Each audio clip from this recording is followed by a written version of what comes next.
budget on our performances, and you still bought these flashy decorations? But these little cuties deserve a place to call home.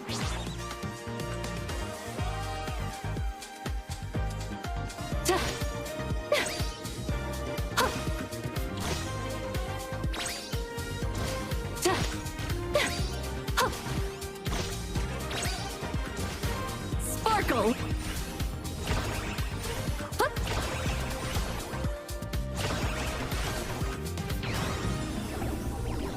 Take the stage, my critters!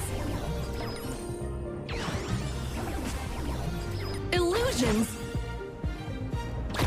Mix!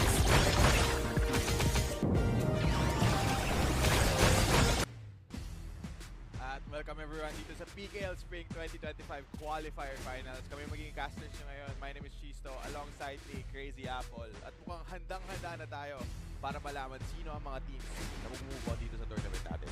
Yeah, galing tayo actually sa 16 teams no for this qualifier finals natin, and now we're down to just 12 teams.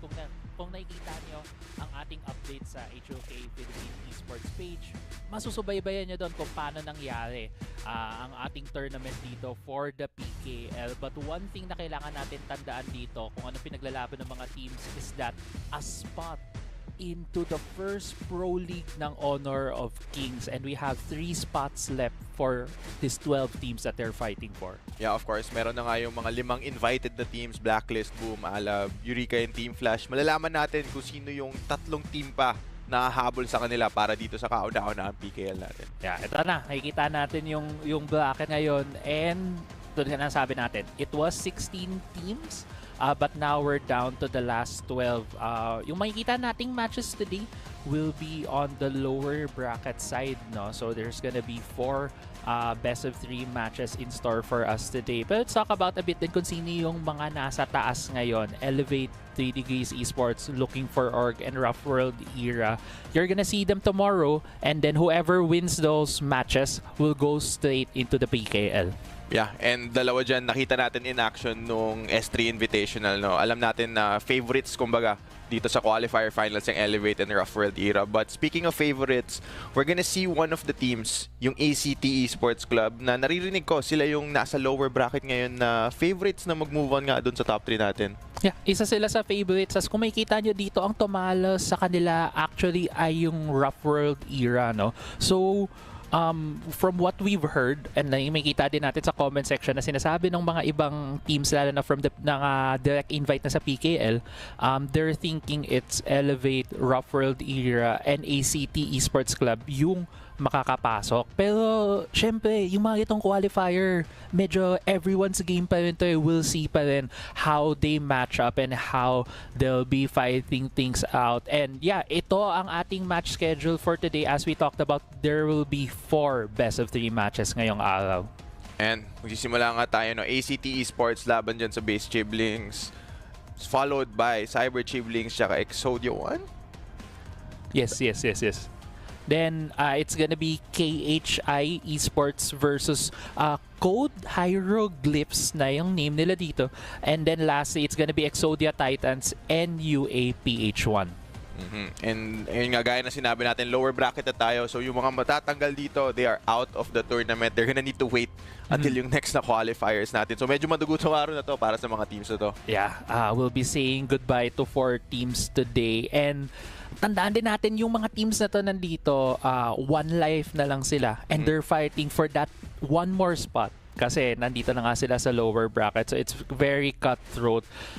It's gonna be interesting kung paano yung magiging matchups ng mga teams na to. Kasi isa din based sa research natin on these teams. A lot of these teams are from the Open Series. And for everyone that's watching right now, no, yung Open Series natin was a tournament that happened during before S3. And then, ito yung mga teams na nanggaling doon. It was an in-game tournament na anyone was allowed to join. And we also have 2 open qualifier teams fighting it out today. And, binabanggit mo nga na medyo matagal na since huli natin sila nakita dito sa broadcast na nagko-compete. So, it's gonna be nice to see kung ano yung mga naging improvements for each of these teams, kung paano sila lumakas over that time. And, excited ako na makita kung ano yung pwede nilang ibato dito sa mga best of 3 natin. Yeah. I think ang mga like gauge mo dito na pwede nating masabi on how they're gonna go. If we're talking about like Elevate and Rough World, of course, yung S3 performance nila, both those teams perform really well, and then Elevate even got into the knockout stage. So it was a really, really good performance for the RPH teams. But coming down to this bracket, it's still, you're gonna think about na, okay, syempre yung favor dito yung mga galing open series kasi sila yung mga nauna, pero hindi natin pwede discount yung open qualifier teams. For everyone's information din, yung open qualifier teams natin na dito ay Exodia Titans and UAPH. Yung madalas natin nakikita sa mga grassroots na rin. So alam mo na, warmed up na sila, ready sila makipag-compete dito. And you know that they're really enjoying that grind. Nakikita mo the work that they put in. Yeah. But it's still a question of whether or not will that work pay off today. Tama. And yun yung challenge eh. Yun yung pinaka-challenge kung ikaw ay isang team, kung kaya nyo bang mag-perform on the day-to-day or stuff like that. One thing then that I want to bring up, global ban pick tayo. Best of 3, you may say na it's not as impactful as, let's say, a 5-game or a 7-game series, no? But it will still affect these teams. Kasi hindi mo pwede ulitin eh.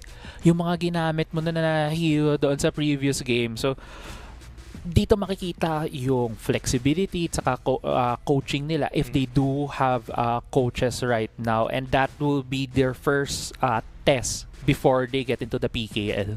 And gusto ko na bring up mo yung idea ng global ban kasi nakita natin nung invitational, nagwe-best of 7 sila, nasusubukan talaga yung mga hero pool ng mga teams natin. Dito naman best of 3 lang, so hindi siya ganun kalaking factor, but still this is, like you mentioned, a big test for them bago sila makapasok dito sa PKL. Yeah. Bago pa tayo tumuloy dito sa ating discussion about the tournament, no, gusto ko din invite everyone na watching right now na i-share nyo yung broadcast. Ipasok pa natin, invite nyo pala lahat ng mga kaibigan nyo para mag-join in dito sa pinakauna, day 1, kumbaga nga natin ng PKL Qualifier Finals. And this is the first broadcast for the Pro League. Hindi pa to yung main na regular season. This is still the qualifiers, but this is where we get to see at least the best teams that we have now here in the Philippines. Yun nga, marami pa tayong action makikita, especially pag nag-regular season na. And I'm sure yung mga teams right now, yun yung shared goal nila lahat. But unfortunately, like we mentioned, we're lower bracket today. We're gonna see some of these teams go home and unfortunately not move on dito sa tournament natin. Yeah, it's kind of sad din na kasi they won't be able to pursue for now, but we're still having like a lot of other tournaments.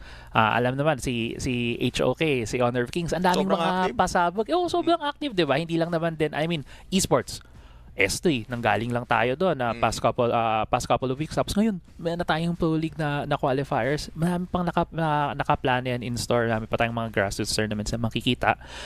And hopefully we'll see these teams. So, pero before we get there, let's talk about a bit then kung ano yung mga expectations natin. Like, ano ba yung mga makita nating hero or maybe meta, no? Sa tingin mo, Chisto, like, what like are the prominent or what are you looking forward to na makitang mga hero na gagamitin ng mga team na to? Madalas ngayon nakikita ko hero, siguro pag-aagawan is dito sa yung Dragon Lane natin. Madalas yung mga long, yung mga early, sila yung sobrang high tier na mga pick dito. So madalas, especially dito sa global ban, pag-aagawan to ng mga teams.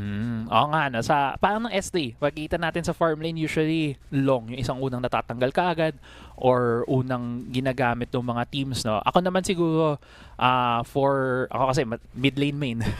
So medyo may bias. Ako ang gusto kong makita si Yixing. I've been seeing him a lot in rank. Ako din, nagagamit ko din siya madalas. So yeah, hopefully we'll get to see more of Yixing now. Yeah, and especially you mentioned yung mid lane, marami na rin mga picks na yung potentially lumalabas dun sa meta, especially dun sa global ban, mga tulad ni Nuwa, mga control mage, ganun.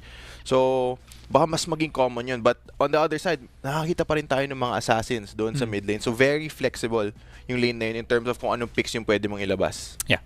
Assassin, when it comes to mind, ang naisip ko Shangguan. Like, yun yung pinaka madalas natin nakikita. No? Others na you could say is also very assassin-like in playstyle is Kongming, which we've seen more of when we were at S3. Nung start ng HOK, mas madalas nakikita mo si Kongming in the jungle. Pero ngayon tumagal-tagal na mas pan out na yung ating meta, we see him more in the mid lane, and I think that's because apart from the meta has evolved, decent din naman yung kanyang wave clear in the early parts of the game, and then pag nilagay mo kasi siya sa mid, once he hits level 4, sobrang dali niyang mag-roam and just deals out damage. It allows your team then na to have more tankier or more utility options in the jungle to to also make use ng damage na binibring out ng Kongming. Yeah, and gusto ko yung pinoint out mo yung pag-evolve na meta dito, no? Because I feel like recently sobrang flexible na nagiging meta dito sa Honor of Kings. And ang dami mong pwedeng puntahan in terms of your draft, ang dami yung strats na pwedeng i-run. Binanggit mo yung pwede ka mag-run ng mga utility na nasa jungle imbis na mag-run ka lagi ng assassin or damage healer dun. So, that level of flexibility, nagdadagdag talaga siya ng mga strategy para dito sa mga teams natin na nagko-compete sa qualifier. So yeah, excited to see kung anong bring out ng mga teams na to. We might be getting into the games in a bit here. But yeah, let's talk a bit more of the upcoming match. So it will be ACT Esports Club versus Base Chiblings, and we did a bit of research kung sino yung mga players. For everyone that's watching, ACT Esports Club, ito yung isa sa mga favorites to get into the PKL regular season. They are probably one of the few teams here na merong imports in their roster. I believe they have 2 imports from Thailand. So, we'll see. Makikita nyo ngayon sa first match pa lang kung how these players match up. Kasi nakita naman natin, alam na natin na ang mga Pinoy talagang bihasayan pagdating sa mga ganitong laruan. They're really, really good when it comes to mobile MOBAs. But how do other players stack up? We know in the international scene for HOK, Malaysia ang nagiging malakas. Other than China, kasi they've been playing the game for a while, but Malaysia is one of the strongest ones out there. I would dare say Philippines ang up there then when it comes to just base from a mechanical point of view, from a micro point of view. No, how do these Thai players would match up? That's something that will be very interesting to see. Yeah, especially, pagka may import na dinadala palagi pinag-uusapan, paano yung synergy ng team, especially may language barrier ba na nag-exist doon. Pero, looking at how we've been hearing about ACT Esports, sila talaga yung parang kumbaga favorite na hindi natin nakita na mag-compete nung S3 Invitational. So, and I'm excited to see kung ano yung maging dynamic nila pagdating, especially kung anong drafts yung dadalhin nila pagdating dun sa unang best of 3 natin. Yeah. I gusto ko rin makita yun. We'll see how they perform for ACT. One thing to mention, then they are the first place team from the Open Series. So sila yung top dog coming from the Open Series. Yung makakalaban naman nila will be si Base Chiblings, the B Chiblings team. Familiar names din sa akin, lalo na tambay sa Tempest Cup. Minsan nandoon sa mga Tempest Cup na qualifiers, no, and nakita natin din tong mga players na to. So very active itong mga players na to in our grassroots scene, in the amateur scene for HOK, and they're here to try and prove na they can also level up, they can also get to that pro level. So I'm also excited to see how they're gonna do here, and maybe nakita natin maybe ito yung upset of this qualifier. So far, we haven't really seen an upset from the past couple of games, pero malay natin. And one thing na gusto ko lang i-point out dito sa Chiblings, one advantage that they could have over their competition is, nakita natin kanina nung yung rundown ng mga teams, meron silang sister teams sa Chiblings din. So meron sila nung constant na, let's say, maging practice partner nila, kumbaga, na ready maglaro kung kailan nila kailangan. So, having that with your preparation can really help you dun sa mga tournaments na ganito. Kasi ready ka kagad makipag-stream. Meron ka you basically have another team na pwede mong tawagin lang kagad kung kailangan nyo mag-practice na specific na strat. That's nataka parang in a way since sister team nga kayo, I mean, do correct me if I'm wrong, kasi alam ko, at least sa background mo, you have more background when it comes to teams. It makes it easier for you, for both of these teams to show stats na hindi nyo gusto-gustong ipakita. Kasi I would think na when it comes to scrims, tapos alam mong kaliga mo sila, maybe magtatago ka ng mga ibang stat na ayaw mong ipaalam doon sa mga kasing region mo, baka gusto may palaro sa iba. But since you have a sister team, pwede kayong mag-go all out and try new stuff. Yeah, I agree with that. And siyempre kapag yun nga, sister team mo, mas madali nga yung mga scrim, yung mga practice. Hindi mo talaga itatago ng todo yung mga strats mo. Pero madalas, from what I understand is kapag Pinoy versus Pinoy, makasalubong mo sa tournament, hindi mo talaga ilalabas lahat eh. Yeah, kasi yun gusto mong syempre kailangan may bala ka na tinatago. Kasi even though or from the same region, kayo din kasi maglalaban eh. Oo. Like ngayon, actually, sila din yung maglalaban. Nakita ka na tutulog ko doon. May timer na tayo. Okay, yan, may timer na tayo. 1.5 minutes before we get into the game. Hopefully, we'll be getting into the draft now and we'll get to see kung ano yung magiging bago dito sa ating team sa to. Kahapon lang din, 2 days ago, nagkaroon lang din tayo ng patch with the game. There's been some balance changes. There have been some new things out. So, we might expect some things na hindi ginamit or new things from S3 na makikita natin ngayon. I think what comes to mind is maybe a change in Agudo. Baka makita natin. Although, I haven't seen good games yet from that hero. Mag-a-adjust pa yung mga tao. Mag-a-adjust pa yung mga. Totoo. Mag-a-adjust pa sila. Kasi bago eh. It's a very new feeling. Kasi diba, change siya dito more of a marksman style nasa hero. But we'll see how that goes. Kung may naglabas nun mamaya, matetesting tayong dalawa kung sa pagkakaintindi doon. And challenge yun, lalo na dito sa mga teams na to. Binanggit mo 2 days ago lang yung patch. 2 days to prep para sa, probably the biggest tournament for them right now. So, yung span of time na yun, for most teams, it's not enough na fully kayo mag-a-adjust and mag-a-adapt dun sa bagong patch. But let's see, yun nga yung magiging challenge nila dito for today's matches. Yeah, we'll get to see that. Let's see kung tayo ay we'll head into the draft in a bit now. We have about 10 seconds between ACT Esports Club and Base Chiblings. It's gonna be exciting kasi ito din yung first look natin into the pro scene. Again, reminders everyone that this is the PKL Spring 2025 Qualifier Finals. 3 teams from this tournament ang makakapasok into the PKL regular season. Ang 5 teams na natin actually na nandoon as direct invites are Boom Esports, Blacklist International, Team Flash PH, Team Eureka, and TNT to pang alam. Okay, natandaan ko silang lahat ngayon. Yun, so 5 teams na lang doon. We need 8 teams to be in the PKL regular season. So we're just waiting for 3 more, which manggagaling nga dito. And yung mentioning those 5 teams, I'm sure tinitignan na rin nila yung tournament na to para makita kung sino yung potentially magiging competition nila pagdating na ng PKL mismo. Yeah. Talking about the PKL teams, yung tier list na nilabas lang. Galing Boom. Galing Boom, di ba? Nakita natin. So, guys, kung kayo ay nag-iisip kung ano yung gagamitin niya sa mga rank games niya, lalo na bagong patch nga lang. At ngayon, kung nanonood kayo dito ng Pro League, makita kayo ng mga moves at gusto nyong biglang, ay, lalaro nga ako, mag-rank game ako. Tingnan niyo yung tier list doon.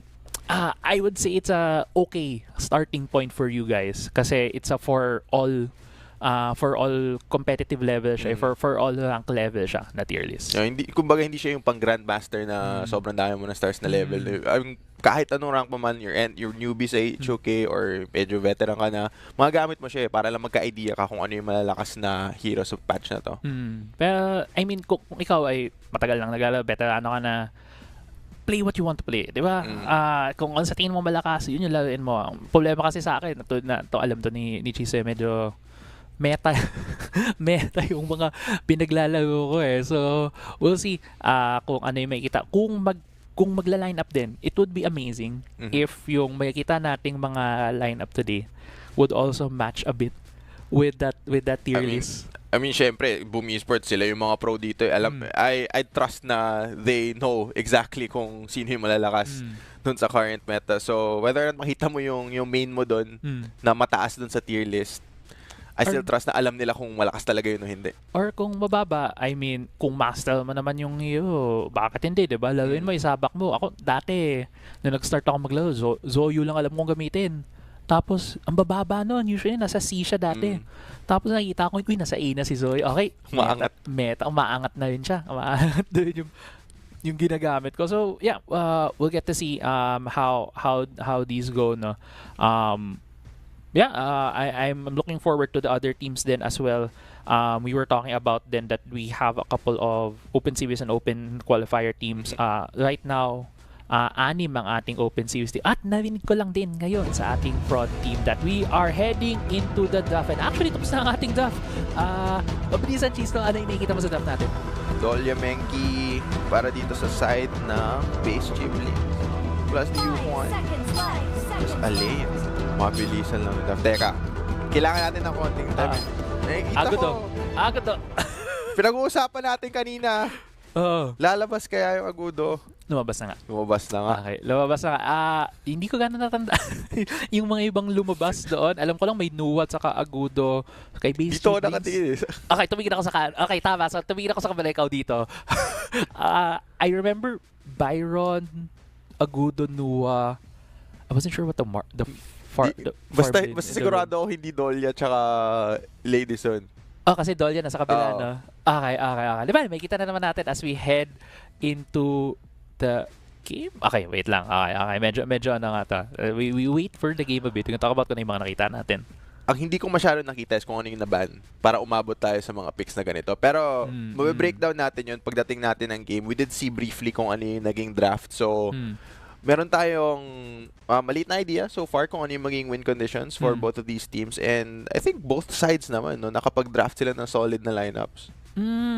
Yeah. I think solid naman yung lineup nila. Ang gusto ko lang din makita is ano yung nire-reset ng Dolya on the blue side for ACT. At ayun na nga, nag-start na tayo dito. Welcome lahat dito sa Game 1 ng ating PKL Qualifier Finals between Base Giblings and ACT Esports Club. No? At so far, mukhang even ang start ng both teams. Yeah. Iniisip mo yung re-reset ng Dolya dito. There are some strong ultimates. Yung Alain siguro could be very strong there. Tsaka Yuhuan. Tsaka yung Yuhuan. Medyo mabagal pa yung maging early game dito pero tinitignan ko yung mapa, no, Base Giblings heavy dito sa bottom side ng map natin. Just trading damage back and forth. Yeah, it's the usual rotation lang na nakikita natin, no, dito, Chisto. After no clear yung mid lane wave, diretso kaya dyan sa room to the bot side, nakaharapan na doon. But so far, in terms of the momentum, pumasok dito yung Menki, trying to make things happen. Pero hindi siya nakakuha ng enough support doon to be able to keep that fight going. No? So, yeah, so far, looks like everything is equal for both of these teams. Yeah, tingin ko kulang din yung damage doon. Pero nakita natin yung rotations dito, no, ni Flukio on this Agudo, which hinighlight natin bago pa mag-start yung draft. And with the recent patches, meron nga changes, but here on the opposite side of the map, magta-trade na lang sila ng damage. JC firing away. Mukhang may heal din naman to ni Opi with that Dolya. And so far, no, both teams. This might be first blood. First blood going to Ormson on that Jaja. Base chip. Actually, no, sorry. ACT Esports picking up the advantage here early on. Yeah, for everyone that nasa red side ngayon, si ACT and blue side, no, si Base Gibling. So it's ACT Esports getting that first blood in our first game of the day on Ormson, one of the Thai players on the side of ACT. And habang hindi pa naman tayo ganun kadaming action na nangyayari, we can talk a bit about the rosters din. No? For ACT, some of the familiar names on top of my head are si Switch. He was formerly from Elevate when they were still competing in Tempest Cup. And Hazy, okay, a bit low there, pero meron pa naman siyang ultimate doon, so not that much in danger, no, para sa Yuhuan. Nitsua, someone we have been seeing as well often in the grassroots scene. And JC, someone we have seen before with Team Eureka. Ito mukhang magkakagank dito sa bottom half ng mapa natin. Stun's gonna come through pero madali lang yung disengage doon galing sa side ng ACT Esports. Mukhang magsha-shove in lang sila dito. Are they gonna find anything? No? Mukhang backup na yan kasi naubos na yung wave. Tinay lang nilang machipan yung turret doon, but it wasn't enough. Mid lane ang nag-hold lang din ay si Hobin on that Menki. So right now we are nearing the 4-minute mark. Lalabas na yung Overlord and Tyrant. Madalas makakita tayo dito ng either a fight or a trade between sa dalawang dragon na to, no? So we'll get to see that in a bit. Top side though, tinitignan ko din, mukhang nagkakaaway doon. Pero dito sa bot side, mukhang nagkakabasaan lang dito, both the Lady Sun and the U1. This tells me that there's gonna be a lot of priority in the Thailand side of things kasi ang daming tao ngayon dito. Yeah, kaso tignan mo yung pwesto ng ACT. Sila ang nauna dito. About half HP dito sa Tyrant. Who is gonna be able to secure it? Pumasok na yung Meki. Yung nakuha ng Agudo. Here comes the fight. Hobin, very low. Hobin. Okay, pumasok na dito. Ang base chip is back up sila. Hindi nila kaya. Ang low ng namin tao dito. And Switch gets another kill right there. Gets one. You still see more teams out there.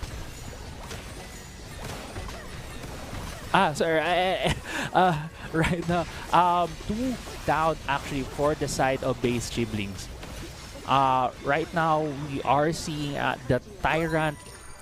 Yung nakita doon kung sino yung nakakuha. But, Overlord na lang ang natitira dito. One of the teams were able to secure the Tyrant right now. Looking at things, medyo even pa naman. 1k gold lead na ngayon ang base Chiblings as Ormson and JC is trying to take down the farm lane turret. Yeah, and sa wakas na sila naman yung nakakita ng pressure dito sa farm lane turret. Tapos pumasok si Nitsua, Yopi very low. Hindi masasnipe nung Nua. But it will force him away. ACT Esports, naglalagay ng priority dito sa farm lane. Hindi mo na nila makukuha yung turret. So that's gonna be important para dito sa base Chiblings. So far, babagal muna yung mga bagay dito, no? Crazy Apple. Dami nangyari. Right after the Tyrant fight natin. Dami lang nangyari. And right now, it's gonna be the first turret here in the farm lane. Mukhang tinatake dito. Nua going in with the teleport. Maybe makakuha dito ng stun. Medyo malalim si Nitsuo. Low siya, pero it wasn't enough for the side dito ng BC to get a counter kill. Pero makikita natin dito, bumababa na rin ang mga member Hobin on that Menki trying to make things happen. Pero nahinto siya dito ni Agodo nung binato niya yung alaga niya. Yeah, grabe yung disengage na nangyayari doon. Galing sa side ng ACT and base Chiblings ngayon. Nahihirapan na sila maghanap ng mga fights. But here we go in the mid lane. JC getting very low. The DRNG is not gonna survive. Finally, nakakuha. But it is traded back. Menki going down. Another kill going onto the side of ACT. Double kill na para dito sa Agudo na kanina pa natin hina-highlight. Mukhang naghahanap pa ng kill pero mukhang tier 2 turret na lang ang kukunin nila dito. That's gonna go down very quickly. 3-for-1 exchange doon in favor for ACT at dahil nasa kanilang momentum, nasa kanilang tempo dito, nakakuha pa sila ng tier 2 turret in the top side of the map. Again, sinisiege din itong mid lane pero kiniklear naman so far ng base Chiblings, but it's not gonna be enough. They're also gonna be getting turrets here which will balloon yung kanilang gold lead in a bit. ACT Esports in the really good spot in our game 1. Nakita mo doon, no, si UG. Pinabagsak lang ang mid turret and that's gonna give so much more space para dito sa ACT. And speaking of space, dinedefend ngayon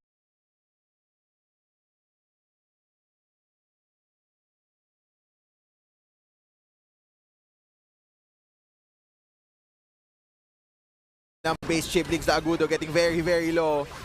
Trying to get away here. Here comes the backup. Tingnan mo yung pwesto ni Switch. Trying to go over that. The front line now down para sa base Chiblings. Natin yung pasok ni Switch. Gonna try to go in for this 4v5. Bagsak din si Hobin. ACT Esports. Nung una silang hinahabol, they're able to turn it around. Yeah, nahihirapan dito ang ACT ang base Chiblings dito, no, Chisto. They're in a really bad spot. Nakita din natin na medyo desperation play sila trying to turn things around, but it's a 2-0 para dito sa ACT Esports Club. They're also sieging down the second tier turret. Nakakuha pa sila doon ng stun pero meron yung unending despair doon for the side of the U1 able to get out of that spot. But now, all outer tier turrets, second tier turret then down for the side of base Chiblings. Dahan-dahan na silang iniipit dito ng ACT Esports Club. Yeah, and dahil sa pag-ipit na yun, ang nangyayari dito is nawawalan sila ng gold, nawawalan sila ng experience, and talagang iniipit sila dito ng ACT. And napapansin ko sa mga fight na to, no, parang kinukulang lang talaga yung base Chiblings. Nakaka-engage sila, nakakuha sila ng mga stuns galing sa Yuhuan, nakapasok yung Menki. Pero pagpasok ni Hobin, lahat ng damage, binabagsak lang sa kanya ng ACT. Mamatay ka agad yung frontline. natutulak kasi sila pabalik kaagad dito whenever they try to engage. Pero at this point, nakikita mo ito si Agudo, tinambol furball, binato yung kanyang alaga. Naging magkano kakunat ng ipit na sila dito ninutusuan dito siya sa gilid. Napo-push back ang base Chiblings back to their base. Sobrang low na ng U1 was able to use the ultimate to get out of that fight, and that is the best case scenario para sa base Chiblings. Hindi sila naubos doon sa jungle nila. Yeah, walang kills na nangyari doon, pero sobrang ganda ng space na nakuha ng ACT. Makukuha nila yung Tyrant dito. And mukhang walang contest na manggagaling sa base Chiblings. Wala sila sa pwesto, kailangan nila mag-regen pagkatapos ng skirmish doon sa kanilang jungle. Yeah. Pwede nga pa, we can also get an item check here, no? Kasi nakikita ko bumibili pa ng mga items dito on the side of base Chiblings. I believe some of them have just picked up their second full item para dito. Sa alley, nakita natin ko siya ng Spark Forge Dagger. Usually, binibay mo to be able to get a push, but this might be a catch. Yeah, ito na yun. Tatry nilang huliin dito. Si T-Renji, si JC, makakatakas for now. Here comes the turn. Tignan mo yung pwesto ni Switch. Sabog agad si Lauren. Wala na kaagad ang marksman sa side ng base Chiblings. Grabe yung turnaround. Galing sa ACT Esports. Nilinis na po nila ang base Chiblings, and they're gonna start knocking on that base. Yeah. Tatlo ang natanggal dito sa base Chiblings. It could be the end dito for ACT Esports Cup. They're gonna get a one more kill. Epoy about to go down. Nandito na ng U1 for the defense. The death timers are not that low. So at most baka pwede makuha dito ng ACT ay yung dalawang tore in the mid and the top side. Butas na dito ang base ng base Chiblings. Crystal is open for the taking. Yan, gusto ko yung ginawa ng ACT Esports Club dun, no, na hindi sila nag-overstay, hindi sila nag-overextend. Alam nilang nagawa na nila yung damage dun sa base. Pwede sila mag-reset dito, palakihin palalo nila yung lamang nila, bilis nila mag-reset muna sila, kunin nila tong Tyrant. And again, walang contest galing sa base Chiblings, pero this might be too much. Ormson, nakakita ng play. Grabe yung damage galing kay Nitsu. Ayan na yung Agudo, unstoppable, pagulong-gulong lang para Hazy gonna get very low. Double kill yun para sa Agudo natin. Jaja is gonna get traded.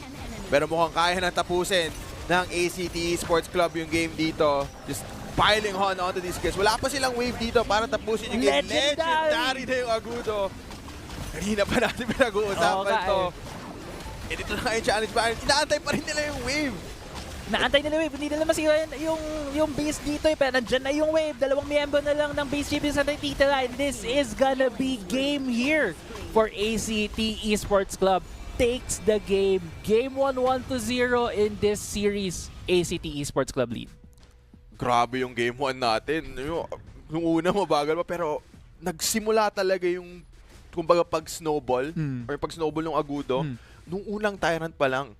Nakita natin pinepwestohan siya ng base Chiblings, pero at the same time, andun na kaagad yung ACT Esports, and hindi na nagkaroon ng contest kung what trinay ni Hobin i-contest, pero the moment na namatay yung Menki doon, dire-diretso lang, nag-snowball, nag-pile on na yung members ng ACT, and just from that point on, they never looked back. Yeah.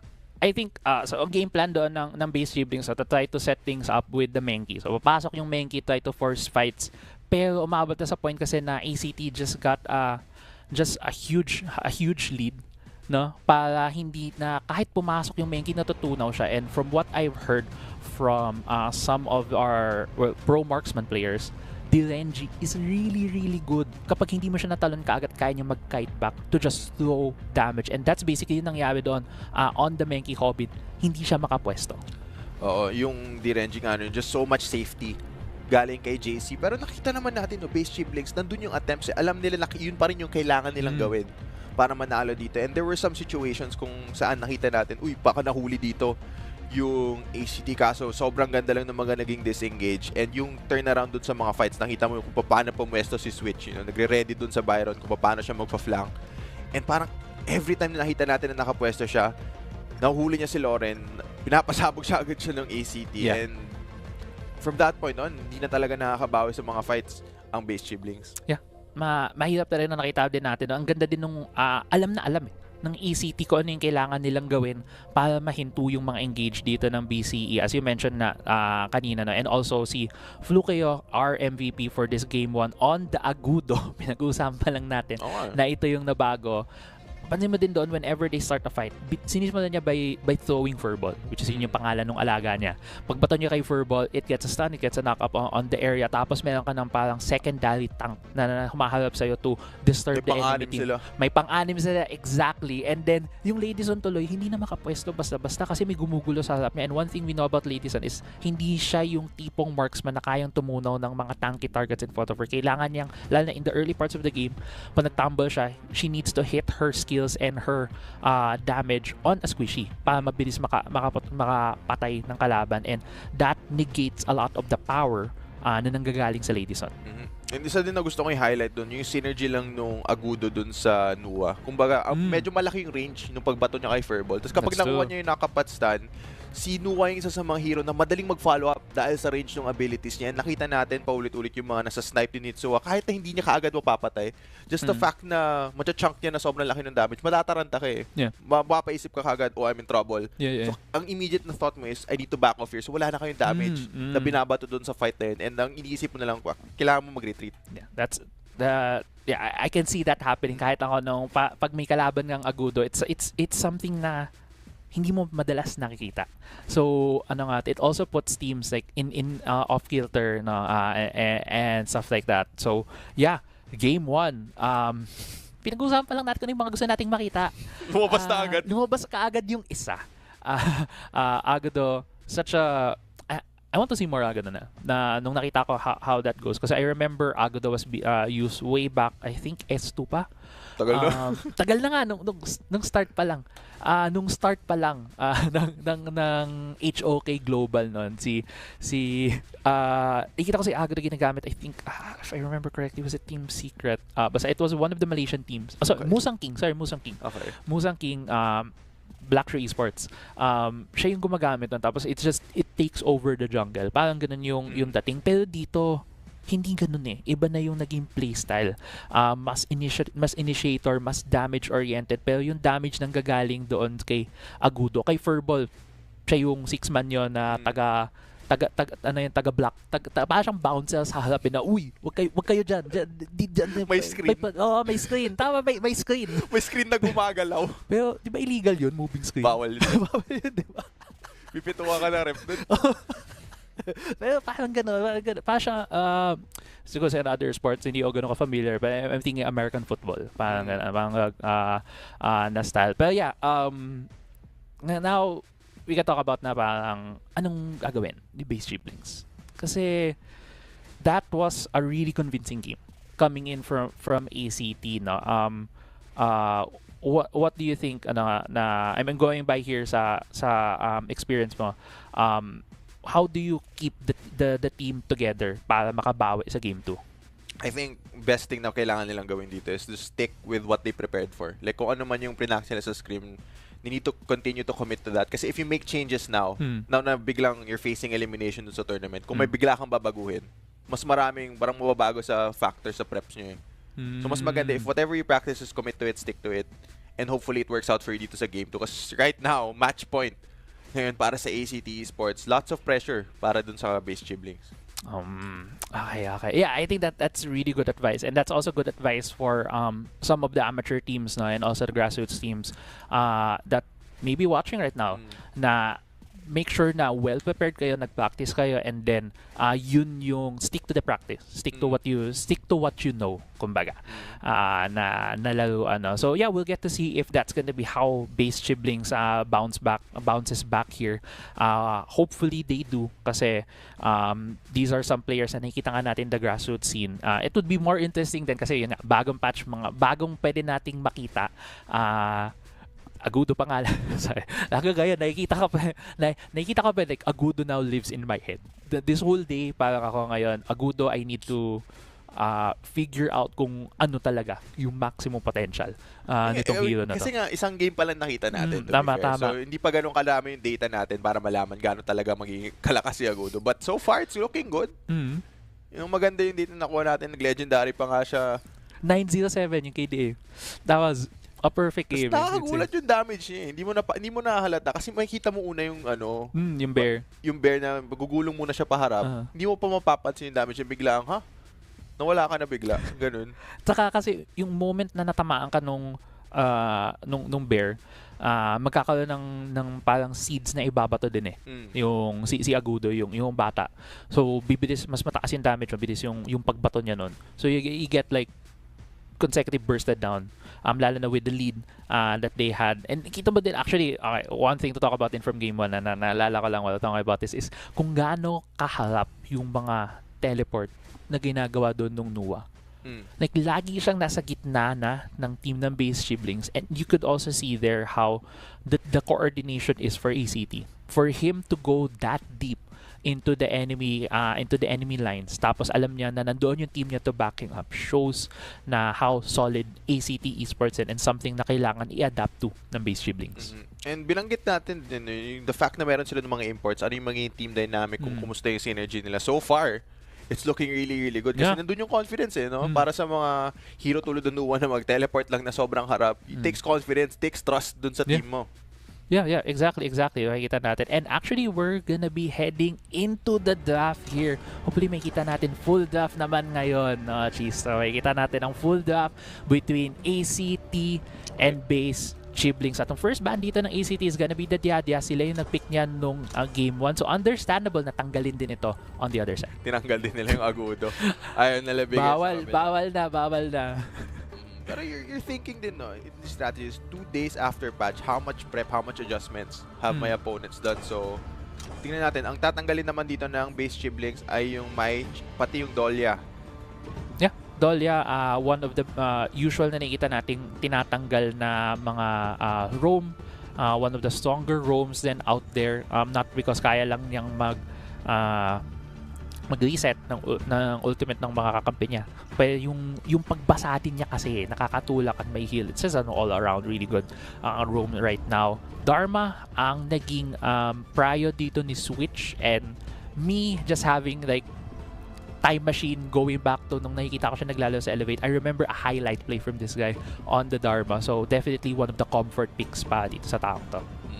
And gusto ko yung naging response dito. No? Pag nakita natin yung Long, ang madalas na tinitignan lang natin na ma-matchup sa kanya in terms of the damage ay yung Arlie. And mukhang nag-trade lang ng power dito ang mga team natin. Di pa rin nakaka-secure ng roamer pick dito ang base sibling. So there is a chance na baka maipit sila dito sa draft. Depende sa kung ano nga alisin ng ACT since kinuha na nila yung Sakir. Yeah, tinuha na nila yung Sakir and Arlie. On the other side, no, it's Long, Gan, and Mo, and Prince of Lanling. So it's not something that we usually see this high prioritized in terms of the draft. Ang nakikita ko lang ditong iniiso ng base siblings as they try to assassinate the Arlie immediately. Pero ang hirap kasi alam natin gaano ka-mobile eh. Yung palipat-lipat gamit ng payong nitong Arlie na to, it's gonna be hard for base siblings to get a catch, no? But maybe we'll see how that goes. Tingin ko ang kailangan didagdag dito ng base siblings sa draft nila is they need to have some form of hard engage or isa pang magsisimula ng fights kasi mahihirapan sila kung yung landing lang yung magsisimula ng mga team fight dito for their side.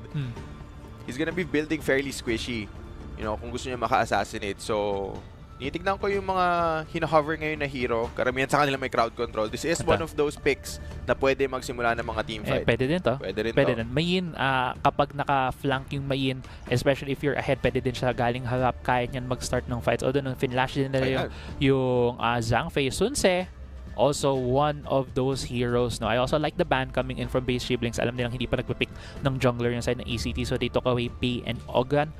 Pei, sobrang lakas niyan sa early game, kaya niyang ubusin yung jungle mo, so really good to take away, lalo na if you're already committed, no, to that landing. And now they lock in the Sunse. It allows them to have more engage options, as mentioned, more initiation into these fights. It allows them then to have early rotations para magamit into full potential yung Loong to try to get a big enough lead para mahinto yung scaling ng Arlie. And very interesting na ang pinili din ng ACT ay yung Yuhuan. They know na hindi naman nila kailangan nung heavy engage on their side kasi pasugod na. Yung base siblings dito, with that Sunse pick, sinignal na nila na sila na yung magsisimula ng mga fight. So why not pick tayo ng hero na mag-e-enjoy kapag pasugod sa kanya yung mga laban and has that disengage potential as well with that Yuhuan. Pero makikita nga natin na yun yung identity ng base siblings. So they want to have a form of engagement. Nakita din natin kanina when they had that Menki. And while reactive ang nagiging draft dito ng ACT, they're trying to go for more of that absorb the pressure, and then throw it back at you. Parang ganong approach. As you mentioned, the Yuhuan, kaya din gawin yun ng Sakir. Hanshin provides a bit of that flexibility na on the side of ACT. We'll see if Lianpo dito yung ilalock in dito ng base siblings. I do like the Lianpo for their composition kasi kaya nga niyang i-mitigate yung fights. Is one thing na when you look at a team fight, is mo yung harap, yung gitna at yung likod. And I think this Lianpo will be a really good flex between the front and the middle part of the team fight para matulungan itong Long and Ganmo to deal their damage. One thing daw na napapansin ko dito sa lineup ng base siblings is sobrang explosive ng lineup nila. Pero after that initial engage galing sa lineup nila, kapag wala silang nahuli, grabe yung sustain ability sa side ng ACT Esports. Yung survivability on their side, kapag let's say naka-reposition yung Arlie, alam natin how much damage he can dish out and return dito sa side ng base siblings. Yeah, and parang ano nga to, kung ako yung naglalaro tapos titingnan ko, may feeling ako na maduduling ako kapag hinahanap ko yung Sakil, yung Arlie, tapos yung Yuhuan. Specifically si Sakil kasi pwede siyang mag-dash-dash, diba? Into sa mga bush. Pwede siya lumilipat siya, pa siya nagsusuperman. Pa siya si Peter Pan, yung gumaganon. Tapos Arlie tumatalon sa umbrella. So it's gonna be very difficult for base siblings to just get one solid catch. Very mobile yung lineup dito ng ACT. You know, apart from Sinitsuwa siguro, pero may invulnerability ka din pero na nga. Pretty standard yung maging start natin dito. Hazy. Hazy a bit in danger here, na low siya doon dahil early nakapag level 2 dito ang ACT. Ang lakas kasi ng wave glow ng combination na yun ng both the Yuhuan and the Sakir. So at least in the early levels, ACT gets a bit of that advantage in the mid lane. Dito. Magti-trade lang dito sa farm lane. JC getting the better part of that. Si Ormson, may ito natin to, no? Gagamitin mo yung skill ni Sakir para lang mag-dash sa mga bush. Get that good positioning. Nakikita ngayon dito, mayroong mismatch in terms of the farm lane. Si Loren na iwan dito, ginamit na rin niya yung heal niya. Pero Hazy is the one going here right now for the rotation. 4 na miyembro ng base siblings ang nandito. If ACT is not playing safe, baka makatch sila. Pero yun na nga, nakaalis na dito ang ACT. Kita mo din dito a bit of a mismatch kanina. In the early game, yes, we were talking about na Long is better in the early parts of the game. Pero in level 1, better si Arlie because of her ability to dash and to switch places with her umbrella. And also naka-frenzy kasi. Nahuli nila si Hobin kahit naka-envy doon. And para dito sa base siblings, I think importante yung magiging unang gank dito ni Hobin. It needs to be big for their side para makahanap na snowball. Pero hit sa farm lane, JC hindi natatakot makipag-trade. Pero dito na si Hazy. Level 3 dito para sa farm lane ng ACT. Just gonna disengage. Tatakbuhan lang nila yung gank doon galing sa Ganon mo. Yeah. Dahil sa rotation doon ng Ganon mo, able to try to secure itong ibon dito pero sa gilid, sa top side ng bot. Ay, dito si Hobin, sabi mo kailangan niya ng early gank pero si Switch dito na iwan mag-isa 2v1 ACT on the advantage. Dahil maka-flash out dito sa Gero. Will he be able to live? No! It's gonna be a double kill here for Switch on the Dharma. 2-0 advantage for ACT. Yeah, pero mukhang babawiin dito as JC is in a lot of trouble. Matagot na JC, grabe yung turn. Nabawi pa nila in that 2v2. JC turning the fight around. 3-0 ngayon para sa ACT Esports Club. Wow, that was such a good play doon for ACT. Kala mo nagli-limit test doon si JC1, muntik na siyang matalo pero with the flash, Excalibur ang tawag dito sa espada ni Sakil, no? Nung binagsak niya yung espada, he was able to get the kill against base siblings. And now, pinag-uusapan natin, kailangan makakuha ng good early start ng base siblings. 2K gold lead na ACT Esports. Yeah, delikado na sila ngayon. They're gonna continue trying dito sa farm lane. Ina-expect ko yung susunod na malaking fight natin dito na makikita natin kapag ka nag-spawn na yung mga neutral objectives. Itong Tyrant, to Overlord. As right now, talagang pinipwestohan ng base siblings itong bottom half ng mapa natin. Hobin still trying to look for a possible engage. Nahuli nila. Sinitsuwa, di man lang nakagamit ang flash. Yeah. Is gonna go down there in the mid lane. Yeah, nakakuha din ng isang kill, no? Ang base siblings trying to even things out in the mid lane. Nakita natin nag-rotate sila dito into the farm lane. Pero then naka-back off na into the turret ng ACT. I don't think there's gonna be much action here unless ACT oversteps. Makikita din natin that both the Tyrant and the Overlord are about to spawn in 10 seconds at sa masaming miyembro. Pero mid lane though, okay, I thought there was gonna be a kill right there. Pero si Flukeo just trying to, gain advantage para maka-rotate sila into the Tyrant. Yan, crucially though, half HP ngayon yung Hanshin. Pero mukhang no hesitation, sisimulan pa rin nila itong Tyrant dito. Napwestohan na nila kaagad. Let's see here, the damage coming out from the long. Tignan mo yung parang going to the backline. Tyrant is secured, but here comes the fight. Bumagsak na kaagad si Ormson. But here we go. Look at the turn coming in from the Dharma. Ganda rin ang stun ni Nitsuwa doon. Mukhang nalilinis na ang lineup ng base siblings. Lot of low members. But in there, that is Tyrant and 2 kills. I think ACT Esports comes out on top there. Yeah, ACT Esports gets both 2 kills and the Tyrant, so they did get a bit of that advantage. Pero dito sa top side, Sagura trying to challenge that red buff take, pero napatay din siya dito ni Flukeo along with the red buff. So in the end, it's 3 deaths for the side of base siblings right here, but JC1 might be in danger from the long. Lauren gets another kill. Medyo scrappy na ang nagiging set of fights dito. No? 2 isolated 1v1s, 1-for-1 actually for both of these teams. Yeah, walang turnaround na mangyayari nun. I think si JC nagulat din dun sa damage sa bit at sa kanya ni Lauren. As the long able to secure that kill. Yeah. Right now at this point in time na. So usually nakikita nyo when playing your rank games ay nag-aagawan na for the other objective, which is the Overlord. Ormson trying to get a flash right there, pero hindi siya nakakuha ng vision on Yopi, so wasn't able to hit. Medyo hinulaan na lang niya, sinubukan niya may at that point. siya. May pinapredict siya, exactly. So far the Chisa this game looks a bit more even than ang ating game 1. Nakita tayo dito a bit of adjustments on the side of base siblings, punishing ACT Esports for their mistakes. But right now, there is gonna be a big rotation here in the bot side of the map. JC na naman. Chunk dito, si Lian Powell's gonna come out. But here comes the members, the backup galing sa ACT Esports Club. Makakapagod lang yung long dito para makatakas. Lian Powell's gonna go down. Lot of damage being traded back and forth. Mukhang magdi-disengage muna. Dami low. Si Sagero dumating right on the Sinitsuwa, trying to get away. Mukhang makakatakas siya for now. Nahabol pa rin siya ni Hobin dito. Alam niya may umahabol sa kanya. Meron siyang malakas sa ulo at yun na nga, namalakahan siya to get the kill right there. Pero in the jungle, bot side though, daming nangyayari. May namatay. Namatay yung Ganon mo si Hazy, but in the bot lane, nakakatch din ng ACT. But because of the tempo, because nakakuha ng kill dito in the mid lane, first tier turret goes down in favor here ng base siblings. They're getting some more objectives, some more gold on their side. But still, look at the gold lead here for ACT. It's still 2,000 gold ahead for them. Yeah, pero sobrang scrappy ng game na to. It's already looking a lot better para dito sa base siblings, and considering how this game started, no, I think they're in a good spot if they wanna force that game 3. But tingnan natin, Switch. 1v1 na naman si Switch. Laban kay Sagero, parehas level 9. Parehas low mo kasi Sagero muna ang aatras dito.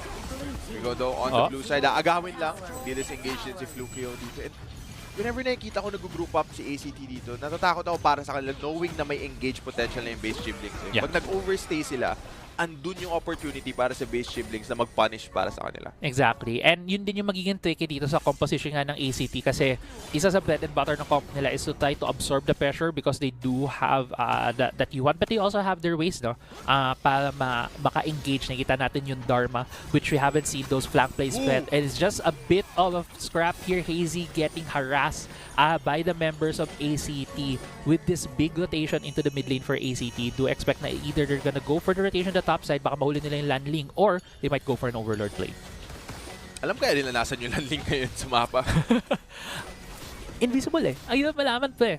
Itong si Hobin, gumiikot-ikot lang. Alay nang inikot niya. Galing siyang sa blue buff side. Nandito na siya sa red. Maybe going for the red seal right there, or they are rotating for the Tyrant. Oh, pero information din yan, no? Para sa side ng base siblings. Walang nakikita si Hobin, so they can assume na nandito sa kabilang side ng mapa. Nakapwesto na sa Overlord dito ang ACT Esports. And iko-contest ba sila dito ng base siblings? Oh, okay.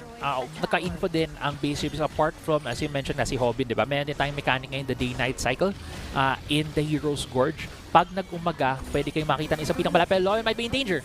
Wow, nice knock-up. Makagamit siya ng ult dito para mag-disengage. Infinite Blackness. Pero mukhang takas lang ang magiging mindset dito ng BCE. ACT trying to run them down. Lot of low members. Ayun ang una. Ganet mo gonna go down. Lauren gonna go down.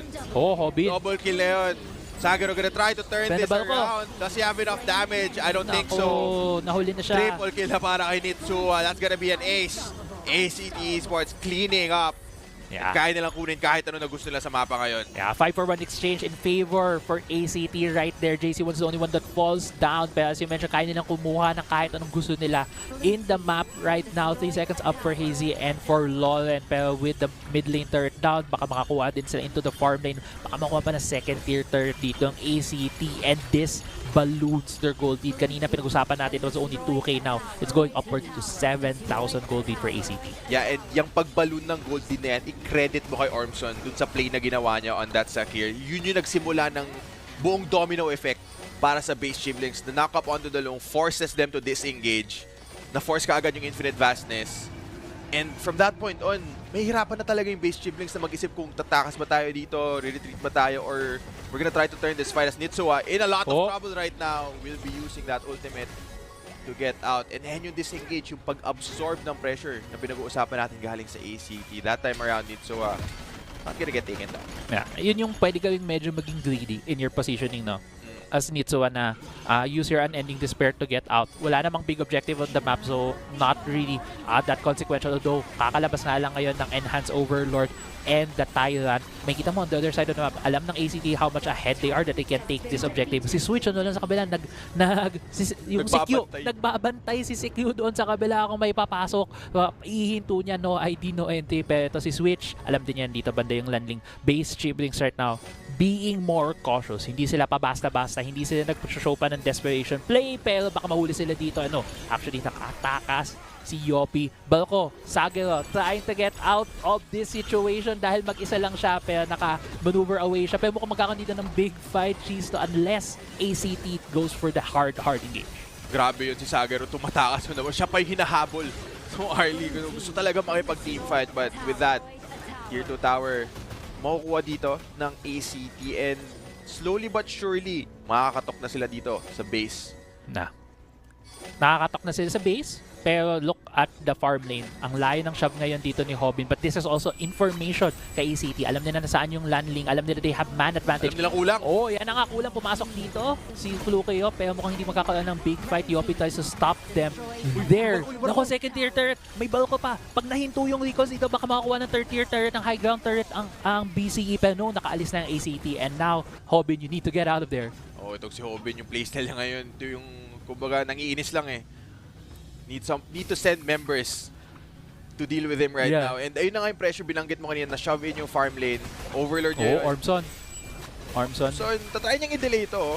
Yeah, tatay niyang delay pa natin dito yung ACT. Overlord does go to the side of ACT. Wow, Flukeo. Pero nakita mo on the flank si Switch. Nakakuha ng kill there, napatay si Hobin. It's a 4v5 situation. 4v4 actually nakakuha doon yung gun and mo. And BCE is on the run. They need to defend. They need to get out of here because ACT is chasing them down. Natakbo na sila into the high ground third. Baka makahuli si Nitsua. Gets the shutdown right there for Yopi. And now, it's a man advantage on the map for base Chiblings. Yes, nanakawan sila ng Overlord, but they're able to defend their base for now. Yeah, and I think napaka-crucial din ng Overlord take doon kasi it does allow ACT Esports to sort of stall out yung death timers ng mga kampi nila dito. Base Chiblings just gonna be forced to defend here. Nitsua going down is huge for them. Ibig sabihin, kailangan mo na back off dito ng ACT. Napaka-scrappy na naging game na to. Yeah. So far, just back and forth we're going. Some of the exchanges, yung madalas na pupunta sa side ng ACT. Pero nakikita mo nandun pa rin yung chance para sa base Chiblings. Yeah, it feels like that there's always a chance here for base Chiblings. Isa din na hindi natin matatanggal sa equation is yung sakit ng damage ng isang gunman mo. The longer this game goes, the more that he can burst down a target. And pag natamaan ka dyan ng mga espada niya, mga 4 o mga 6 na perasong espada ang tatama sa'yo. If you're an Arlie or a Yuhuan, you can get bursted down. Even the Hanshin who doesn't really build that tanky compared to some of our other tanks like the Lianpo in this game. So there is still really a chance here for BCE if ACT Esports Club missteps, magkamali sila ng kaunti. But at where this game is right now, it's still an ACT Esports Club side. Yeah. And I think looking at base Chiblings right now, ang pinaka-importante is wag silang mahuli, lalo na kapag nakapwesto na mag-push si Hobin. Right now though, walang wave na nakapwesto para dun sa landing na split push dito, but look at the rest of their members. They're grouped up. Tingnan mo yung pwesto ni Hobin. Naghahanap talaga na flank. Naghahanap talaga siya na sideline dito na mapupwestohan. Hindi kasi siya pwede magpakita eh. Yun yung kanyang biggest advantage, yung kanyang invisibility to keep that pressure on ACT. But since ACT is just that ahead, kaya nilang i-dictate yung pace at nahuli dito si Sagiro while he is in their jungle. That is a crucial pick right now for ACT Esports Club. Yeah, and ngayon, mapipilitan si Hobbit siguro na makipag-group with the rest of his team. Unless mahanap siya ni Flukio dito. Again, di siya nagpapakita.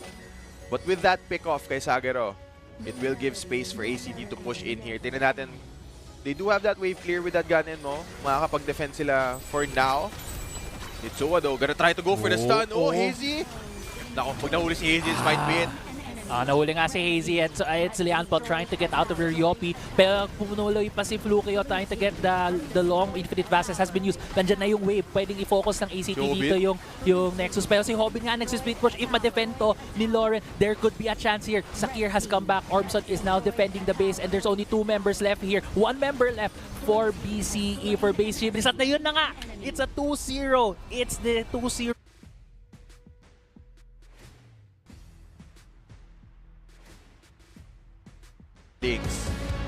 Game 1, dominant galing sa ACT Esports. Game 2, napaka-scrappy but in the end, some crucial pick-offs, big team fights din really gave them the edge laban dito sa base Chiblings. Yeah, ACT Esports Club really showing why they're one of the favorites here to get into the PKL regular season.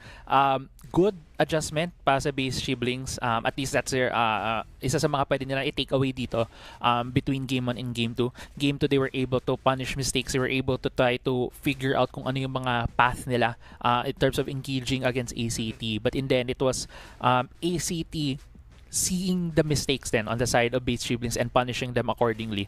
Na-mention ko nga kanina na it was really a crucial pick on the side nung nakuha in the jungle yung isang member because it allowed that much space for AC to just force against base Chiblings. Yeah. And itong second game, I think there were 2 big moments na talagang naging turning point para sa ACT. Una yung team fight na si Ormson yung nag-initiate nung nahuli na si Yunglong doon sa farm lane. Yun talaga yung nagbigay ng advantage para sa ACT.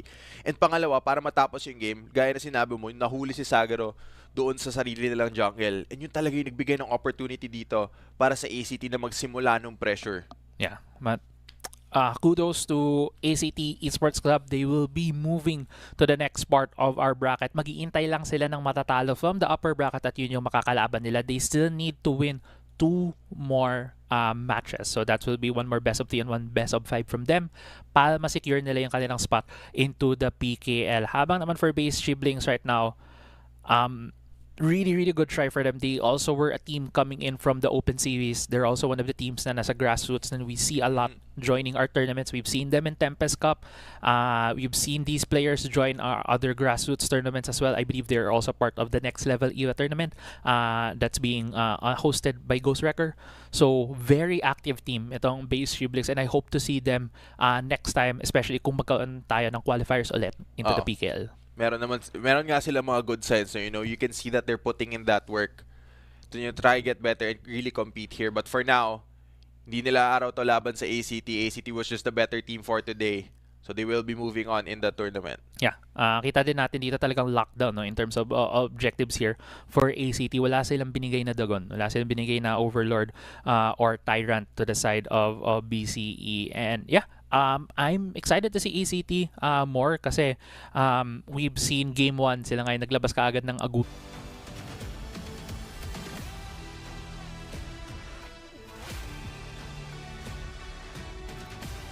And sila there are also veterans na in terms of the grassroots scene here in the Philippines. I think in terms of the players here, si Nitsuwa yung pinaka hindi na highlight because he hasn't really been on one of these like higher tier teams, and now here in ACT nakikita natin how he's being unlocked alongside JC, alongside Switch, alongside Flukio and Ormson na he can play forward, he can play backward, he can be the annoying member here against BCE. And gusto ko yung binanggit mo, yung hinalit mo sa simula nun, yung may identity yung draft nila. It's just reactive enough na maka-counter nila yung gustong gawin ng kalaban, but at the same time, they still leave room for themselves na gawin yung gusto nila in the game, yung adding that engage onto their side para meron pa rin sila options. So mapapansin mo, ang ganda rin nagiging balance nila in terms of what heroes they pick and what they bring. Yeah, very excited to see more ACT games. I believe maglalaro sila ulit bukas. So if you guys are watching this broadcast right now and medyo na-inspire kayo, napapabilib kayo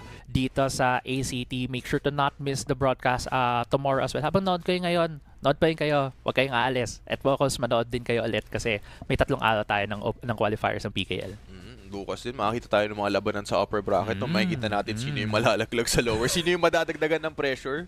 Moving dito sa qualifiers natin. Exciting pa naman yung mga matches bukas, gusto ko din makita eh. So yeah, we're gonna be seeing those. No? I hope for today, hindi this game 1, 2-0. We were talking about kanina bago mag-start yung day how the matches are gonna play out. Yes, it's a 2-0. Yes, it was a very satisfying match. I do want to see more matches. I do want to see more games kasi ano nga to, ang saya makita nung mga meta na umuusbong dito. Lalo na kapag kabagong patch, gusto mo makita ng mas maraming games para mas madami tayong data na makita kung paano mag-e-evolve yung meta, especially throughout the qualifiers. Baka pagdating na ng finals, especially doon, dadami na rin yung mga games. So, dadami na rin yung mga hero na makikita natin, lalo na with the global bans. Yeah. I think that's it no for match 1. Magkakaroon pa tayo ng match 2 between just reviewing our list, Cyber Chiblings and Exodia. So, make sure to we're just gonna be going in a short break, but make sure to stick around kasi magkakaroon pa tayo ng another match. See you.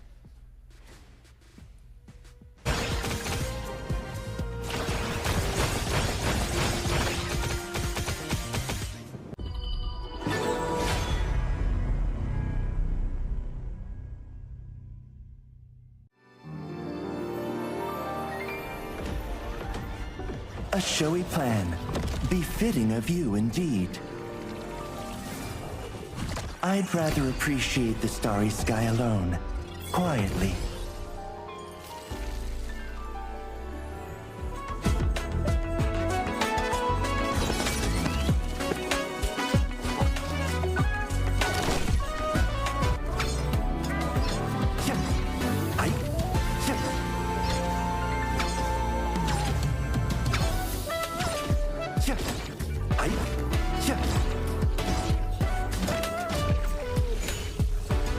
From the stars,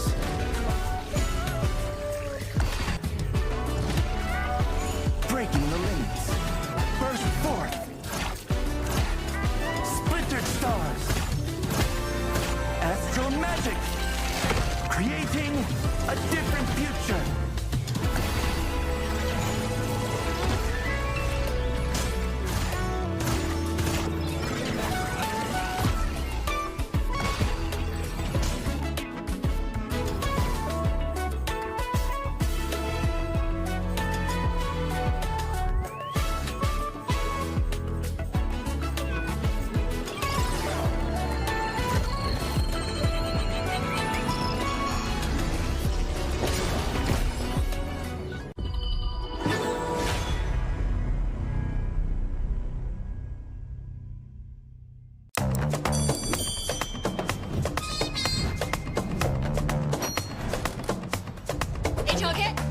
Okay, it's okay.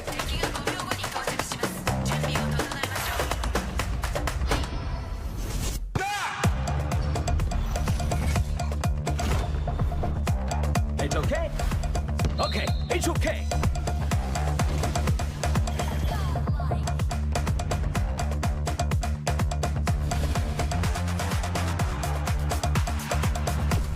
It's okay. Okay, it's okay.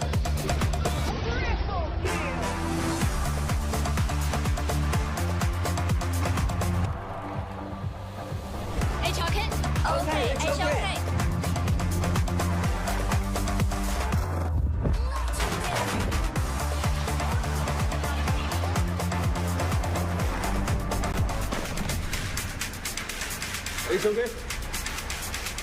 Okay, it's okay.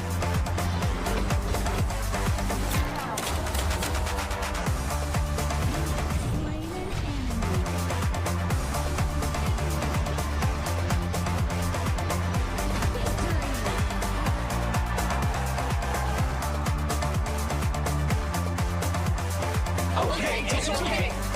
Honor of Kings 2025 Global Collegiate Tournament Season 1 is about to begin. With a total global prize pool of over $100,000 US. Show your skills and compete for the glory of the world's strongest university. Follow us for more details at HOK Club and the HOK official community. We await your participation. OK, HOK.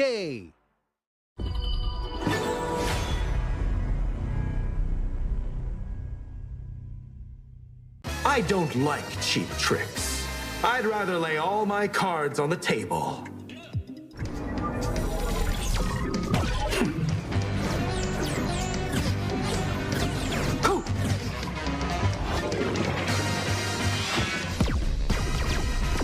Blazing through the cosmos, illuminating the stars. The Star Charmers are here. They are.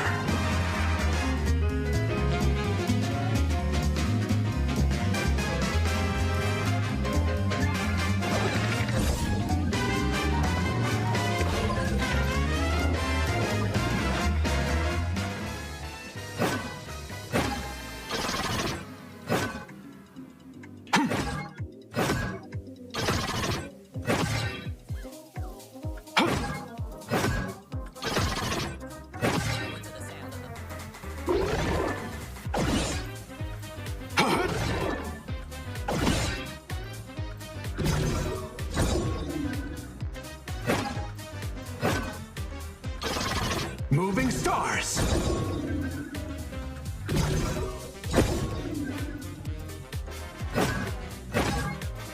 The best show is always the next show. Dazzle!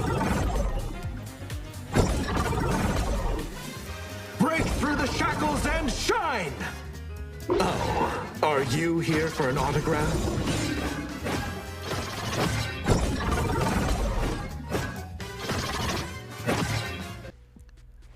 At welcome back dito sa PKL Spring 2025 Qualifier Finals. Kami pa rin kasama nyo. My name is Chisto. Alongside me is Crazy Apple. Kakatapos lang natin sa pinakaunang best of 3 for the day kung saan nanalo ang ACT Esports laban sa Base Chiblings. Yeah, marami tayong nakita doon na mga inaantay natin, no?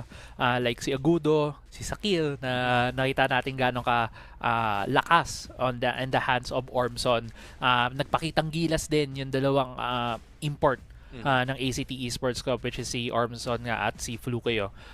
So yeah, it was a really nice, really good series na nakita natin against Base Chiblings. But now, we're moving into the second series of the day, which is the Cyber Chiblings and Exodia. And both of these teams, again, they came in from the open series na qualifiers to get here into our to the qualifier finals ng PKL. And yeah, another grassroots team that we're gonna be seeing today. And you know, one similarity that these teams shares, meron silang sister team na kasama din dito sa qualifiers natin. Yeah. So, binanggit natin to and pinag-usapan natin very briefly earlier on dun sa stream na yun nga, yung fact na meron kang sparring partner that can only make you better when prepping for these tournaments could be a big factor, you know, para sa mga qualifiers na tulad nito. Yeah, that's true. And arguably then from the sister team in terms of the ranking lang of the teams, because from the open series nagkaroon din sila ng mga placements.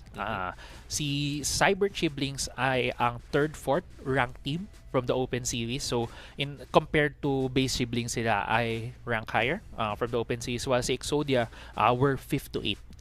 So they were in the top 8, but they're in the other half of the teams from the open series. So just looking at that, Cyber Chiblings ang may konting advantage coming into this matchup. But still, as you mentioned, these teams, pag on the day itself natin malalaman talaga kung sino yung mananalo, how they match up against each other.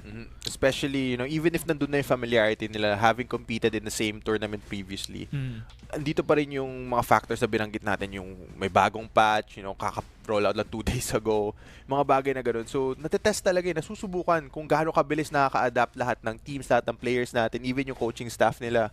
You know, paano yung mga magiging draft nila, what strats are gonna be strong. Nakita tayong preview dun sa unang best of 3 natin, what could possibly be strong. And I'm wondering now, kung marami tayong similarities na makikita in terms of the picks, you know, heading from our first best of 3 of the day dito sa susunod na best of 3 natin. We'll see, no? We'll see, no? If it's gonna be similar. I think at least sa mga nakita natin kanina, Dharma would be something na I feel like we'll be seeing more, and we'll be seeing again Diadia as well if it's left open. I remember nung S3 madalas na baban yun si Diadia, no? Mai Shiranui will always be banned. Like, pag naiiwan siya talagang pinipick siya. So yun yung mga hero na naiisip ko on top of my head. Let's talk a bit more din about the teams pa. So from what we've seen then in the bracket before from Open Series, actually chance to ni Exodia na to enact revenge against Cyber Chiblings, kasi si Cyber Chiblings ang naglaglag into the 5th to 8th place si Exodia in the Open Series. So there's a chance here for Exodia to show up and be and like say na hindi, kami talaga dapat ang makapasok sa PKL, no. And one thing then for Exodia, based on my record, hindi ko na-recognize yung mga pangalan dito ng mga player. Maybe nag-change sila ng mga IGN since they've joined grassroots, but these are very grassroots. These are the really fresh players coming into the scene, and this is the beauty, no, of having Open Series, having different qualifiers. Hindi lang yung isang malakihan, kundi multiple legs. You get to really dig through lahat ng mga players na pwedeng sumali, pwedeng mag-compete in the highest level of Honor of Kings. And yeah, I'm excited to see kung anong ipapakita sa atin dito ng roster ng Exodia. Yeah, and yun yung nagustuhan ko talaga sa Honor of Kings, yung the fact na pwede sila makahanap ng mga sobrang talented na players na sobrang dali. You know, with these grassroots, ang daming opportunities kumbaga para sa kanila na i-showcase yung talents nila, and possibly qualify para dito sa PKL, yung Pro League ka kagad, pero you started from grassroots. There's so many opportunities, especially for all these players na gusto talaga mag-compete. Yeah, exactly. And yeah, that's why now we get to see them. Makapanood nyo sila in the stream. Make sure then, guys, if you have any questions and if you have any like reactions sa nangyayari dito sa ating tournament, make sure to comment kung sino din, lalo na yung mga team na sinusuportahan nyo in the qualifiers for PKL. You have a lot to choose from, lalo na yung mga familiar names, but I believe we're gonna be seeing the updated brackets here. And yeah, so just to update everyone, lower bracket ang nilalaro natin ngayon. As we see there, ACT Esports Club moving on with that 2-0.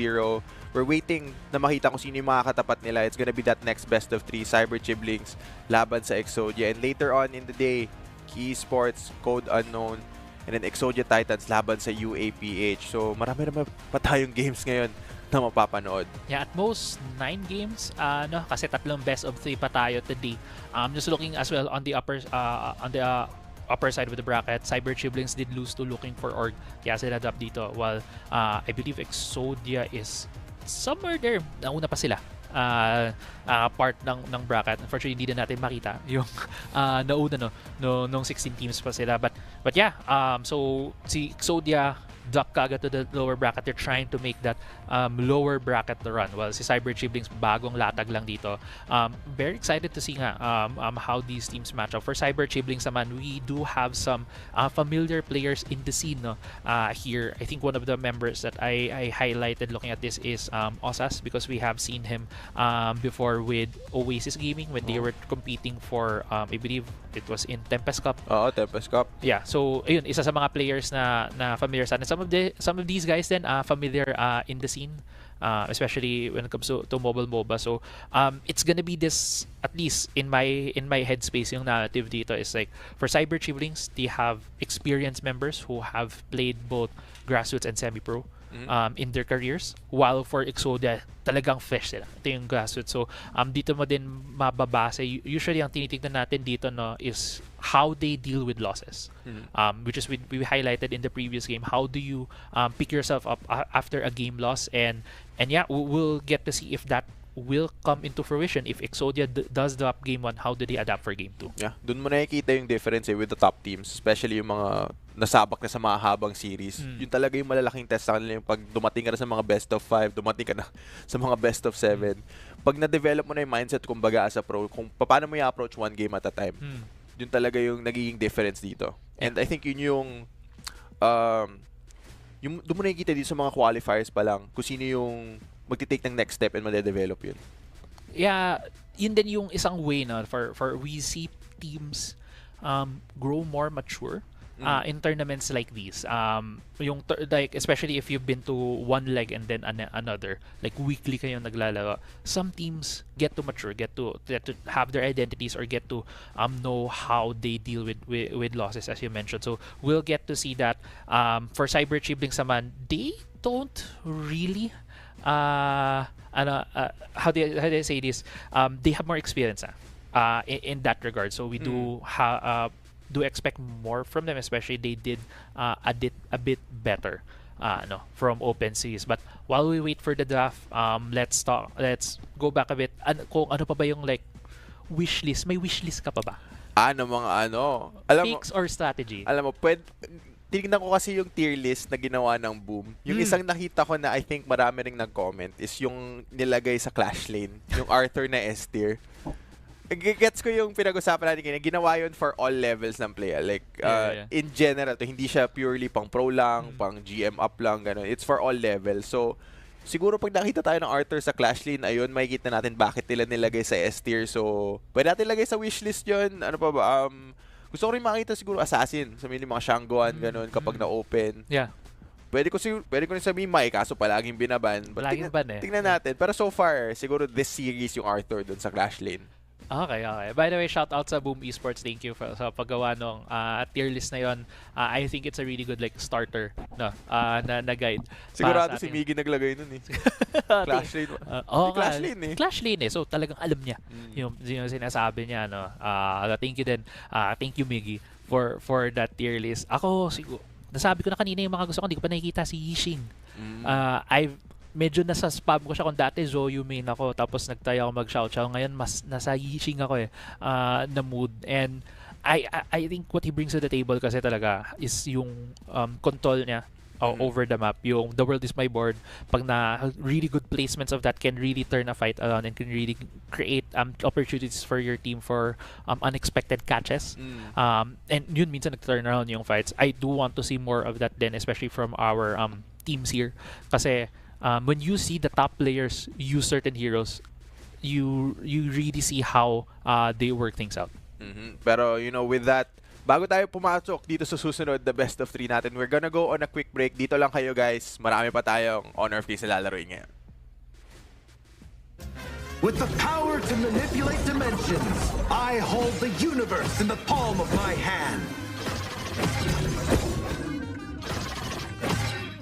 There are 3 steps to stealing a treasure. Open the box, put it in the box, and close the box. I'm in my element. Well, a surprise encore.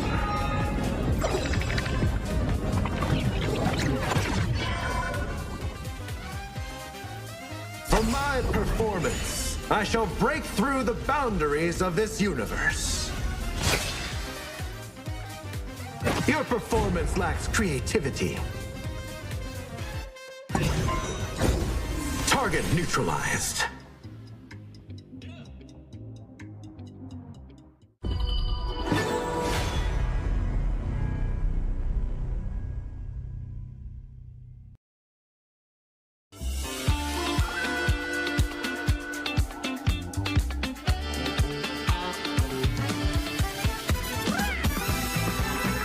Hear the roaring of the crowd, raise the curtain, let's begin.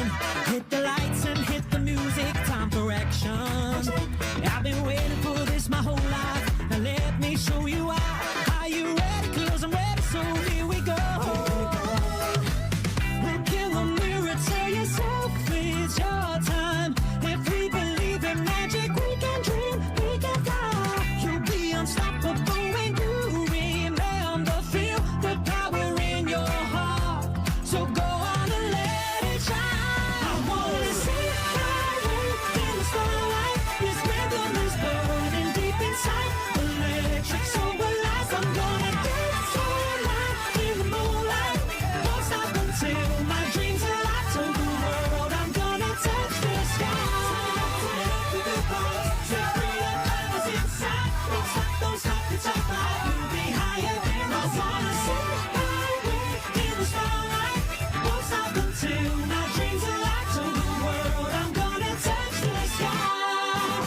budget on our performances, and you still bought these flashy decorations? But these little cuties deserve a place to call home.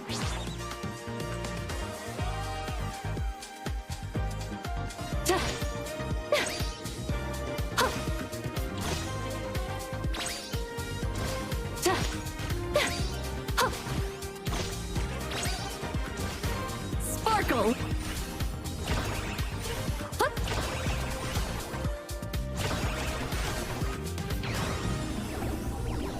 Take the stage, my critters!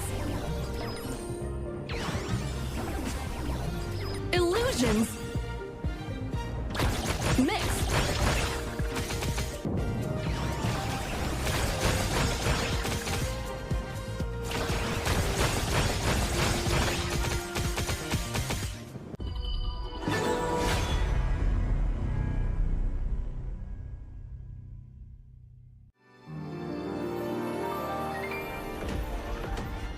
A showy plan, befitting of you indeed. I'd rather appreciate the starry sky alone, quietly.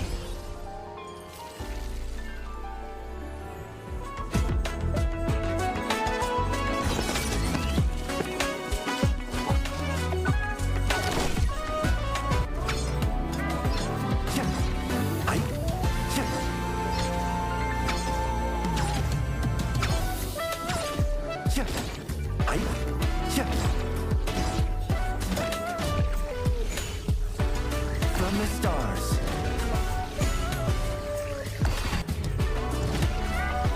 Breaking the limits. Burst forth. Splintered stars.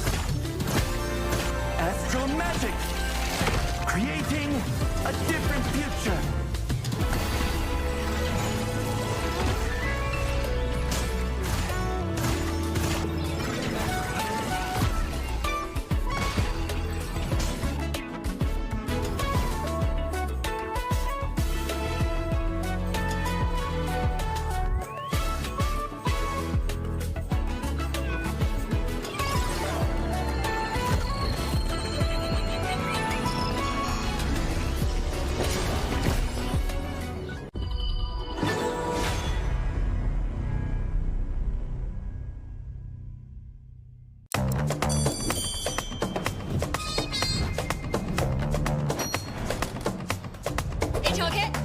Okay, it's okay.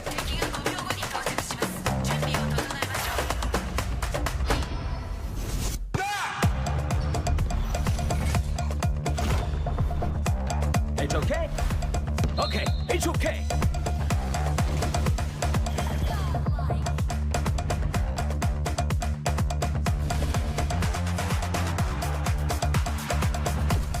It's okay.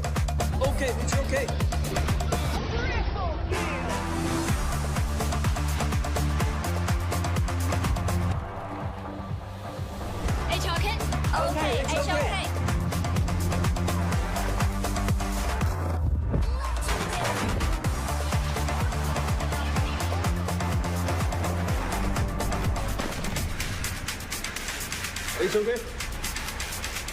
Okay, it's okay.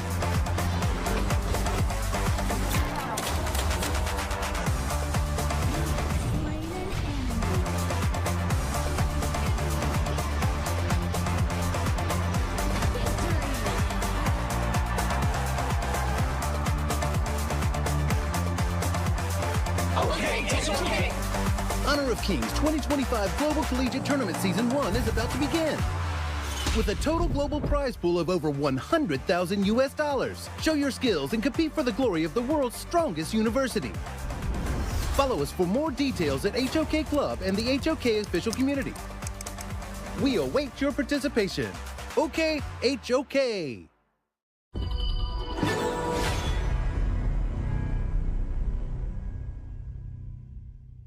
I don't like cheap tricks. I'd rather lay all my cards on the table.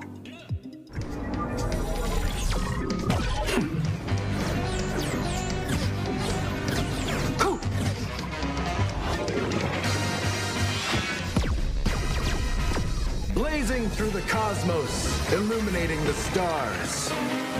The Star Charmers are here. They are.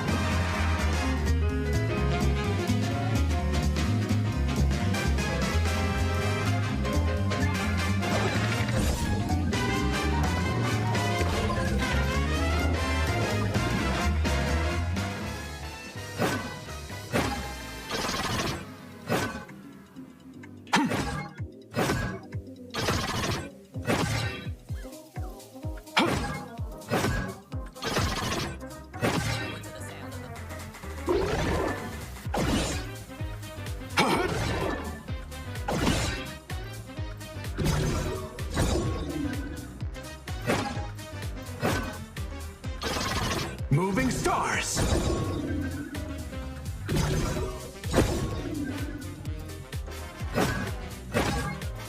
The best show is always the next show. Dazzle! Break through the shackles and shine! Oh, are you here for an autograph?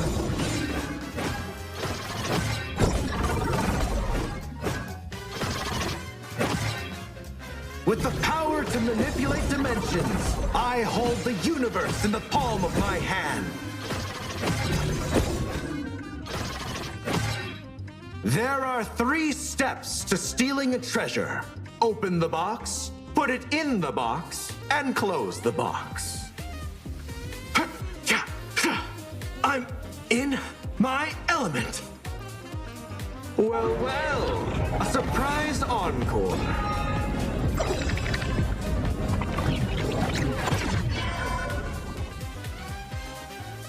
For my performance, I shall break through the boundaries of this universe. Your performance lacks creativity. Target neutralized.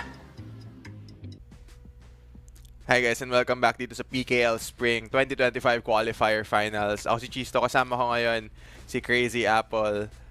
Yeah. And mukhang meron tayong balita para sa mga viewers natin. We'd like to make this update and announcement na. So we won't be continuing with match 2 between Cyber Chiblings and Exodia.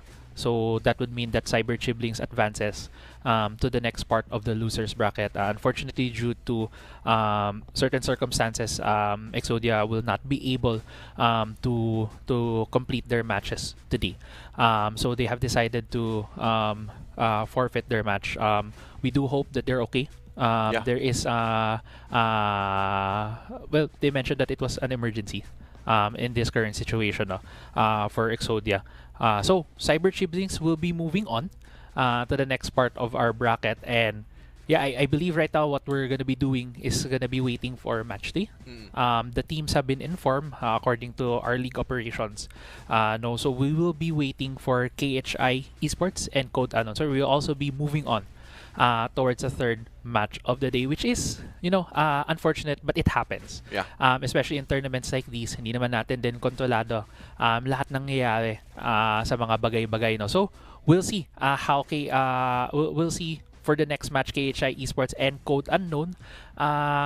Unfortunately sa akin less matches kasi kanina nga pinag-usapan natin, gusto natin ng mga games eh. Hindi, alam mo, yung bukas, lahat magsistretch yung BO3, BO5. Bossy. Baka hindi, ano nga to sa ating dalawa, it won't affect us that much. Pero yung magkakas bukas, medyo ginijinx mo naman, baka balikan ka nila. Joke lang. Pero, ayun nga, we were asking for more matches today. Unfortunately nga, hopefully everything will be fine, with Exodia, dun sa side nila with the emergency. But yeah, focus tayo ngayon, no? Dito sa susunod na match natin. Pasok tayo agad dun sa nakaschedule na pangatlong best of 3 natin for the day, which is between KHI Esports laban sa Code Unknown. Yeah. So we do have a cheat sheet na kinikip namin dito ni Jason on information on the team. So again, both of these teams, both KHI Esports and Code Unknown, ay nanggaling sa Open Series. So there were 2 of the 8 teams na nanggaling sa Open Series, and they do have some history there.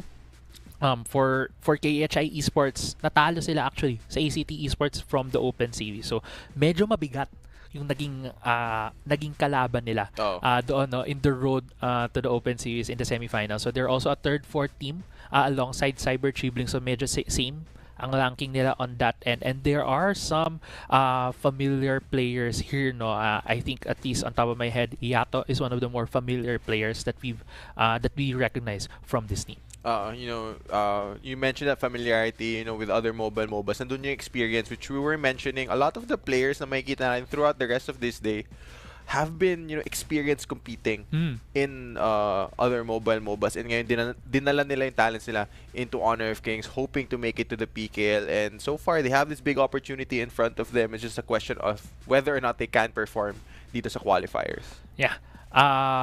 Exactly. Yun naman yung mga, like, things we look out for, key things na we look out for these experienced players, na how they adapt, how they perform on the day. But let's move then to Code Unknown, which is the other team coming in today.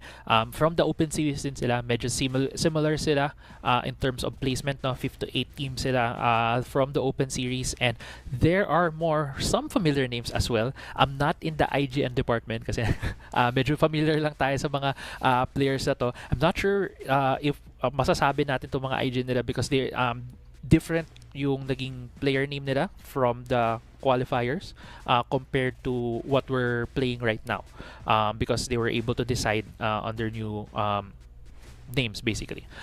So some familiar names as well coming in from Code Unknown, and honestly I right now I just feel like these two teams might be very even head to head.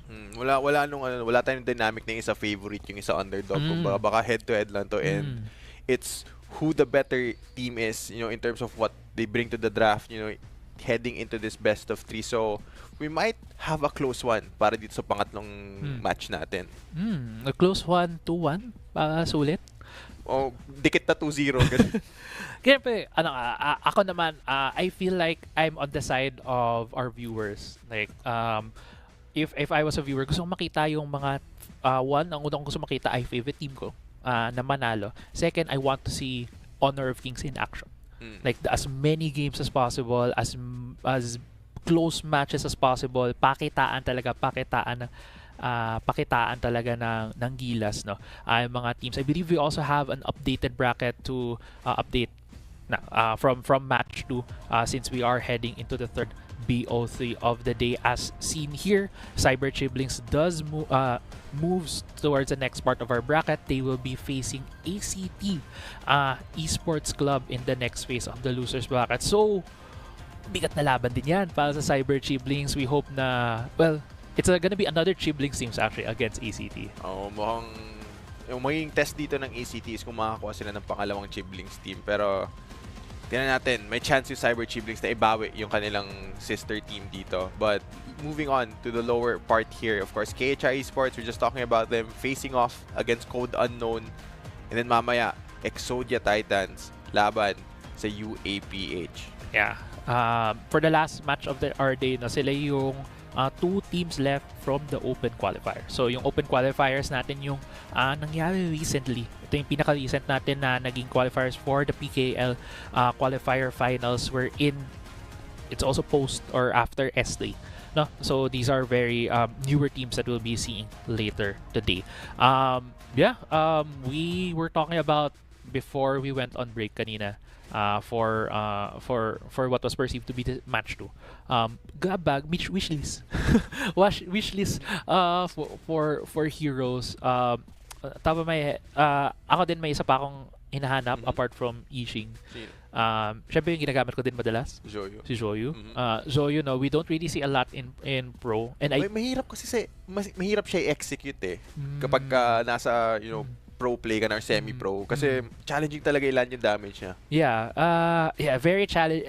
I understand. And also, iba kasi when you're playing in rank.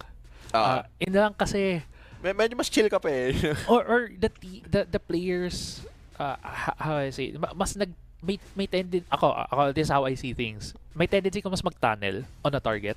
So, napapunish mo as Zoyu, parang naglalapag ka ng apoy and then you wait for them to come to you or affect the fight and then stun, and then that's how you deal the damage. For higher, it's hard to do that specifically, no. So I mean, it's just sa akin na.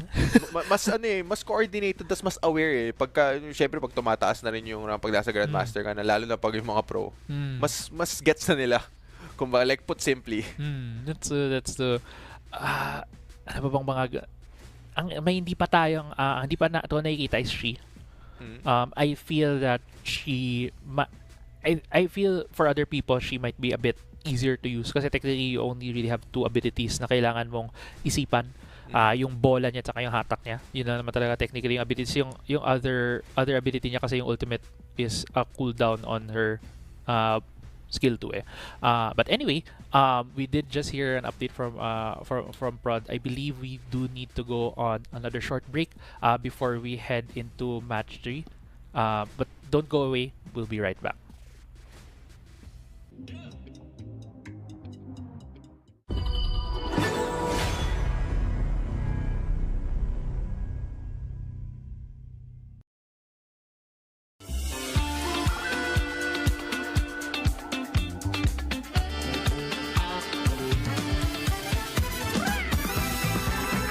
Hear the roaring of the crowd. Raise the curtain, let's begin.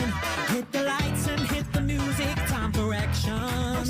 I've been waiting for this my whole life. Now let me show you why. Are you ready? 'Cause I'm ready, so here we go.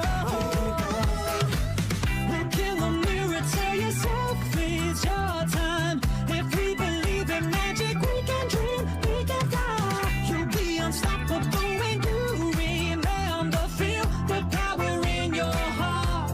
So go on and let it shine. I wanna see my way in the starlight. This rhythm is burning deep inside. Electric, so alive. I'm gonna dance all night in the moonlight.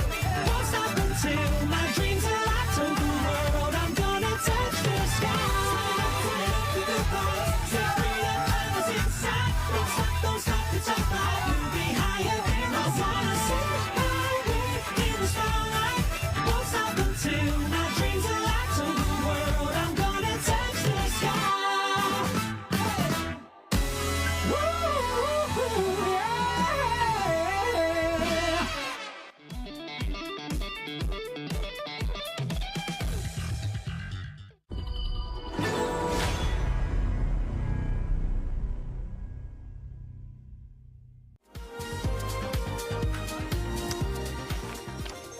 We're over budget on our performances, and you still bought these flashy decorations? But these little cuties deserve a place to call home.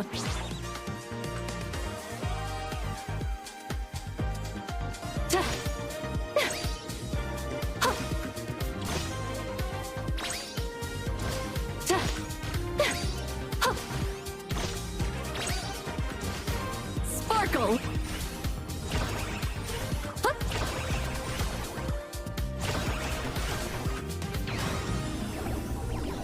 Take the stage, my critters! Illusions! Mix!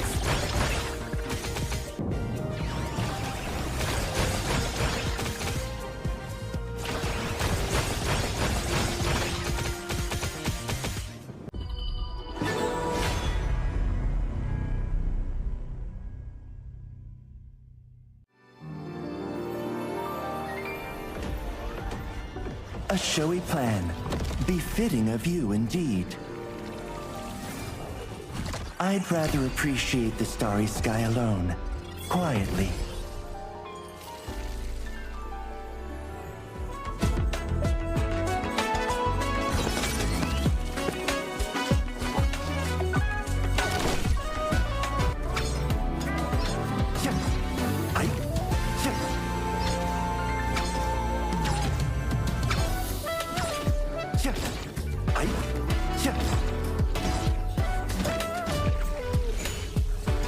From the stars,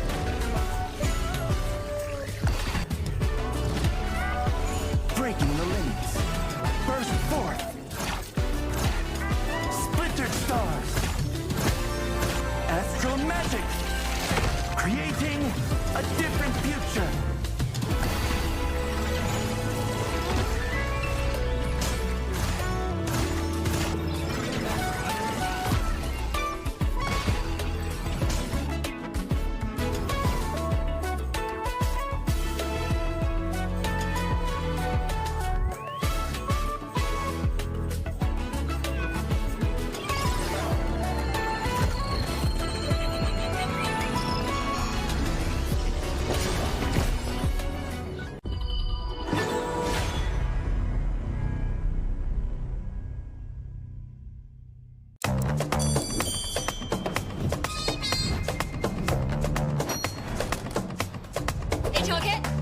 Okay, it's okay.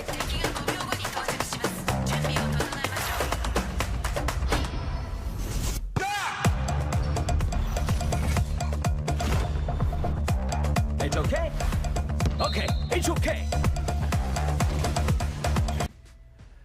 At nagbabalik na naman kami para sa PKL Spring 2025 Qualifier Finals. Ako si Chisto, kasama ko ngayon si Crazy Apple. At gusto ko lang sabihin, gusto ko lang mabanggit, hindi namin kinolor coordinate yung mga shirt namin ngayon. Pero sumakto na kulay ng PKL, yung blue, tas red, orange sort of. Yun dun yung shade. Yun na, yung hati ng logo. Ayun, nakikita. Sumakto lang talaga. Parang, Yeah. So, actually, di talaga natin na napag-usapan. Hindi talaga napag-usapan. Legit. As in, kagabi, ang nagtanong lang kami, anong susuotin mo? Ang sabi lang sa akin ni Chisto, blazer or coat saka shirt. Para saktong semi-formal, formal, ganun. Sakto nga, di ba? Sakto yung medyo, ang tawag ko dito sa blazer saka shirt ay the Korean style, the K-drama style. Kasi hindi nyo man nakikita. It's very Asian, if you think about it. Asian naman tayo. Oh, exactly. Kaya nga, happy accident, happy coincidence, no? Here in the PKL Spring 2025 Qualifier Finals. Pero iset mo na tayo. We are heading into match 3. Before we went on that short break kanina, no, we were talking about si Code Unknown and KHI Esports. Na yun yung makikita natin today. Medyo napaaga yung kanilang matches. So, we had to take a bit more time to have the teams prepared.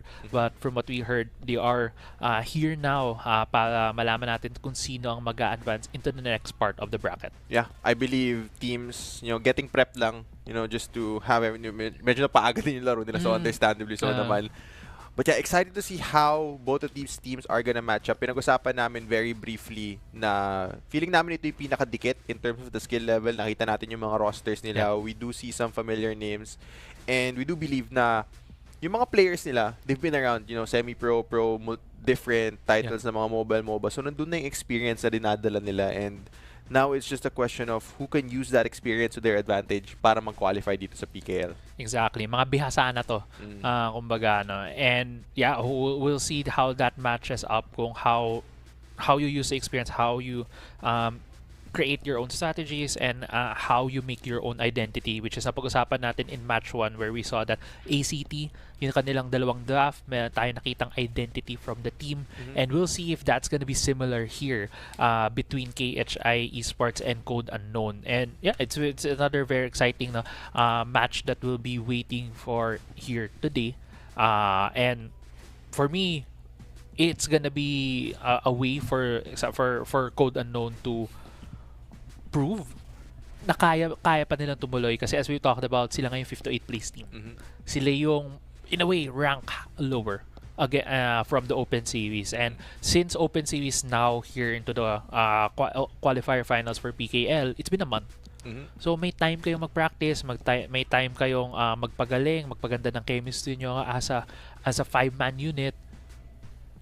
Did that pay off, no? Doon nung kakakitaan dito, doon ipapakita sa atin ng teams if that time was used well in preparation for this tournament. And ano din yung motivation syempre, you're going into these tournaments, you're competing. All of them gusto nila sila yung mag-finish na mataas, Syempre goal nila lahat yun mag-champion.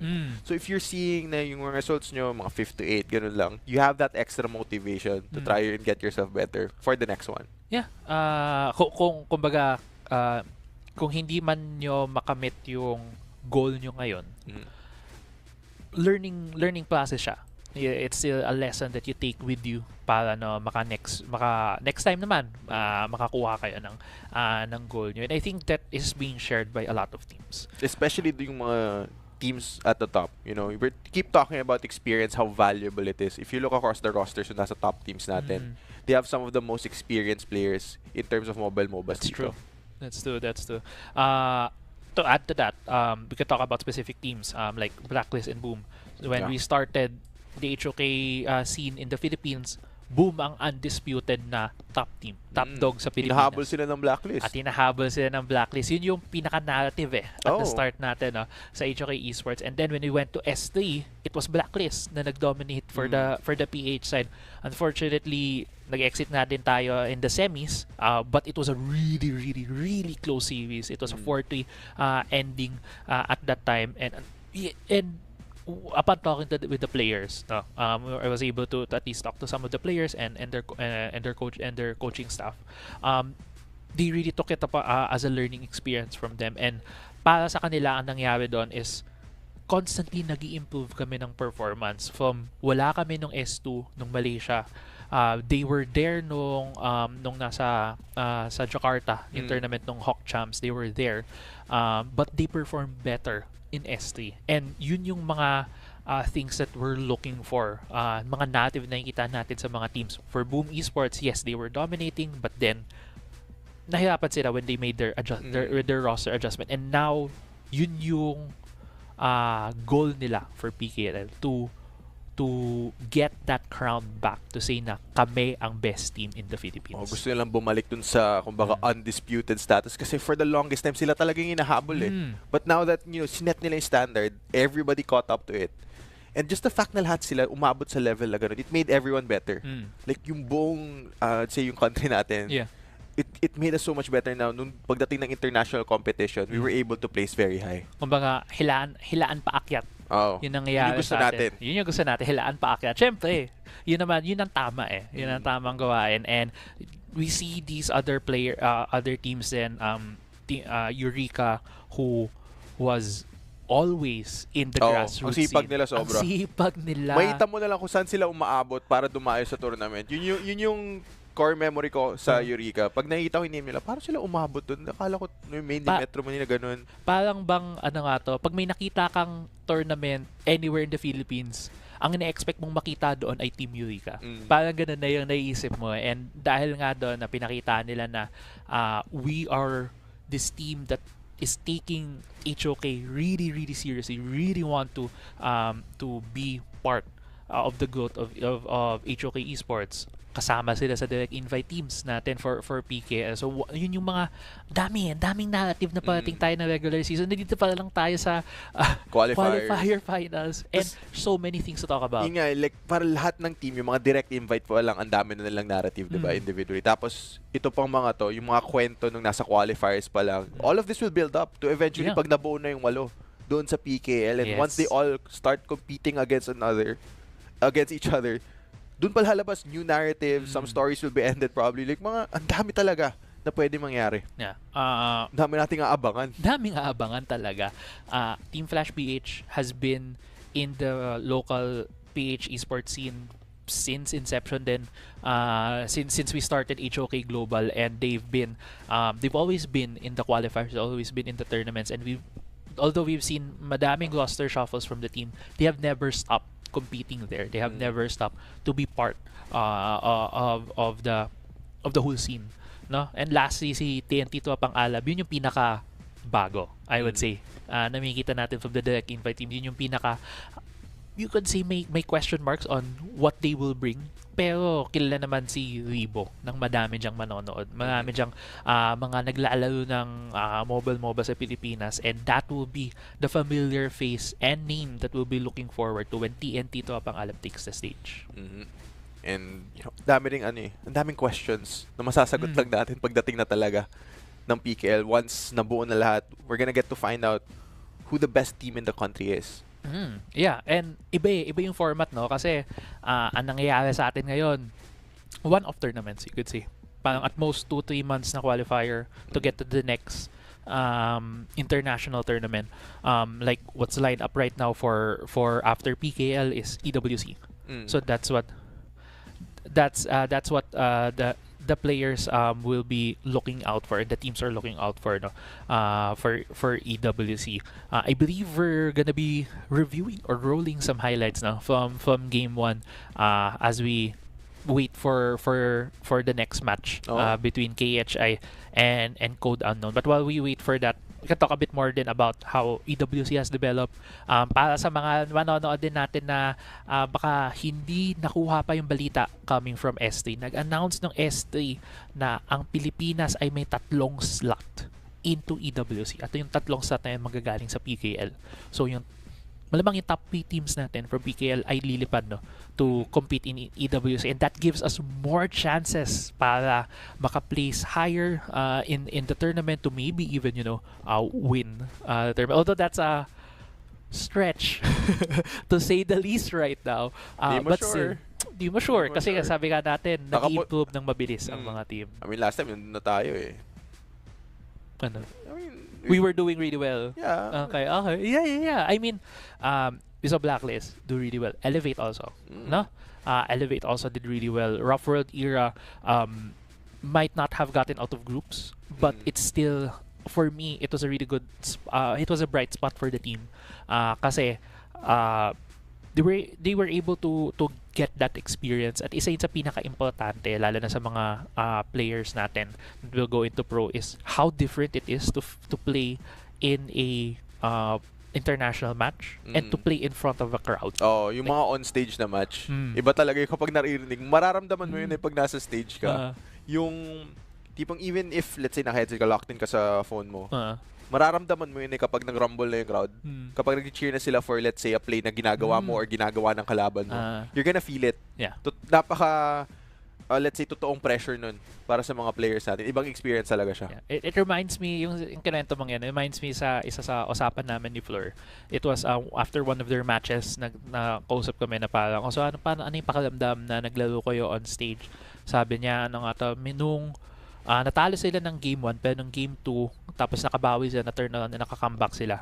So, parang sabi nila sa isa, naiinig nyo yun, sinisigaw nila tayo. Hindi na natin pwedeng, kailangan natin ibuhos lahat dito sa laban na to. And that's what a crowd does. That's what you call home court advantage nyo.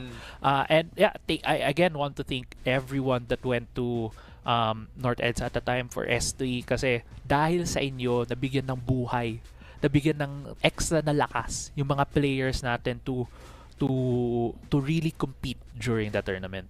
I really like yung remark ni Flor na ganun, na ginagamit yung energy ng crowd. Yeah, it came from Flor, and also narinig ko din from both Elevate and Blacklist nung sinisigaw yung team nila. Parang sabi ko, so kumusta? Hindi ba kayo nahirapan sa comms? Hindi, maganda yung comms. Narinig namin isa't isa, pero pag sumisigaw yung crowd, ramdam mo. Hindi lang sa naririnig mo yung cheer nila, ramdam mo yung cheer nila para sa inyo, and it gives them more willpower to really push themselves for the game. And yeah, sana umabot tayo sa ganun para dito sa PKL, you know. Live audience PKL. We'll see, no? If we can get to that. But yeah, we'll be I believe we'll be seeing previous highlights as we wait for the next series. So this was yung ating match 1 for today. This was between ACT and Base Shiblings. Ito yung game 2. Oh! Yeah, game 2 na very scrappy. Yeah. Between these two teams. Talagang sobrang daming skirmish na naganap between the two, and it did give Base Shiblings a chance here. Nakita naman natin what they could do when they're able to punish ACT for overextending. You know, the fact that they had a comp that could dish out damage, can re-engage, andun, they gave themselves opportunities to get into the game, but in the end, talagang ACT was just too much. Yeah, makikita din talaga natin how ACT, ito na yung expectations natin. Like, we started the day with ACT as being one of the favorites to get into PKL. Natalo nga sila sa Rough World Era to drop into the lower bracket. Favorites din yun eh. Well, exactly. Thank you. Favorites din sila eh. So parang naglaban yung dalawa ng maaga. Para bang maaga naglaban si Eugene sa kasi Taguo. Tapos nalaglag ka agad si Eugene pero pwede siyang bumawi sa dulo. Nag-double elim sila. Nag-double elim sila. Naglaban sila ng maaga. I think hindi ganun yung nangyari sa anime pero... Di ba double elim ba yung tournament sa anime? Hindi, di ba? Example. Yeah. I mean, you get Pero my point. maganda yung analogy. Sila yung naglaban tapos nagkalaglagan so pwede silang makita ulit. Ano bang mas modern? So yun, nagpapakita ako ng age ko sa mga Mas palabas. modern na anime na may tournament. Mas Haikyuu. may double elim naman yata sa Haikyuu eh. Double elim ba sa Haikyuu? Schools yun na naglalaban, volleyball yun eh. Pero, alam mo naman, very cutthroat. But anyway, para sa mga kabataan natin dyan, baka may kayo masuggest na may tournament arc na anime na pwedeng nating kuhaan. Free rin. Na double elim. Na double elim. But yun, di ba? Naglaban sila kagad kaya nalaglag dito ACT. But dito din natin napatikim nila sa atin kung ano ang peak ACT. Baka yun yung itsura ng PKL. Di ba? Mga ganun na level ng competition. Lahat sila, no? Well, yeah, ako, right now, with what we've seen, I'm excited to see I mean, hindi pa naman sure na makapasok si ACT kasi after nito makakalaban nila Cyber Chiblings and if they win, ang makakalaban nila ay manggagaling sa upper bracket. Which is ang natitira pa sa upper bracket ay Elevate, 3 Degrees Esports. Looking for Org, tsaka Rough World Era. So may if looking for Org beats Rough World, may chance silang makita ulit at yun na yung ultimate showdown. Na yun na yung final episode ng arc between Eugene and Taguo. Oo, yun na talaga magkakaalaman. Yung 100% lakas ni Taguo ilalabas na to. Tapos may kita natin yung Reagan naman lalabas from one of these teams na. Yeah. Nakahalata talaga kung ano yung anime na napapanood mo eh. Kasi di ka na may isa pa like hindi ko na matanda yung tournament arc ng Flame of Rec. patanda. But anyway, I believe tama ba ang tawin ko, we will be going to a short break. Yes. I believe that match yung teams nagpa-populate pa malamang ng lobby nila no. So yeah, paumanhin na sa mga teams dahil napaaga yung schedule din nila. So we are also waiting for them to be ready. So yeah, yun lang naman, we'll be going for a short break. Don't go away, we'll be right back.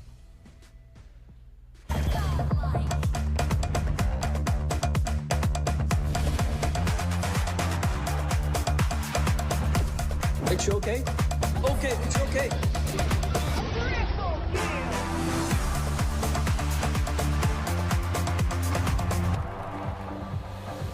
It's okay? Okay, it's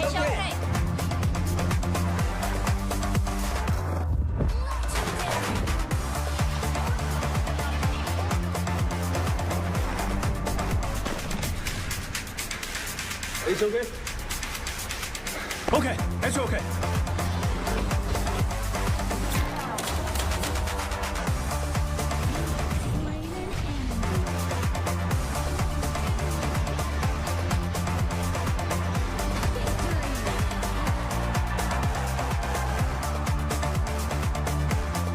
Okay, it's okay. Honor of Kings 2025 Global Collegiate Tournament Season 1 is about to begin. With a total global prize pool of over 100,000 US dollars. Show your skills and compete for the glory of the world's strongest university. Follow us for more details at HOK Club and the HOK official community. We await your participation. OK, HOK!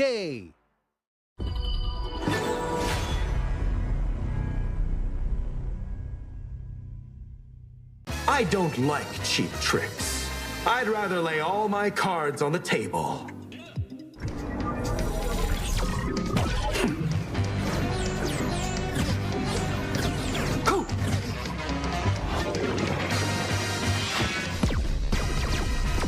Blazing through the cosmos, illuminating the stars. The Star Charmers are here. They are.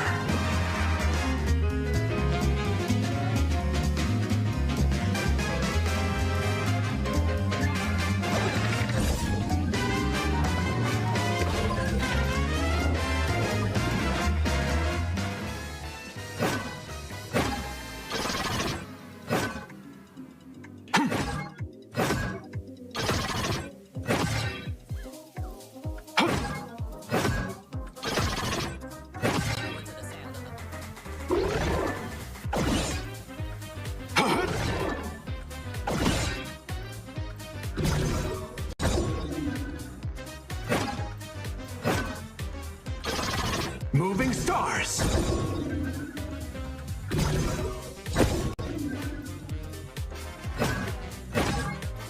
The best show is always the next show. Dazzle! Break through the shackles and shine! Oh, are you here for an autograph?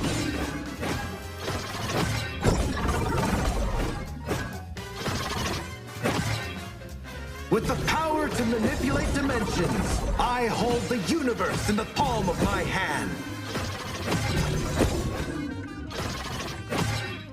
There are 3 steps to stealing a treasure.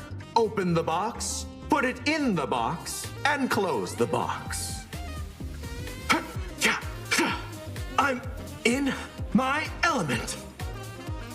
Well, well, a surprise encore.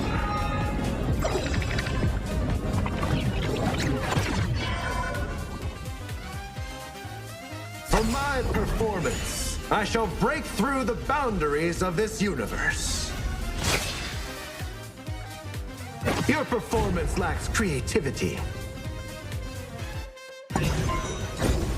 Target neutralized.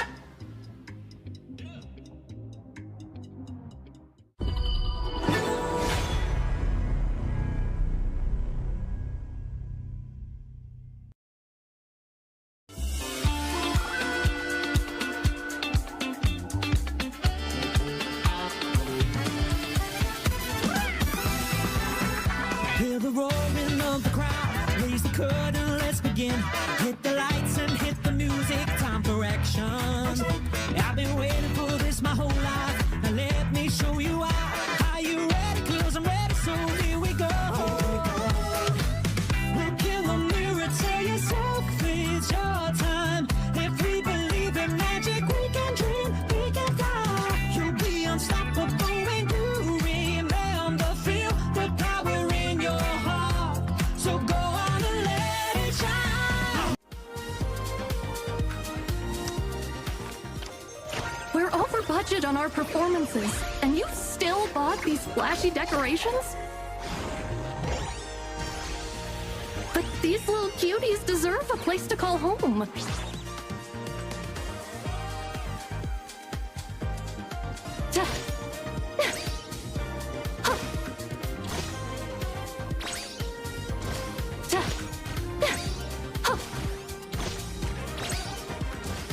Sparkle!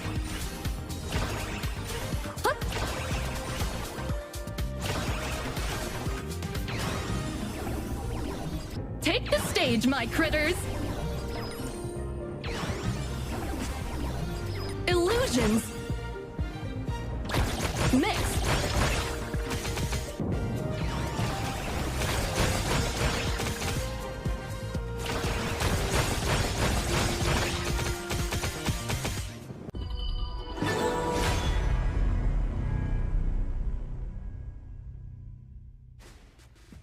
At nagbabalik ulit ang PKL Spring 2025 Qualifier Finals. Kami pa rin casters nyo. My name is Chisto. Kasama ko nga pa rin, Crazy Apple. Ito na tayo. Papasok na tayo sa ating match 3 for the day. It's gonna be KHI Esports laban sa Code Unknown. Yeah, nakita ko din, sumilip ako nun sa League of Stable kanina. Ready na yung teams, they were in the lobby, so we'll just be waiting for the draft to start or mag-switch tayo into the draft, no? So, yeah, we've been talking about a lot of different points na before we headed into the games, into the match 3 of the day. Pa kung kayo ay kakarating lang into iRive Sim, welcome, hello, please stay kasi marami pa tayong HOK action na lalabas, and also you can share to your friends na meron nga tayo ngayong PKL Qualifier Finals na wherein honestly lahat ng teams na makikita natin here today, yung matatalo ay malalaglag na sa tournament. So medyo, well, di pala medyo, it's an actual na elimination matches tayo. Sorry, we just got our voice in our heads, in our headsets ng quick update. We will be moving forward to our match 4 actually. So that will be between Exodia Titans and UAPH. I think match 3 will be taking some more time to prepare themselves. So while we are moving towards the fourth match, I could talk a bit about their players and what they've got. Honestly, based on our research, ito yung parang teams na pinaka-less info tayo. Most probably because they are new players into the scene, into really the competitive scene. Ito yung pinaka-grassroots natin ng mga team, no? So, expectations-wise, it's gonna be for me personally, it's gonna be a very, I would say, raw experience for both of these teams. Of course, galing sila pareha sa open qualifiers natin na naganap previously. But you mentioned nga, galing sila sa grassroots. Both teams fairly new to the scene. And I think throughout the broadcast today, ina-express natin yung value talaga ng experience para dito sa mga teams na to. So, knowing that these are fairly new players, we're yet to see, how, much of their talent they can show out here, especially playing on broadcast. Baka for some of them might be a first time. We just have to wait and see kung ano yung kaya nilang dalhin dito sa ating susunod na best of 3. Yeah. Isa ding masasabi ko sa teams na to, no. They are the 5th and 6th place team from the open qualifiers. So, sana punta yung 1st and 4th, which we haven't really looked into yet, but this means that these two teams right now, which are seeing Exodia Titans and UAPH, they fought they fought through the lower bracket to get to where here today, which is the second part of the lower bracket. So here, finally, may draft na tayong makikita dito. So this is gonna be game 1 between Exodia Titans and UAPH. Yeah, and ngayon iisipin mo kung ano yung first pick dito ng Exodia Titans. Nagtanggal lang early ang UAPH, pero mga kukunin dito ng Exodia Titans. So with the early being banned, we could expect UAPH to go for something like the Long para lang ma-secure nila yung isa sa malalakas na farm lane picks dito. But tingnan natin kung ano yung ipapares nila doon. Marami pa silang available options dito na malalakas. Yeah, marami ka pa naman pwedeng kunin dito. Oglan is open. It's one of the higher tier picks na nakikita natin in competitive. It's not as sought after when it comes to pro, but now we did see na, as you mentioned, Long ang naging priority dito along with the Dahlia for UAPH. I guess securing the Dahlia early means na hindi muna nila i-reveal yung iba pa sa comp nila. They could have opted for something else na ma-prioritize since nag-pick naman na ng roamer yung side ng Exodia Titans. Hindi na maagaw yung Dahlia, but yung magiging response dito, nakita natin to doon sa unang best of 3 natin, yung Nua. Very strong with that range, with that, damage as well, na kaya niyang iba to from afar. Really, really strong picks here so far galing sa Exodia Titans. Yeah. Isang bagay din kasi kay Noah na mention ng teleport na can go like halfway across the map. So, ang nangyayari dyan, when you place her in mid, hindi niya kailangan mag-roam as heavily or rather umalis doon sa lane niya as heavily as other mid laners. So, this allows more plays coming in from Exodia Titans. And right now, pinapakita din na they have so much range with the Nua and the Lady Sun. Talagang pwedeng lumayo in terms of backline itong dalawang to. Pero ang kailangan ng dalawang hero na to is kailangan nila na magta-tank for them. They need that front line. Exactly. Or at least a bit of setup para malapag nila yung damage nila, which is something na UAPH should be looking to deny dito sa susunod na set ng ban sila. Sunse is one of them, yung initiator. Yeah. So I like the ban coming out from them. It does limit the options coming from Exodia Titans. So far dito, both teams, ina-approach sila very intelligently yung draft. Yeah, I love to see it, right? Na very intelligent draft, talagang pinaghandaan. Ito pa, tinanggal pa yung Liu Bang. So another layer of that tank engage na pwedeng ibigay dito sa Exodia Titans. Meron minsan Diadia. Diadia is fairly tanky, very durable on the side dito ng Exodia Titans.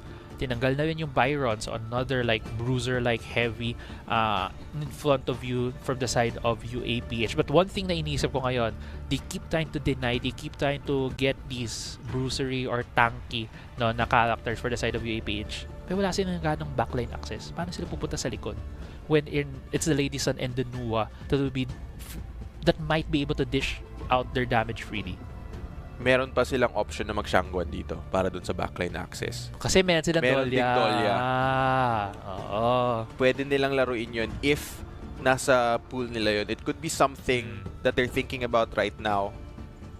Pero tignan natin. It does pair up well with their comp and maganda yung magiging synergy nun. Pero right now, that's not the direction they wanna go. Imbis na mag-backline access, baka piliin nilang mag-front to back dito with that control coming from the Lady Shen.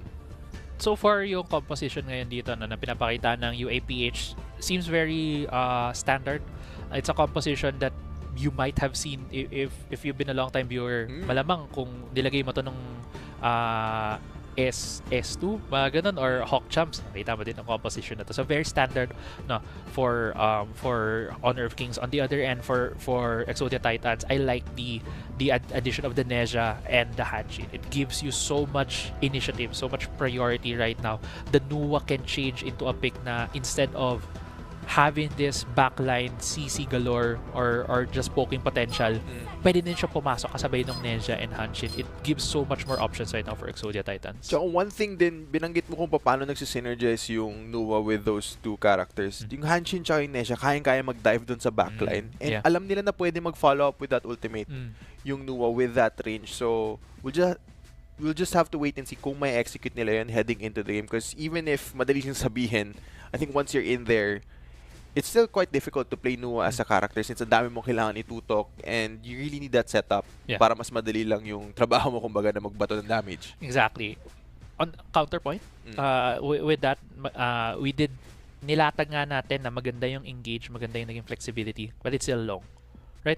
Meron pwede siyang infinite vastness, pwede siyang tumakas, meron pang Dolya na pwedeng i-reset yung infinite vastness niya, so pwede siyang makadoble kahit man magamit niya as an emergency yung una niyang infinite vastness. Dami niyang chance na mag-reposition kumbaga sa mga team fight na to. But tingnan natin, game 1 really gonna set the tone for how this next best of 3 is gonna go. Pretty standard start here. Magkaka 2v2 dito sa mid lane, paunahan mag-shove, and mukhang Exodia Titans ang magkaka-priority dito. Yeah. Dahil nag-stick dito din yung roamer for the side of Exodia Titan, si Kerry nag-red buff check siya kung nandoon si Hanshin, nalaman nilang wala. That is info that they may be able to use right now looking at the map din. Byron is helping out, or Kusanagi is helping out the Dune in his jungle, so that might allow this Dune to have a quicker time right now no, in getting the camps for him. But so far, very balanced, very equal start for both teams.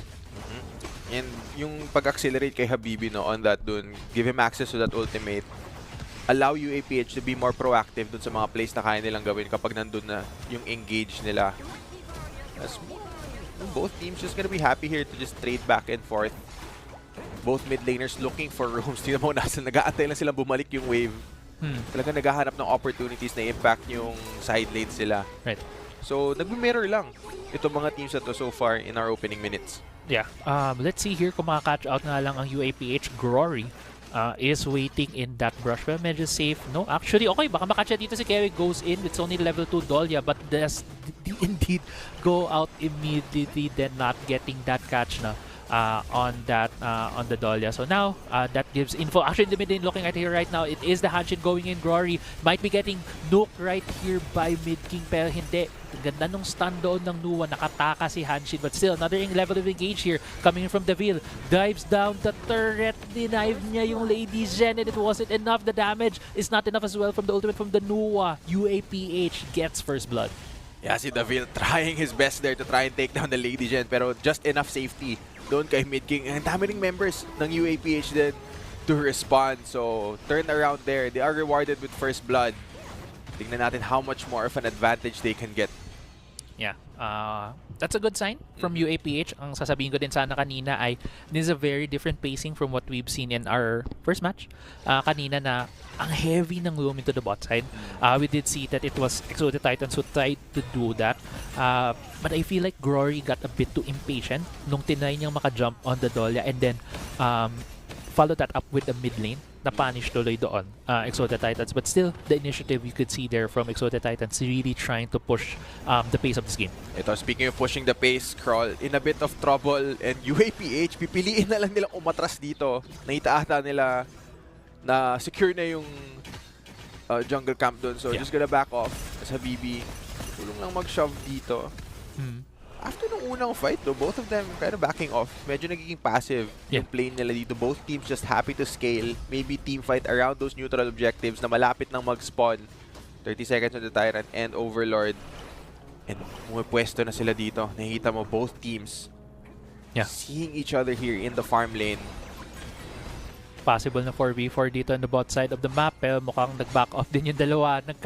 Nagkaabuyan lang. Parang, feeling ko nandito din sila eh. So, back up muna tayo. Let's not start stuff here in the bot side. Pero actually going in dito yung Hanshin with the engage on UAPH. Medyo napupush back sila dito.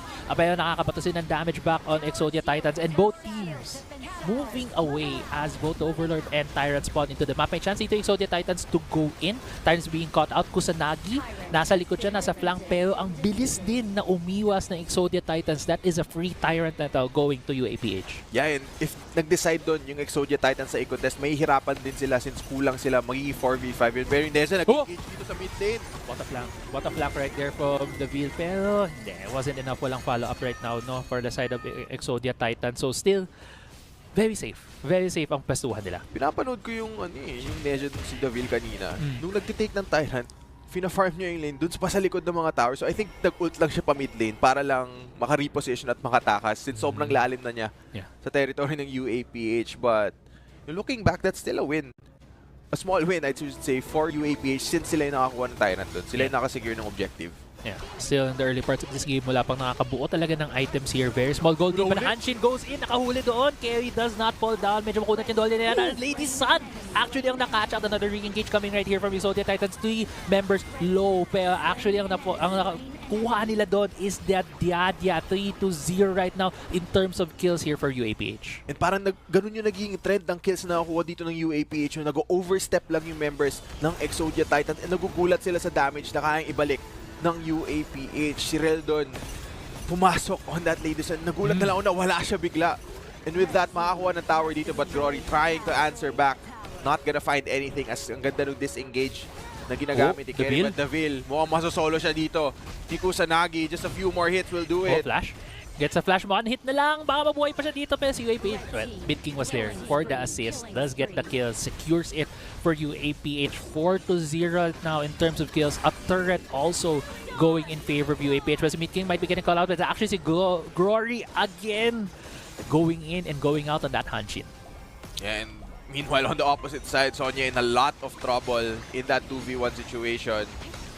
Mukhang makukuha ni Rel at ni Kroll ang turret here just to get some gold back onto their side. And both teams going back and forth here. Wala pa rin nakukuha kill ang Exodia Titans. So far, parang nauhuli sila kapag nag-overstep sila dito. So yung Overlord, sinimulan na dito ng UAPH. And throughout this game, sila yung mga nauna dito sa mga neutral objectives. Hindi pa natin nakitang nakapwesto ng maaga ang Exodia Titans para mag-contest. Yeah. Naramdaman mo dito yung may pagka-passive yung laruan dito ng Exodia Titans, and we can go back to our point na pinag-usapan natin na this is a very raw team, right? Marami sa kanila mga new names into the scene. There is a chance na this is some of the nerves coming in, lalo na this is an elimination match for them, but we can also see that they're trying to match UAPH every step of the way. Hindi lang pa nila nahahanap yung opening na yon. We still have a long game. This is not a huge advantage right now for UAPH. Exodia Titans can still find that opening na pwedeng ibigay dito ng UAPH. Well, UAPH, kudos to them actually dahil napapunish nga nila yung mga mistakes dito ng Exodia Titans. Napapansin mo din yung UAPH, meron silang mas light na sense of urgency with the way that they're playing, the way that they're punishing Exodia Titans for these mistakes.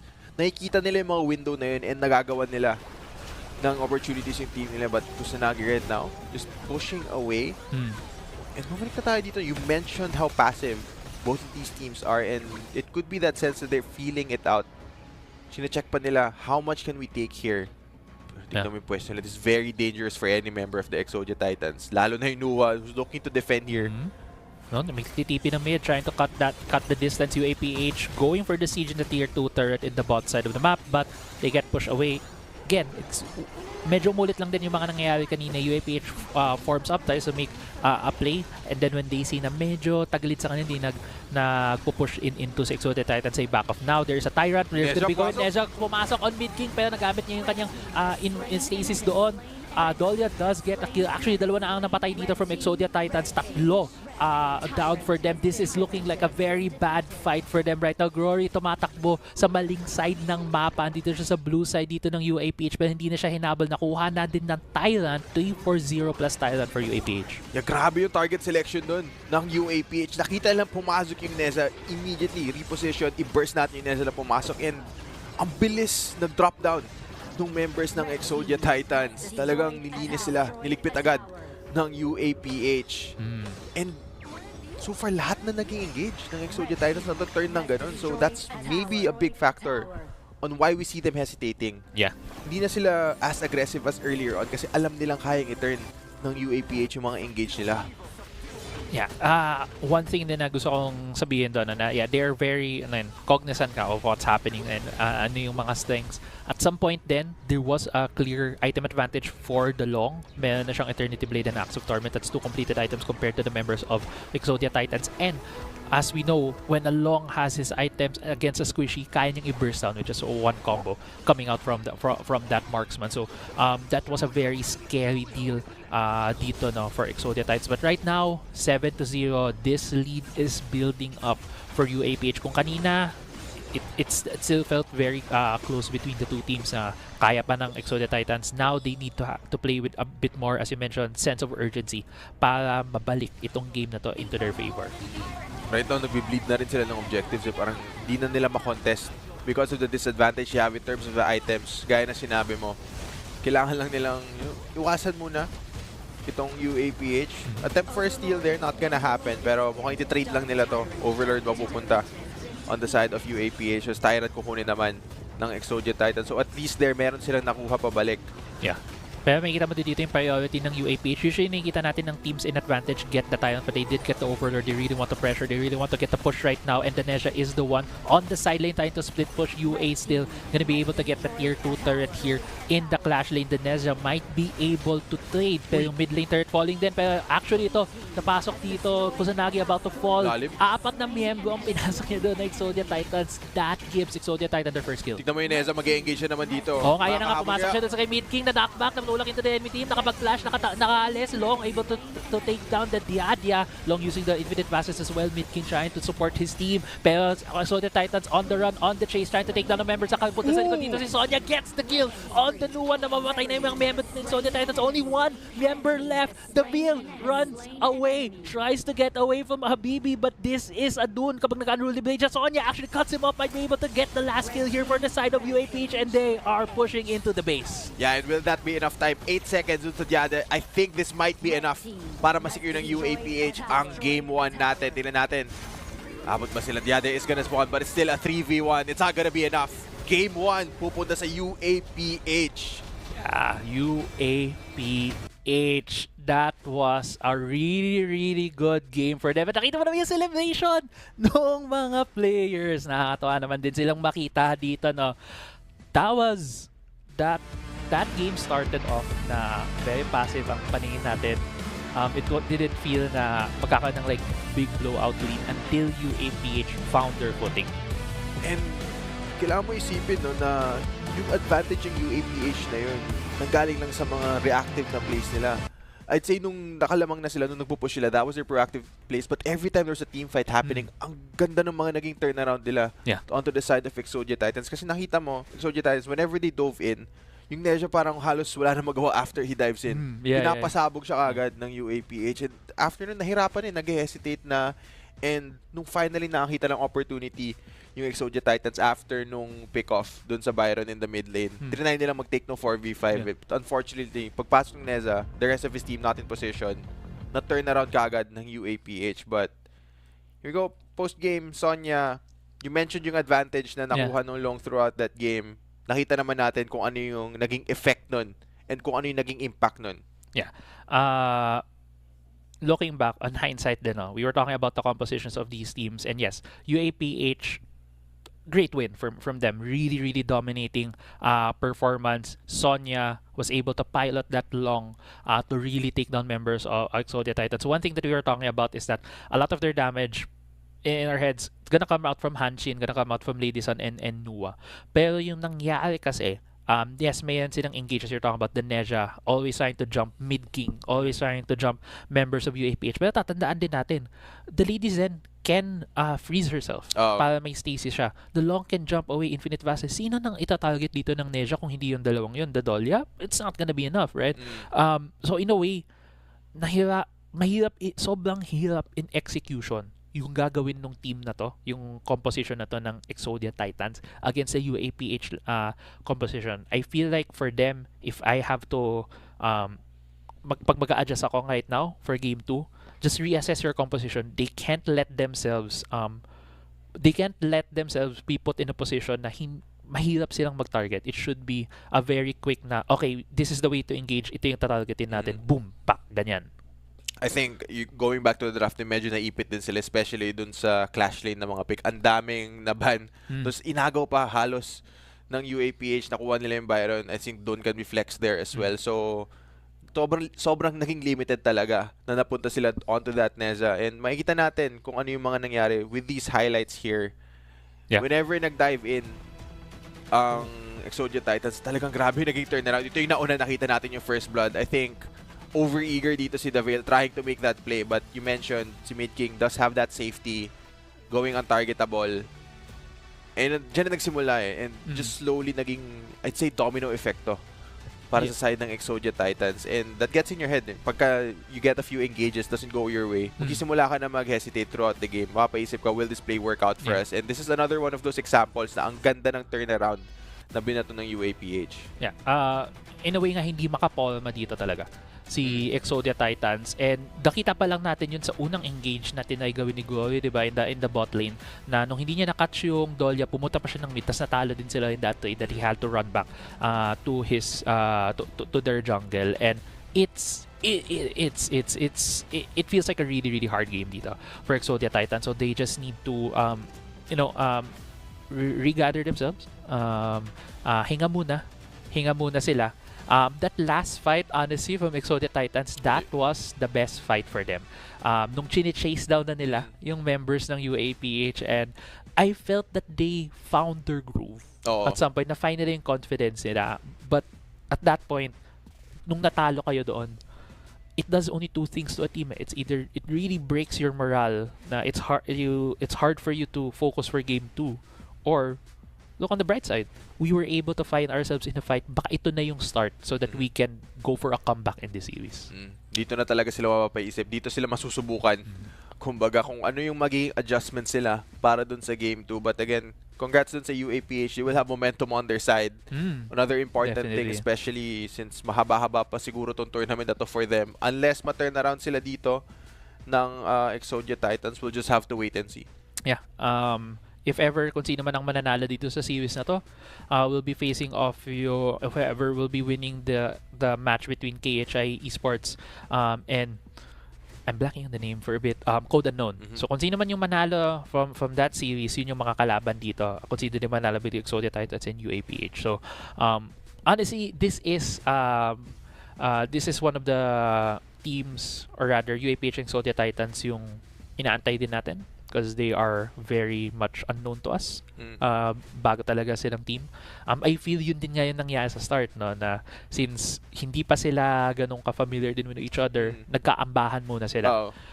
And then, it's just UAPH slowly building up that lead, slowly getting that confidence. And that, as you mentioned, nasa kanila yung momentum.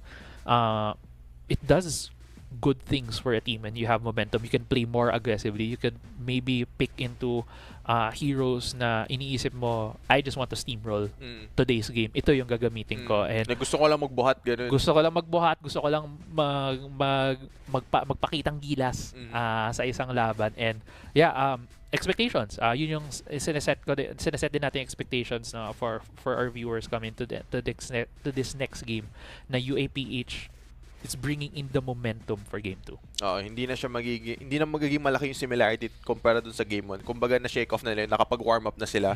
Kasi napansin natin nahalata naman na merong slight hesitations. We were talking about how very passive yung first few minutes ng game, and it's a very real feeling kapag bigla kang sasabak dun sa mga games na ganito. But heading into game 2, there's a good chance na we see less of that and baka mas maging confident na yung mga plays nila and even more proactive compared to ending yung game 1.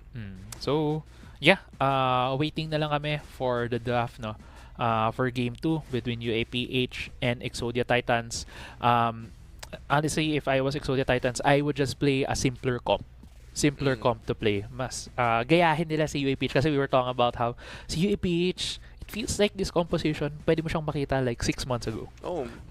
parang nalaro na yung comp before. Parang very very straightforward. Ito yung damage natin, ito yung go button natin, ito yung not go button natin. Exactly. So, di ba nga, one of the things then I usually hear from teams is that if medyo hindi kayo sure coming into the tournament, play something stock standard. Kasi din sinabi mo kanina ng match 1, stick to ano yung pinapractice nyo. And I think one of the things na if you're a budding team, you practice the compositions na tried and tested na napanood nyo in pro games, in international matches. And yun na, we've seen that whole lineup, may Dun, may Byron, may Long, Lady Jen, and then Dolia. Paulit-ulit na, but it works. Yeah, exactly. Ang paborito ko nga sinasabi is, a cliche is a cliche because it works. Parang ganun din yan. Sobrang dali nga execute. And, just keeping things simple, it means na once you're heading into the game, less na yung iisipin mo eh. In terms of your execution, alam mo na ito yung win condition nyo. It's very straightforward. And it's exactly what your team needs to do. And nakita naman natin yung naging results doon. Can't argue with that. Yeah, can't argue with that. So, yeah, we're isip ko pa kung ano yung, if ako si UAPH, tas gusto ko ngang mang steamroll. Guan Yu. The Chami special. Oo. I call... Yeah, nung binanggit mo, iniisip ko, sino ba yung mga ganun na team? Diba? Sino yung naglalabas ng pick na ganun? Parang, blacklist. Pagka nag-Guan Yu na si Chami, ibig sabihin, comfort na, tas confident na talaga sila na, okay, we're feeling good, ganun. Yeah, so something like that. Nilalabas sila like a Guan Yu. Sino po bang may ganung mga team? I think if makakita ka ng assassin na not lamb in na jungler. So like a Jing. Something like that. If you see something like that, you can really feel na ganun ka confident. Belang din lang nag-Jing dito. Blacklist din yata. Si Arise. Si Arise plays a lot of assassin. But now, Chisto, dito na tayo sa Game 2 draft natin. Nag-start off pa lang tayo sa band. So far, mukhang yung mga bands familiar. Nakita na natin to kanina. So, yung Diaja na pick earlier on, yung doon, i-deny ngayon ng UAPH. And of course, nag-swap sides na tayo. So, UAPH naman ngayon ang nasa blue side. And very interesting na ang unang dalawang band nila ay dalawa sa mga key na pick nila in that first game. So, hindi nila hayaan na mapunta yon dito sa side ng Exodia Titan. Ako lang din, like my thoughts on both of these heroes, Dun and Byron, is very beginner friendly sila. Na for both jungle and for clashing, meaning hindi naman sa dahil madali lang sila gamitin, but very standard sila mga characters. So tanggalin niyo yung sa equation, pahirapan niyo ulit yung Exodia Titans if tama nga same ang basa nila sa nakita natin from the previous game. May opportunity ngayon yung Exodia Titans na kunin yung Long and Dolia possibly for themselves. Nakita natin kung ano yung strength nun as a combo for UAPH. Pero knowing that, ito po pala. Yeah, open ang nga Mai. pala si Mai. Hindi ko nabanggit kaagad kanina. Hindi ko napansin sa bans agad. And we were talking about how we might not see Mai throughout the day. Yeah. Ito agad, meron tayong game na may Mai. Yeah. Ganun din naman si Mai. It's like, ang statistic kay Mai is 100% presence rate. Right? So it's almost always pick and ban. So now, dahil niwang open, it allows Exodia Titans to pick Mai. This is my thing with Mai. Sige, I'll keep up. My thing with the pick is that it's so mechanically hard to play that hero. Kailangan magaling ang pumindot na cellphone. Oo, at saka kailangan talagang accurate lahat ng ginagawa mo. So that will be the test right now for Exodia Titans. Yun yung magiging challenge sa kanila is how they'll be able to pilot this hero para makabawi sila, makapanalo man sila ng game 2. Okay, so Long being secured here. One of the stronger marksmen available. And I think kapag hindi yan yung kinuha nila, most likely ibabahan yun ng UAPH. Pero talk me through, specifically, gusto ko lang makita yung mid lane matchup dito kasi yung naging response nila sa Mai. coming from mid king. Is this gonna Angela? be a good? Yeah, is this gonna be a good matchup? So, first thing that pops to mind is yung ultimate nito ni Angela gives her a shield. When she has a shield up, hindi siya knock up, hindi siya masisisi. So that already counters Mai. But the thing is, Mai's abilities, mataas din yung scaling eh. So there's a chance for you to burn it down, but that is if you're ahead. If you're even, hindi mo talaga mo burn down basta. Nagdadaanan mo lang yung shield, no? At ang sakit din ng bawas ni Angela. And it's usually what you would want to pick if you just want a simple yet effective counter to the Mai Shiranui. Okay. So mukhang ready sila. May plano sila kumbaga kasi hindi mo hahayaang maiwan lang na open. As we see the rest of the bans come through here, Ogran at Lianpo ang tinanggal ng Exodia Titans. UAPH naman, removing na Sunse, so limiting again yung engage options dito ng Exodia Titans, who do have a bit of crowd control and frontline on their side. Of course, susugod naman yung Mai, pati yung Zhang Fei to assist. Tignan natin kung ano yung maging huling ban dito ng UAPH para ma-round out yung mga bans natin. Okay. UAPH, talagang ano nga to, kumbaga galit sila sa Clash Laners. Inubos eh. Doon nakikita natin sa Clash Lane. Pero mas madalas na sa jungle. So, natanggal na lahat ng mga tanky na, or kalamihan. Alain's the last one open here. And I think this is a good matchup. This is still an okay matchup for Dharma. Miyue though is something you don't usually see. Pero if ito ang pipiliin dito ng Exodia Titans, it shows na they want to play a more macro-intensive game. Kasi usually Miyue, hindi mo siya nakikitang nagjo-join lagi ng fights. Mas madalas makikita mo siyang mag-split push and open things up, and it's a Lishin. I think fairly similar mindset to. You still also want to split push here, but you can also join fights on this one. So it gives you a bit more balance. Kumbaga kung kayo yung Exodia Titans. Speaking of things we don't see that often, nitignan ko yung ina-hover na huling dalawang pick dito. Ming, Agudo. Okay. To be fair, I think sa mga hinover, Agudo might be, but still nakita natin siya in first match. I do like the setup right now, no, for UAPH. It gives a lot of balance to the team. It allows space for the Derenji. Kasi Derenji is one of those marksmen na wala talagang innate na dash. Pero what he gets for not having the mobility is just raw damage. So if you're really, really good at spacing, or if your team allows you that space, pwede ka lang mag-zone ng damage. And right now on the side of Exodia Titans, they have a lot of ways to just punish low mobility characters. They also have a Levi right now. Okay. Mukhang sila yung masaya. Mainit yung dulo ng draft natin. Grabe yung mga pick na lumabas. So, binanggit mo, UAPH, hindi ganun ka-mobile yung comp nila. Like, they don't have yung many carries nila. Yung carries nila, they don't have many dashes. Wala sila masyadong option na mag-reposition. And one ways to punish that is to have heavy mobility on the opposite side and ways to dive that backline, which sobrang daming options ng Exodia Titans dito na umabot lang dun sa backline na yun, dish that damage, and really just take the carries out of the fight. Yeah, we'll see. I also want to just mention Menki is being picked. I believe. Makangalmot siya. Dream Room. Honestly, my head was filled of what will the Lishin and the Levi do in the the Exodia Titans comp. Dadaanan nila yung Menki. Kasi anong gagawin na, wala namang, may knock-up yung Menki dun sa ult, pero pagkatapos nun, parang niya lalapitan yun pag nagda-dive lang dun sa backline. Well, we'll see. So this is game 2 of what is supposed to be match 4 of the day, but has been moved up as the second best of the series natin ngayon.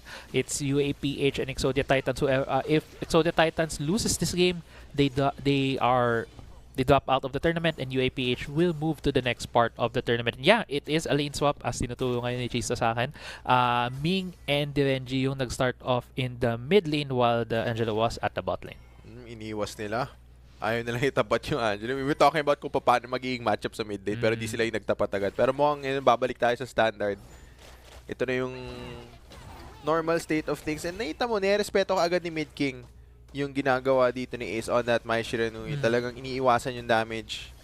And looks like things are gonna start off fairly slow here. Makasalubong nila si Ace, pero wala na sumali na sila kachosen, tapos umalis na. Actually, yeah, I think iniwas nila. But in my head, ang iniwas din nila in that scenario was the dual lane.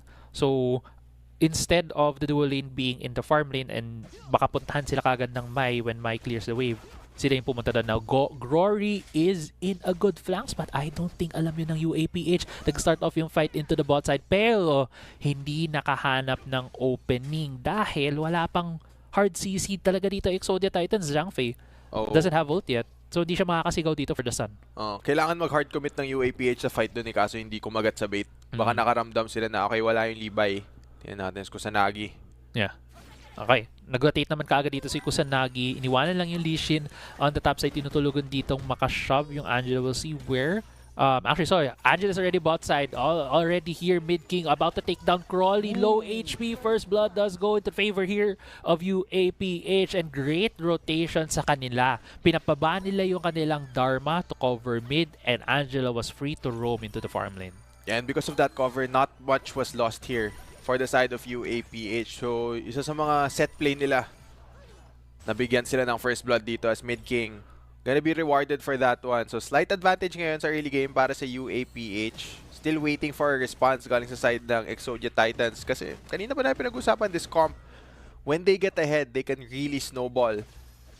But, still a question of whether or not they can find those fights. And mukhang... Kahanap ulit siya. Kahanap ulit siya is always...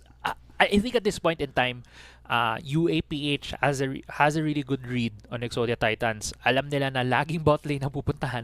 Kasi both Ming and DNG doesn't really have innate mobility other than the flash right now na hawak nitong DNG. So, madalas pupuntahan yan ng Libay and the Mai Shiranui but still, hindi pa nakakahanap talaga ng kahit anong opening dito yung Exodia Titans. Even in the mid lane right now, makikita si Glory in the bush. Pero nakakuha siya ng kill doon. Na-burst down nila yung Angela. Demo has been used here by Habibi. Na-knock up siya dito ni Ace. It looks like this is gonna be a kill right here. But Ace does flash out. Habibi does get taken down. Great response right there from the Exodia Titans bot lane. Gives them 2 kills. Yeah, 2-0 doon. And sila din yung nauna doon sa response doon sa mid lane fight. Nagulat ako, nahuli ka agad si Mid King. Not able to dish out that damage. Sino natin ngayon, bot lane naman ang magiging target. You need to watch out para dun sa ult ng Zhang Fei. He does have access to that para dun sa stun. Glory pumasok.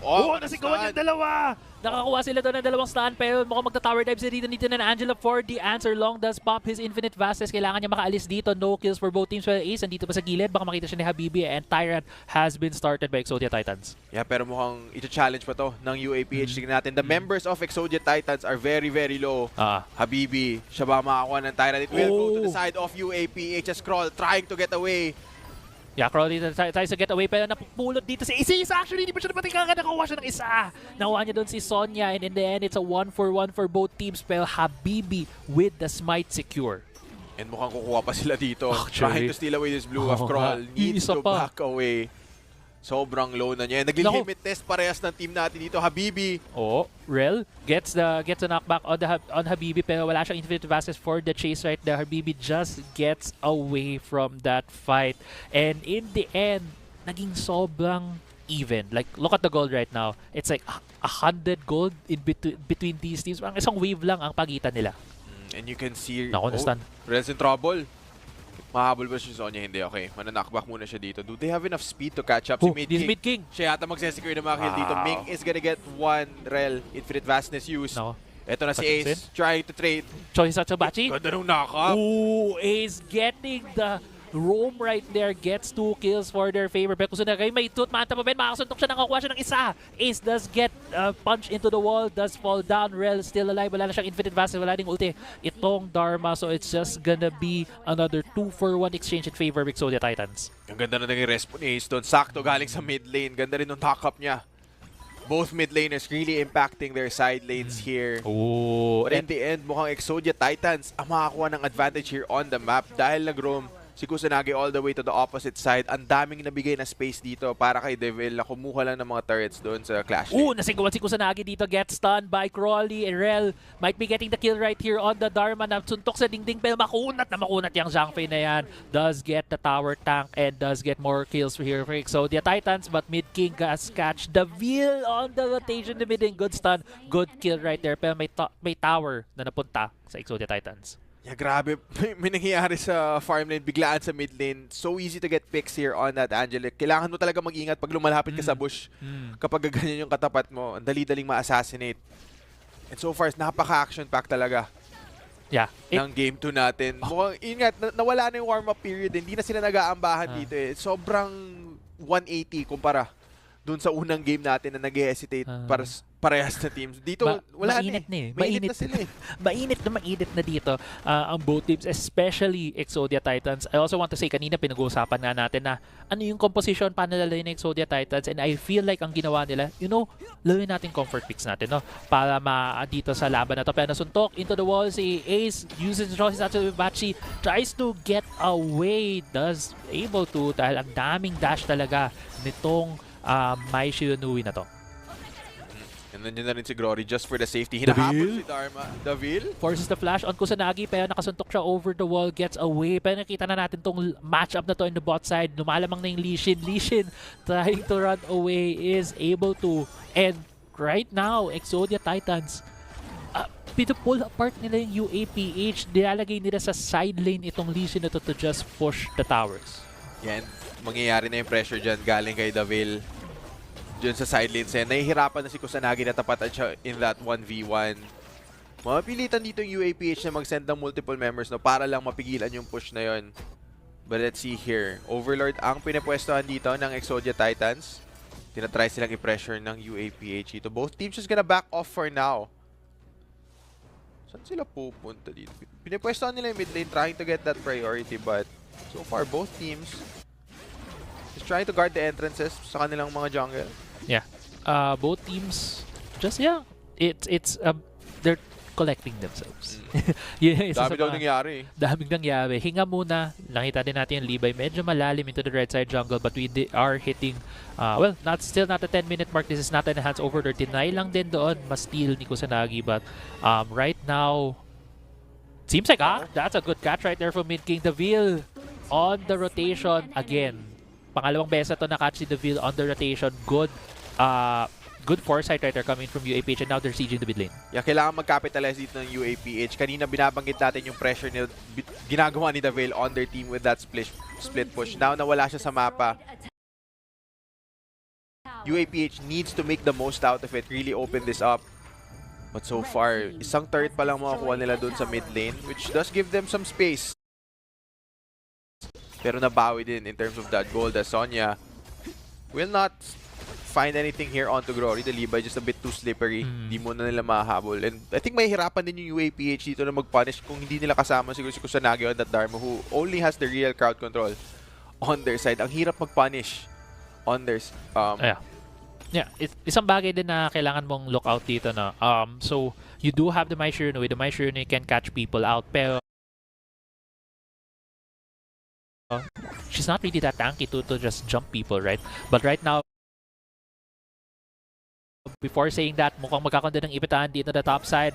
Ace actually has been seen, has been stunned, is bursted down with the blazing bullets from the Angela. Low naman dito yung Lesion, tries to run away. Exodia Titans, medyo tagilid sila dito. Goy also tries to deal the damage on the members here of UAPH. Medyo may advantage dito, pero marami ding members of UAPH are low. Kusanagi gets the assassination right there against Real Long is down. UAPH will be able to get more stuff here on the map, pero ang dami ding low members sa kanila ngayon.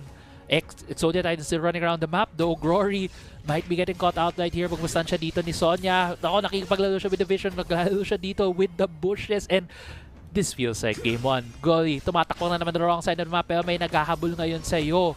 Ming gets the damage. Sonya gets the damage. And yeah, that's just gonna be one more auto. Gets the kill right there. Pero baka magkaroon pa tayo dito ng ambahan into the Overlord who secures it. It's gonna be Habibi who secures it for UAPH. And sobrang haba ng fight na yun na nakapag-respond na si Ace on this Mai Shiranui. Grabe yung naging patience sila doon. They could have bursted si Davil, pero inantay nila yung tamang target. Nakita na nakabuntot si Ace doon. And siya talaga, alam nila na kapag nahuli nila agad yung Mai, tanggalin siya agad doon sa fight. Wala na siyang impact kasi hindi siya makakapasok. And great target selection there coming from UAPH and na-reward sila. It does give them a bit of this breathing room kung saan kailangan i-reset ng Exodia Titans yung mga side lanes sila ito. Panuorin mo, babalik si Davil doon sa pag-split push ng paulit-ulit. Yeah. It's just gonna make the map smaller for UAPH whenever nakakasira ng Tole dito ang Exodia Titans. Pero nakakuha ng Tole sa top side while the Tyrant is being started right here for the side of Exodia Titans. Nandito ang Siguro Kusanagi. Oh, doon nga si Kusanagi, nandun na sa gilid. Baka makakuha siya dito ng flank opportunity. Pero nakaamoy din ng Exodia Titans. Naramdaman nila that they're not in a good position. They back away. Yan. Tingnan natin, pumipwesto sila dito and mukhang UAPH magiging successful sa pag-zone out dito sa Tyrant. Mapipigilan nila yung attempt ng Exodia Titans who are gonna back off here. Nirespeto nila yung kayang gawin dito ng UAPH and with that, Kusanagi mukhang mabibigyan na space na kumuha ng outer turret dito. Yeah, good heads-up play right here from Kusanagi. Secures the turret for UAPH. Kanina, nung lumalamang ang Exodia Titans, may 2k gold lead sila. Now, it has been cut down to actually 0. Lumamang na dito ang UAPH ng kaunti. And also the Tyrant is being secured here by UAPH. But, so the Titans trying to go for the contest. Alam yata nilang kulang. Nakita nilang may dalawa. Yung buong farm lane ng UAPH nasa clash lane. Makuha kaya ni Habibi to. It's gonna be a battle. Makakuha ni Levi. Exodia Titan secures that. Can they find a target onto the Menki? Oh, Habibi. Finally gonna go down? Yeah, Habibi falls down. Long goes in for the Infinite Vasses. Tries to go for the backline. Pero na-burst down siya dito. Stun. Pero hindi. Naka-flash away siya from the damage of the Angela. Long is still alive. At naubos na yung member dito ng UAPH. Only carry is alive as 4 members of Exodia Titans are still up. And that is a fight win for Exodia Titans. Yeah, and sobrang split up nung naging fight na yun. Parang magkakahiwalay lahat ng lalaban. May 2v2 dito, may 1v1 dun sa gilid, may isa pang 1v1. And in the end, Exodia Titans, they come out on top with how scrappy that was.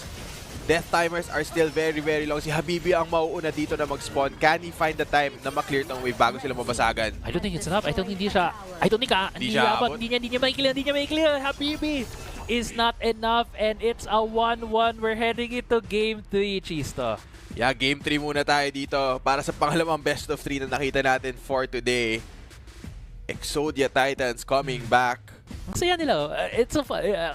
Natutuwa akong makita yung team cam lagi for Exodia Titans kasi ang saya nila whenever, well, all the teams, ang saya nila when they get the win. And yeah, congratulations to Exodia Titans for getting that game to win and such a great adjustment coming in from them, no. We were talking about game 1 na mukhang tagilid for Exodia Titans yung series na to based on how they perform, pero ang laki ng ginawa nilang bounce back para makabawi dito. Played their own, I feel like, comfort picks and they're able to even out the series. Yeah, and gusto ko lang i-highlight, I think ang naging turning point dun sa dulo is yung call na ginawa ng Exodia Titans na mag-commit dun sa objective muna and then fight. Kasi I think split on the opposite side. The UAPH, one of them gusto yata mag-contest, the rest gusto mag-fight. So yung disconnect na yun yung naging difference sa huling team fight. Nalata mo paano kumilos yung Exodia Titans yun eh. Sinecure mo nila yung Tyrant, diretso team fight after, and for their end, talagang the cleanup was there. Yeah. I'm glad that you caught that na something like that coming in from UAPH. And yeah, looking at the scoreboard as well, honestly, mas, like weirdly enough, yung numbers of performance mas pataas for UAPH, no, but it was just that one fight, literally just one fight. Lamang din kasi UAPH yung point na yeah. They were lamang sila sa gold, no. Lamang sila sa gold. Lamang sila sa gold nun, and Exodia Titans just having really good insight, really good na napasok doon to be able to get that the fight win. Honestly, ako parang nagulat na lang din ako nung nag-turn around na yung fight. As nakahanap ng pwesto doon yung Long and the Mai Shunui to really get towards that backline. And nakita natin din bakit 100% yung presence ni Mai Shunui. Nakita natin how proactive you can be with her, yung agency niya to make plays for your team. And Ace was very effective. Nakita natin gaano talaga kalakas yung pick na yan. Yeah, I think one thing then na I really want to highlight for Exodia Titans is nagkaroon sila ng chance to play, I would think comfort pick nila. Especially the Levi. Glory looks so much more confident and comfortable playing Levi compared to the Hanshin from earlier. yung mga plays niya to just deal the damage and then to get out immediately. That was really good. Kita mo din dito sa gold graph how it went up, down for Very back and UAPH and then forth. back up again, the back and forth, and then wala, nung natapos na nila yung game. And yeah, it's ito yung hiningi ko. Magkaroon ng 3-game series. Nakuha na natin. And, heading into Game 3, both these teams, mag-factor in na yung global ban natin. Yes. I mean, it was a factor in the previous na best of 3, but now more so since a lot of these, all of these aren't gonna be available for both teams, heading into the next game. So, babalik sila sa drawing board. They're gonna approach draft a bit differently. Match point na para sa dalawang side na to. So, whoever wins the next one obviously moves forward. Loser will unfortunately drop out of the tournament. Yeah. So, ang mga wala na di... Okay, so on one end, you can think of it this way, no? So usually, when we factor in global ban pick, you think of what's meta and you drop down, right? To like, this is S tier. Natanggal na lahat ng S tier. So A tier, B tier, right? But these two teams, I don't think fit that mold, especially Exodia Titans. So there's a chance na since UAPH plays a bit more standard, sila na yung nag-run through their meta. Well, for right now for Exodia Titans, they're gonna play another comfort pick na wala doon sa meta na yon. Wala doon sa listahan na yon that might surprise UAPH again. And we might see Exodia Titans getting the essentially reverse sweep. I think yung question is gaano ka prepared yung UAPH kasi binanggit mo na hindi exactly nagko-conform sa meta si Exodia Titans. So, if they do bring out these picks that aren't as commonly seen, gaano kahanda si UAPH, especially heading into a very crucial Game 3 for both of these sides? Yeah, dito magkakatestingan talaga tong mga teams na to kung sino ang mas prepared. As you said, UAPH, if they're able to have another really good team or composition, tapos if they can play standard again, that might stretch things out against Exodia Titans. Well, what if meron na naman silang sabi ko nga yung Jing nilabas kanina, Libay, pinag-usapan natin Assassin, Libay nilabas. Jing pwede rin, possibility. So ano yung clash, inubos yung clash lane kanina kaya Lee Sin yung pinili. So ano pang tatanggalin? Baka makita ako a pick that I don't feel like is played often in competitive or in pro, especially higher elo, na baka makita din natin is Milady. Okay. I mean, kasi napag-usapan na natin itong pick na to, we know kung ano yung strengths niya, but in that sense, very one-dimensional siya. As you mentioned to me na your job is to push yung tower. Yeah. After you get that tower, push mo na yung iba. Pero very one-dimensional yung playstyle niya. So, if she does come out, tignan natin kung paano yung execution around her nung team na gagamit sa kanya. Yeah. Mga off left field picks. No? Pwede pa rin sila mag-agudo. Hindi pa nila... That's so. The thing is, yung challenge with playing Agudo is that since makaka-change lang sa kanya, baka yung mga teams hindi pa practice. So they'd rather not pick it. It's so fresh yung changes kay Agudo. Although we saw ACT. Doesn't matter. Yes. Doesn't matter for them. Ano nga to, parang, sige, Agudo. Lalawin na namin. Yeah, why not? So, and makakita tayo ng, I'd say, duality, no? With how both of these teams will approach the draft for their third and final game. Very important one. I'm sure hindi na kailangan ipaalala dun sa dalawang team na to what's at stake. Yeah. For them, it's a shot at making PKL. It's a shot at taking that spot for the lower bracket kasi tatandaan din natin dito, pag ikaw ay nasa lower bracket, isa na lang yung spot na pinag-aawayan into the PKL. Kung nasa upper bracket ka, manalo ka dun. May dalawang spot pa dun na natitira. So, it's very crucial na talaga dito for both of these teams. So that right now, for me personally, I see the composition of Exodia Titans. I want more of that. Yung parang malaro na mas solo queue. mas casual yung mga hero picks nila. It builds a different kind of character for a team. Ito na, malalaman natin, no? As we head on to the draft, Exodia Titans, opening it up, aalisin muna nila yung Zhang Fei dito. Ang Fei, yeah, I mean, nakita din naman natin yung impact ng isang Zhang Fei. Pag na-catch out mo yung other team, you're able to get the unbrittled outburst and then hit multiple members. That's a long stun. That's a really, really long amount of CC. And this is okay, so tama no, kanina si UAPH yung nag-ban ng Clash Lane. So ngayon, si Exodia Titans, iba naman tayo. Ban natin yung roam. Ubus nila yung roam. Busin natin yung roam. Diadia and Zhang Fei taken out. And on the other side, UAPH removing that early. Ano pa kaya nga aalisin nila dito on their side? I think magkakaalaman tayo anong direction pupunta yung draft dito once we see ano yung mapaprioritize dito ng Exodia Titans. Kaya try kong isipin ano yung available na pwedeng i-trade off dito ng UAPH. Of course, nag-swap sides na naman tayo. Red side na ulit ang UAPH. So one thing, my Shiranui is not banned again. Hindi nila pwede i-pick. Hindi pick ni Exodia. Pero pwede pick ni UAPH. So may... There's a chance that we see mid-kick on the My Shiranui, and I think well, we saw the reason why My Shiranui gets banned. She's a really, really good hero in engaging starting fights. Very slippery as well. Kapag hindi niya siya na burst down 100 to 0 while she's CC'd, she can just easily get away.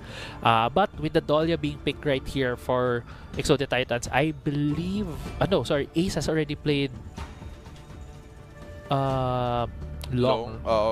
So hindi na pwede yon yung long Dahlia. We might see a different combo here coming out for the Dahlia. Okay. So na-pick na ng Nuha dito. So My Shiranui is still open, but I don't think kailangan pang i-pick dito unless ilipat nila yung Nuha into a different role, which I doubt that they're gonna do. I don't think I've seen Nuha anywhere unless lipat nilang room yung My Shiranui, which I only know of one player who does that, and that's Floor. Pwede. Mukhang Mozzie or Sunbin is nice here. Sunbin would be good for to create space for the Marco Polo and silence the team, and also to give that movement speed nga for the team. Okay, so both teams rounding out their comps here. The Sunbin, like you mentioned, is a good I'd say reaction. Yeah, and area denial yung kanyang ginagawa. Dun sa dala currently ng Exodia Titans, as mukhang magkakaubos ng lalo ng mga Clash Lane dito. So sila naman naalisin ng UAPH. Hindi ako magugulat kung sundan pa yan ng mga bans tulad ng Mayin. Oo nga no, Ogan got to. Ang layo na niya dito sa draft na ban pa siya dito ng Exodia. Di ba ata nagbabayon si Davil So baka i-ban din ni UAPH here. Again, yun na, Clash Lane bans again from the side of UAPH here. Talagang gusto nilang ipitin dito yung hero pool no, ni Davil. Still waiting on those bans. So Byron is left open unless alisin yun. Pero nag-Byron na si Kusanagi, so no reason to ban it. Yeah, no reason to ban it, exactly. Musashi ban though. Okay, that's nagtanggal sila ng jungle that has a really good engage para ma-point and click itong Direnji. So this again gives more space for the Direnji. We're talking about earlier na kung kailangan ng Direnji is space to deal damage na hindi siya ma-disturb. And right now with the Dune in the Dahlia, that kind of gives that space. But with a Mayin though, pag nakatalon, gets a knock-up, deals a lot of damage, kaya niyang i-burst down tong backline ng XT. And mukhang backline access, gusto mo ng kapares yung Marco Polo para pumasok and makapag-clean up. So having that Mayin na kaya lang bigla ng damage will be very useful for their side. So the Titans, okay. Nakita ko yung Shangyu and I'm like, ito na naman ba yung kakaibang pick? Yung mga wala sa medalist? Okay, so far, hindi pa naman tayo umabot dun. Mas standard itong comp na nilaran ngayon. Pero hindi pa locked in, Hindi pa locked in. There's still a chance that the Veil goes differently. Lubu is also up there in the meta. Madalas ko siyang nakikita even in the qualifiers. But, okay, mukhang ito yung direction natin dito, Chisto. Shangyu ka. Yung no hover din yung nilabas Okay, so you're talking about meta, si Davil nag-decide, okay. Ayoko laruin yung meta, mag-Shangyu ako dito. It does round out the comp, does give them that decent front line para makapag-damage yung Galeno and yung DRNG sa side ng Exodia Titan. So it does synergize well with their comp. Does give them another bruiser/tanky hero na i-prepare doon sa dun. So it does give you that strong front-to-back kung ikaw yung side ng Exodia Titan. Yeah, and isa ding iniisip ko is if Shang is able to absorb the damage from the Marco Polo, kaya ba niyang ibalik habang nag-channel pa yung Marco Polo ng ikot niya? No? Kasi kung yun yung kaya niyang gawin, talagang makaposition lang siya with the team. Mahihirapan yung Marco Polo has to think about when he goes in. Right? But with the Yuhuan pick right here for the side of UAPH, it's probably a... Wait, saan pupunta tong... Yuhuan jungle. Oh, Yuhuan jungle. Yuhuan Okay, jungle. So they have a lot of movement speed. They're gonna be having heals with the Yuhuan. This is gonna be a very mobile in terms of run you down na composition for UAPH. So it's gonna give the Marco Polo multiple angles to be able to get in. One thing though now, I think UAPH lacks any real frontline. They need to be very careful kung paano nila i-approach yung mga fights na to. Especially kapag may nahuli sa kanila, there's no real... I'd say person to take all that damage up front para sa side nila. So when they decide to fight, the rest of the team needs to go. Yeah. Kasi hindi sila mananalo kapag diretsong front to back lang to. They need to find those angles, gaya na sinabi mo, and try to get a pick early on sa fight. Just create a numbers advantage para makasnowball sila. Yeah. Yeah, we'll get to see kung paano nila ina-navigate yun. Kasi nakita din naman natin sa UAPH yung mas, I would say, calculating team. Mas calculated sila the team, so they might be able to bait in Exodia Titans more, since we've seen Exodia Titans can be quite aggressive as a team. Okay. Game 3, no? Yeah. For one of these teams, it's gonna be the last time we're seeing them dito sa PKL Spring Qualifier Finals. So a lot on the line, a lot at stake for both of these squads. Tingnan natin who will come out on top. As we're gonna be pretty standard here early on in the game. Just standard pathing for a lot of them. You know, both mid laners impacting their sides. Oh, nag-reset. Nag-reset yung cap na to. Sino makakuha? Ooh, actually, good last hit right there for Sonya. Siya yung nakakuha doon ng cap na yun for his team. And yeah, very standard start so far. Both teams just going for the pushes on their lineup. One thing then you have to always look out for whenever you see a Ganon mo. That's the amount of damage na nababato niya, lalo na into the mid and late parts of this game. Kasi if magkamali lang ng kaunti itong Marco Polo sa pasok niya, or magkamali itong Mayin sa positioning niya, kaya siyang pasabugin nitong Ganon mo. Kayang-kaya. And with no real frontline again to soak that damage or to be a shield para dito, Sonya needs to be very, very careful. Jungle, mid-king, about to fall down right here. Nagamit na yung Unholy Blade ni Glory. Katingna ako sa mapa and isip ko, bakit nandito si yung Dun? And right now, we're seeing a very good start, actually, here for Exodia Titans. Glory not on an assassin pick, but still affecting this game very, very well. Oo, pero tignan mo kung nasan yung members ng UAPH dito. Everybody's collapsing towards this bottom half. Mukhang magsisimula na ang fight dito. Habibi taking a lot of damage but goes untargetable. Here goes Sonya, not yet level 4, so no action on ultimate. The T-Regi turns it around to Mayin, goes down for first blood. Dolly as well is gonna find a kill onto that Yuhuan. Exodia Titans, nabasa nila yung play na gusto gawin ng UAPH. Everyone was there and waiting. And just like that, UAPH, they go down 0-2. Exodia Titans possibly might get a tower here as well. Yeah, napalalim dun eh. Ang UAPH, as you mentioned, ang ganda ng basa nila on the map. They were able to cut off both Kusanagi and Habibi. Na-stun din pa ng magkatabi yung dalawa, so they weren't able to get away. So the Titans with a really sizable lead right here. Hindi pa tayo nagti 3 minutes into the game. Nakita din natin na top side, malapit ng masira yun ni Deville. So a lot of good things right now. The momentum definitely on the side of Exodia Titans. Now it's a question of kaya ba nilang ituloy yung momentum na to as the Veil taking a lot of damage, dishing it out onto Kusanagi na mapapatakbo lang dito. Wala siyang bawi. Wala siyang bawi eh. Isipin mo naman, yan sumisipa lang. Ito may malaking espada oh. Hirap mo naman.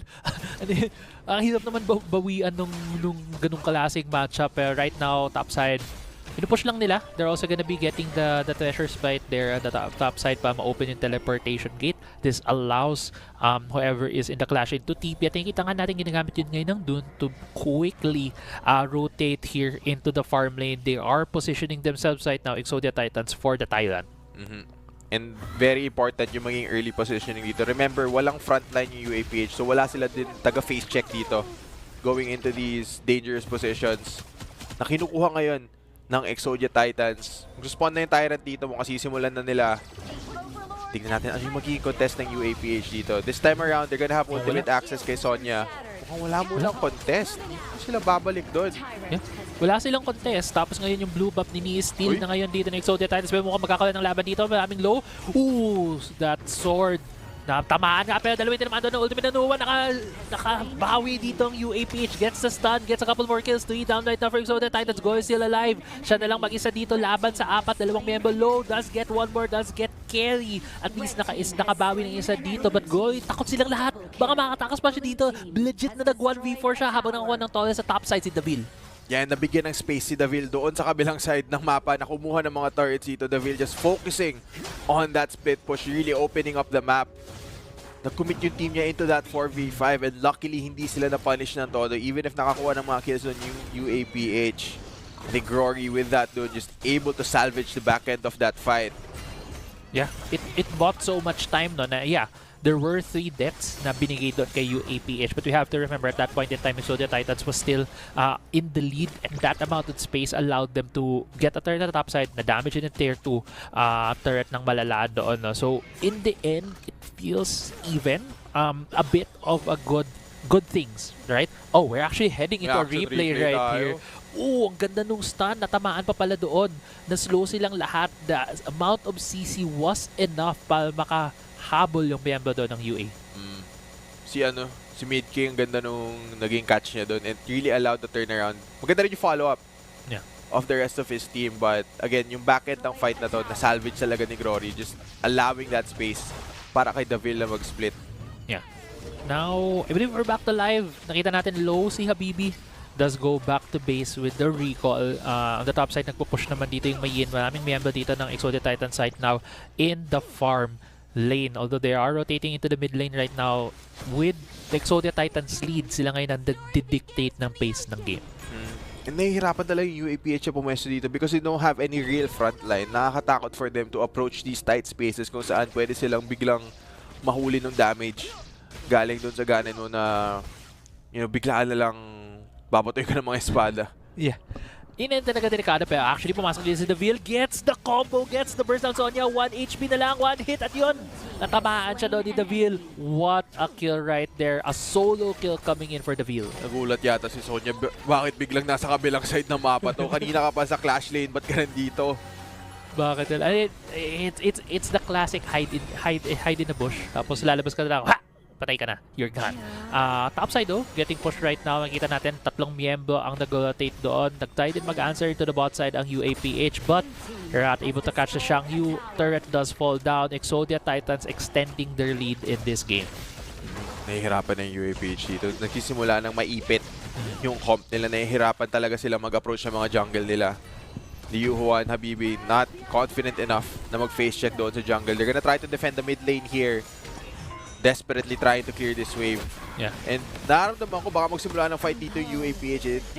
Davil nakakuha ng tulak doon, ng launch. Ito mukhang actually kahit nag-dive siya to the turret, gets 1 kill. It's a 1-for-1. If nakakuha sila ng more kills on, if there was a wave, I feel like Exodia Titans could have gone for that dive.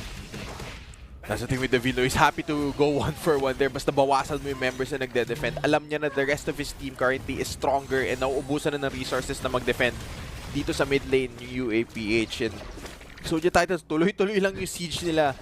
Really trying to take down that mid lane turret para lang ma-open up na yung mapa ng todo. Parang yun talaga yung playstyle ni Davil, no? Ever since we saw him. Split push pasok. Split push pasok, tatakbo. Nung lisid siya kanina, ganun din eh. Ikot-ikot lang, pasok. Kahit nung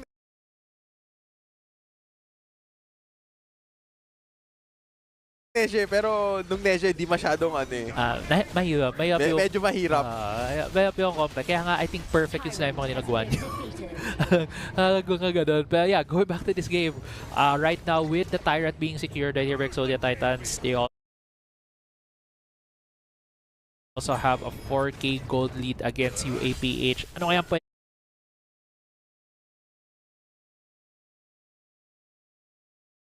gawin dito ng UAPH to get the game back into their favor? Kailangan nila ng perfect na fight. Kailangan magawa nila mabuhay dun sa initial engagement. Just be able to kite back, use a sustain coming from the Yuhuan and be able to turn. Kaso, ang hirap talaga nun. kailangan magkamali ng malala ang Exodia Titans dito. They need to overextend somehow. Habibi is in a lot of trouble. Inahabol siya ni Glory. Gonna go on target na ball but is gonna be able to survive. Not for long. Killing spree ngayon para kay Glory. 4v5 on the map. Habibi not gonna be joining this defense. As Exodia Titans gonna look to push down here. Kanina pa talaga nagsisiege dito sa mid lane. Waiting for that next wave to arrive. Yeah. Feeling ko kaya nilang makuha once it gets there. Yeah, hirap talaga ngayon si Habibi. No? Siya yung nakaka-catch out dito ng Exodia Titans. Nafo-force na nga yung kanyang unending despair but still not enough for him to live. Ito din si Shang Yu able to push. Pero mukhang pumasok dito sa gilid yung Mayin. Looking for that engage. Gets one kill. Pero the burst din siya immediately. It's a 1-for-1. No, actually, it's a 2-for-1. 2 down for UAPH. And now the Vil is still on the split where side lanes are being shoved right now by Exodia Titans. Yan, wala silang sagot para kay Davil dito. Makukuha niya to in the mid lane as well. Talaga nababasagan na dito yung UAPH. Sobrang hirap for their side to defend. Wala kasi talagang haharap. Oh? Grabe ka naman, Davil! Dumatay pa! Nag-flash na kuha pa yung Nuwa! Grabe ka naman, ha? Davil, kumuha ka na nga ng turret. Kumuha pa na isang kill. Alam niya patay na siya. Sinama na lang niya eh. Sinama, tinakbo niya na. Tara, sasaba ka sa akin sa kamatayan. And wow, Exodia Titans going back lang din sa DAF. Naiintindihan ko na bakit 4 na ban kay Dabil. Kasi kahit anong paggamit mo dito sa tao, kaya niya mag-dominate. At yun, nakita nga natin sa replay. Flash gets the kill right there on the Nuwa. And Exodia Titans, such a big change from game 1. Oo. Like, grabe yung flip talaga. Parang may nag-switch dun sa players nila na nawala yung hesitation eh. Nandun naglalaro sila na may confidence. Yeah. Kumbaga nakita mo na pagkatapos ng game 1, okay, ganito pala yung feeling nito. They adjusted, they're a lot more comfortable now. And after nung victory nila nung game 2, talaga nag-shift yung momentum onto their side. And right now, UAPH just looks like they're struggling pero they're desperately trying to find an engage here. Rel in a lot of trouble. DRG very, very low. Nahuli na yung Yuhuan. Very split fight right now, but it'll turn around and Marco Polo gonna go down. Shang Yu just gonna clean up the rest of this fight. Mukhang tumatak muna ang members ng UAPH, desperately trying to hold on. Davil. Babalik na lang yata sa pagpupush dito. Hinahabol niya yung Nuwa ulit, oh. Hinahanap niya yung Nuwa talaga na low HP siya doon. Pero Davil also, actually, the Nuwa is low. 3 members against 2 right now. 2 members ang UAPH but they are gonna be pushed back right here. Unless kaya turn back ito ng Exodia Titans. No, actually, it's Habibi getting the kill right there. Davil does fall down. It's just 1 member each left for both of these teams. In the end, though, it's just kills ang nakuha doon. Pero you have to remember, at the start of that fight, it was a 4v5 na finors ng UA. And I think sobrang swerte ng UAPH na nahuli nila kaagad si Rel on that DRNG there despite all the options for safety, no? Na meron yung DRNG, nahuli nila, natanggal kaagad nila yung isang malaking damage dealer sa side ng Exodia Titans, which is probably why ganun kadikit yung team fight na yun. But still, looking at the advantage, it's still all on the side of Exodia Titans and mukhang hahanapin nila dito si Kusanagi on that Mahin. Yan, hanapin nila. In-started dito, Unruly Blade has been used by Glory, pero natulak siya palayo dito ng Nuwa. UAPH has to defend for their lives right now. If they lose this game, they bow out from the PKL Spring Qualifier Finals. And if Exodia Titans win, it's such a big change. Kasi nasabi natin kanina, game 1, it felt very desperate for Exodia Titans. They won, I would say, a coin flip fight in game 2, pero so far right now, Exodia Titans firmly in the driver's seat in this game. Yung pinapanood ko talaga, I think next fight, you need to watch out for Sonya and kung anong kaya niya gawin on this Marco Polo. I think siya yung magiging factor dito kung gusto manalo ng team fight ng UAPH. Just have to wait and see if he's gonna get that opportunity. Yeah, we'll have to see. If makakuha dito ng opportunity ang UAPH, they really need to find mistakes coming out here from Exodia Titan.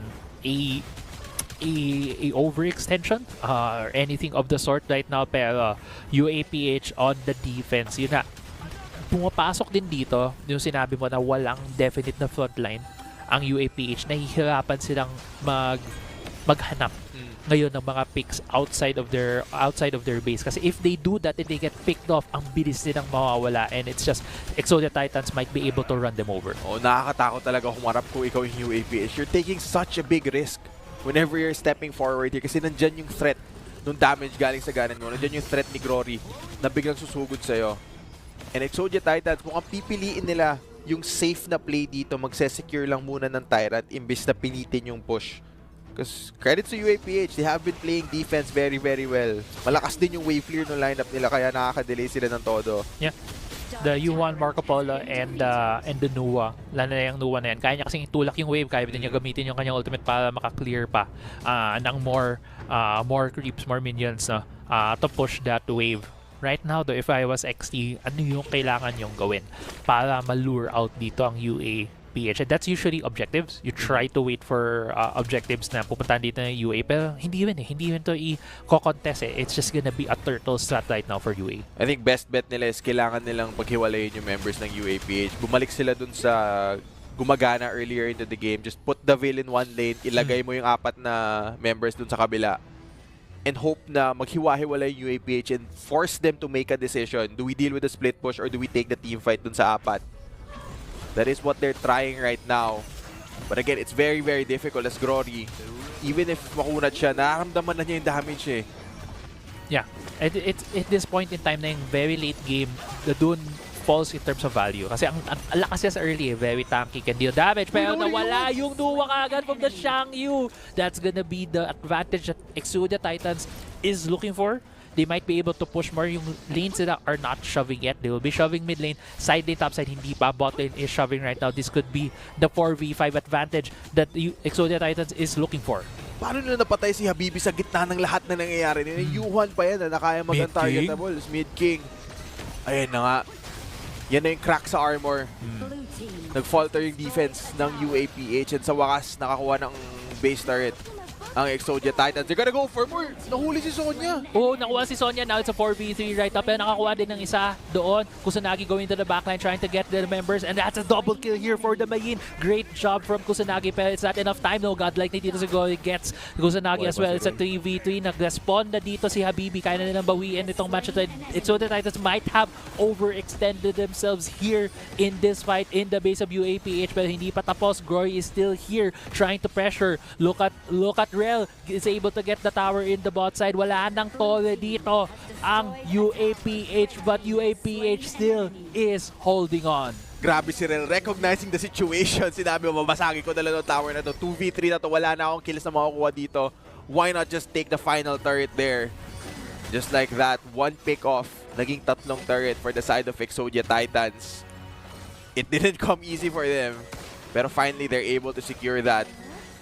And right now, may ipit lalo ang UAPH, but they're fighting back here. Realistically, meron pa silang mga windows dito kung kaya siguro nila manalo ng mga 5v5s, and at some point, mapipilitan yung Exodia Titans pumasok dun sa fight na yun. So how they set up the waves, how they set up the next push, napaka-crucial nun kung kayo yung Exodia Titans at gusto nyo nang tapusin to series na to. Yeah. They want to end the series here. Kailangan nila mahanap yung push na yun. Pero at the same time for UAPH, kailangan nila ma-shove yung waves eh. Kasi I think we're heading to the 20-minute mark. Oh no, actually the Veil might be getting caught out here, and Goalie as well. Wala yung members ng team nila dito. If they fall down, that could be a huge breeding room for UAPH. 4v5. 4v5. Shang-Yu does fall down, and that is the breeding room that UAPH needs at this point in time. It's not gonna be the definite turnaround, but they do need a bit of that space. Yeah, and nararamdaman mo na kahit na ganito yung state ng mapa para sa Exodia Titans, you feel that UAPH, they have the damage. Yeah. And they do have some tools to punish kapag nag-overextend yung Exodia Titans. Yeah. And right now, they're gonna try to contest 4v4 to. Remember, wala yung Mayin. Tyrant's gonna go to the side of Exodia Titans. Look at Sonya going into the backline but not able to secure any kills. Nahuli nila kaagad yung marksman. It is gonna be traded 1-for-1 so far as Mid-King. Gonna be disengaging here.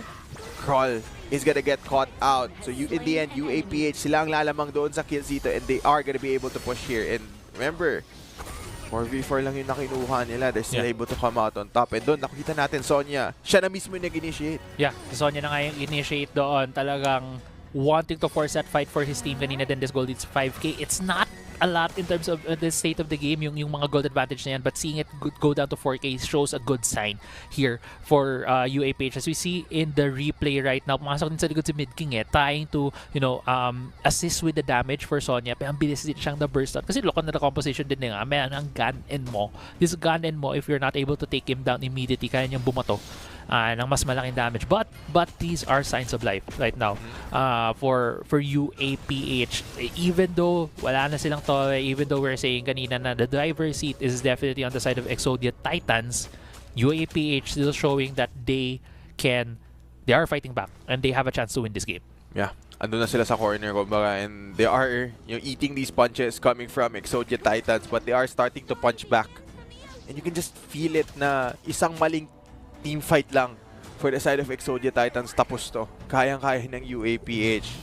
They're still not out, but natin, it's looking like nagkaka-confidence sila pumasok ng ganun. Maabot na rin tayo, Cheese. Aabot na tayo sa Tempest Dragon. 25 seconds left. Unang Tempest Dragon natin ngayon. Unang Tempest Dragon ng araw here in the PKL Spring Qualifier Finals. Maraming kailangan preparation gagawin dito ng UAPH. They need to shove the lanes. Tandaan natin, all outer tier 1 turret in the mid lane and bot lane is still alive. So sobrang iksi lang ng pwedeng takbuhin ng kanilang creeps. Kung sanagin Davil, actually, nag 1v1 sila doon at pwede silang tumakas. But I feel like Davil still wants more as the Tempest Dragon is being started here with Exodia Titans. Okay. Kailangan nilang i-contesto kung gusto nila may mangyari. Pero it's going down so quickly. Yeah. Can Habibi get inside? Ito na, kinukuha na. 10k HP, malapit na makuha. Pero nag-engage dito yung UA. Makaka-steal ba? No, nakuha na. Na-secure dito ni Gory. Yung mid-king forced to use the stasis is low and legendary na dito. Ang ating doon mamasok na si Davil to finish up the members here of UA. And one by one, they go down. Kusanagi and Carry are the only ones left while 3 members of Exodia Titans are looking to end the game. Yeah, and with that numbers advantage, kakayanin kaya nila dito with the wave as well. Kusanagi trying his best. Kusanagi trying his best, pero tatlong waves of big minions yan. Davil just hitting the turret. Naka-turret lock na siya. And that's it. Exodia Titans secure the win against UAPH. Yeah, Exodia Titans, makukuha nila yung mini reverse sweep dito laban sa UAPH. It wasn't easy for them, but they are able to get the job done. And man, just looking at how hard both of these teams competed, it's so sad that one of them has to go at the end of it. Grabe yung naging reverse sweep dun ng Exodia Titans. Really coming, getting comfortable out there, and they're able to get that 2-1. I definitely agree. This is sinabi mo na it's sad to see one of them go. Kasi grabe yung competition talagang pinakita nila lahat. Kumbaga nga, they left it all on the table. Yung kasabihan nga. And I honestly think if either of them went to the next part of the bracket, we would have been happy. But at the end of the day, it's a better team that wins on the day. And Exodia Titans was that team. And grabe din yung story nila from what felt like a very timid game 1, kung saan wala silang ganong nagawa against UA. They were able to bounce back game 2 and game 3. And Glory ang MVP for this game. Deserved. Pero I also think Davil just did so many things to really put his team ahead through most of that game. Oh, hindi mo makikita exactly sa stats si Davil, pero just yung pressure na in-apply niya. Actually, di lang yung game na to, pati yung previous game. He's able to split push and give so much space for his other 4 teammates na it really gave Exodia Titans a good opportunity to win that series. Yeah. Hindi lang din in-game actually yung pressure ni Davil, pati sa draft. Kasi 4 yung nakukuha niyang ban from UAPH. Talagang nirespeto din siya ng UAPH do. But at the end of the day, Davil able to really have the team in a good spot. UAPH unfortunately does bow out of the tournament, pero good showing pa rin sila. Honestly, I think a couple of changes lang, a couple of adjustments. This team has room for more growth pa if they stick together after this tournament. Yeah. And alam mo, what a fitting way for that 3rd game to end. I feel like coin flip yung dulo nun Imagine if UAPH yung nakakuha ng Tempest, they'd be in a much better spot dun sa team fight na yun. Yeah. And that game would have gone longer or possibly na-end nila if they had enough time for it. But that's a really, really close ending for that third game. Yeah, may kita mo nga dito sa goal do, like ang taas, di ba, ng lead ng Exodia Titans, pero nababa yun ng UAPH. As we head into the highlights, may kita natin dito how really the game panned out now for both of these teams. And at the start, we are gonna see here Exodia Titans leading most of the game. Yeah, they did come out to that strong advantage. Of course, nagamit nila kung gaano kalakas si Glory tsaka si Davil dun. And sila talaga yung nagbuhat ng early to mid game dito no, for their team. Of course, Davil on that split push, si Glory just being that effective yung bruiser on that front line. And they really put themselves in a good position to win. But kailangan mo i-credit ang UAPH dito. They fought back and they fought back hard. Yeah. They did not make it easy for the side of Exodia Titans to end that game. Talagang may sense of urgency pa rin sila maglaro even if they were on the back foot. They knew that if they're able to hold on at some point, kailangan nila mag 5v5 na team fight dito. We're gonna get it that close. And in the end, kinulang lang talaga just by an inch. Yeah. Yun din yung mga I think one of the things in HOK na when you get to the 20-minute mark, tapos Tempest na agad na ng pinag-aawayan nyo, it really turns the game around so fast for one team, na kahit let's say mas early mid game oriented kayo, but when you get a Tempest Dragon, the advantage from having that buff really helps. And yeah, it what really broke the camel's back right there for against UAPH is that ang nakasecure ay si Goy.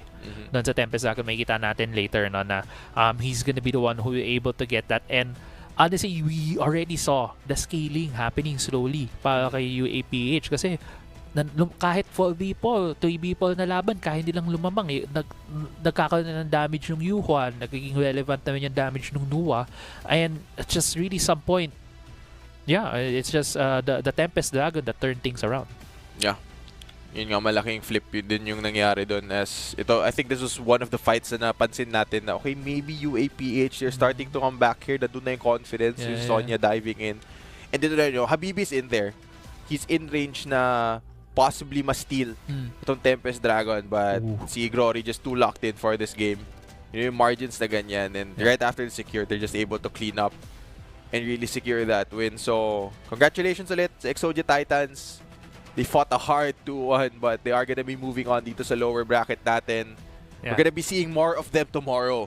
Yeah, actually, we're gonna be seeing more of them tomorrow. So if you're watching the stream right now, I think Exodia Titans, one of the teams that you should look out for kasi itong team na to, pinakita nila ngayon, hindi sila pa basta-basta. Talo sila game 1, babawi kami game 2, game 3. Yeah, really good showing from them. So with that, I'm looking forward.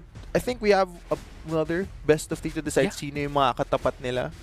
Yeah, we're gonna be going back to yung match day natin. So that's gonna be KHI Esports and Code na Unknown. I know sila na lang yung hindi pa natin nakikita today. We do have an updated bracket for you guys here. Makikita natin dito kung sino ang susunod na lalaban. So as you mentioned, we're just waiting for KHI Esports and Code Unknown. Sila ang ating huling best of 3 today. Yeah, and of course, if you're only joining us now, earlier in the day, nag-move on sa bracket natin yung ACT Esports at ang Cyber Chibling. So they're waiting up there in the top, nung lower bracket natin, I should say, whereas Exodia Titans, of course, after that 2-1 win, they will be waiting for the winner ng KHI Esports laban sa Code Unknown. Yeah, medyo talagang cutthroat ng dito ating lower bracket. Kasi kita nyo, pag natalo ang mga teams dito, laglag na sila. Wala na silang chance makapasok sa PKL. So they're fighting for that last spot into the PKL regular season. Yeah, a lot at stake. And qualifiers like these, kapag if you bow out here, obviously you need to wait for the next one. So ang laki na naman ng span of time, and who knows what changes could happen to your team and stuff like that. So we'll just have to wait and see sino yung mga magka-qualify dito at mag-move on. We're gonna go on to a short break bago pumasok sa huling best of 3 namin. Kami naging castles nyo. My name is Chisto. Alongside me, Crazy Apple. We'll be back after this break.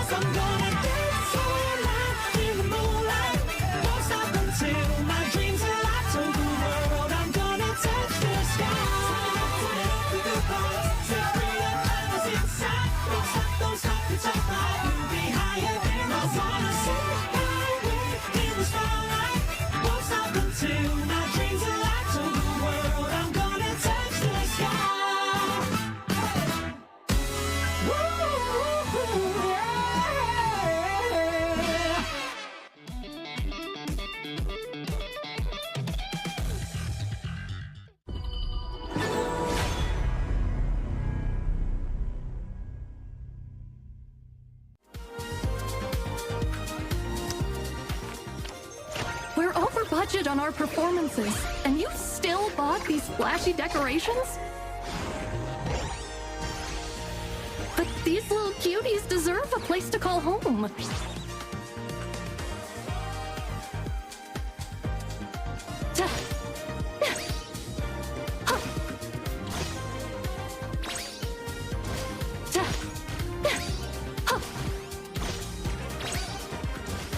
Sparkle!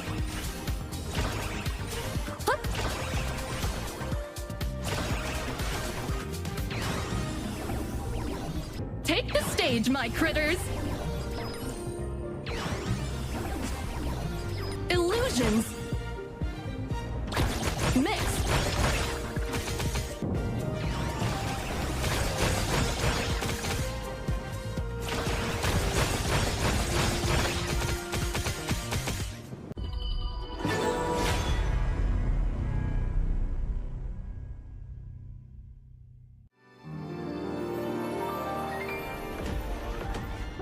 A showy plan, befitting of you indeed. I'd rather appreciate the starry sky alone, quietly.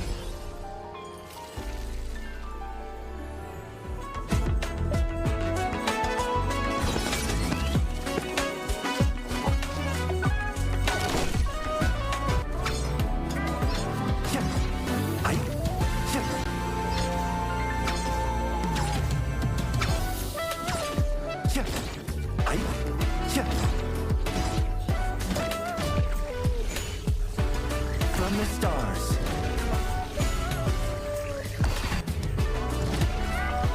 Breaking the limits. Burst forth. Splintered stars. Astral magic. Creating a different future.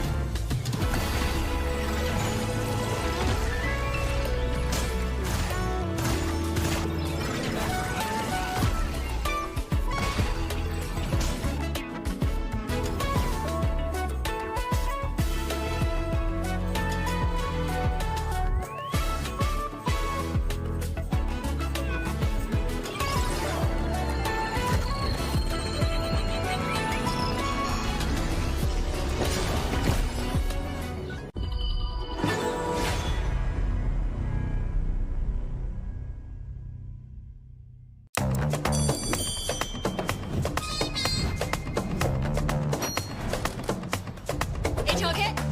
Okay, HOK!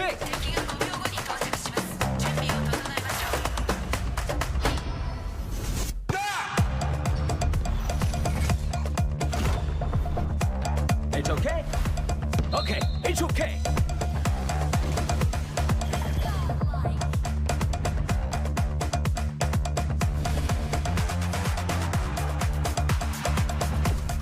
HOK?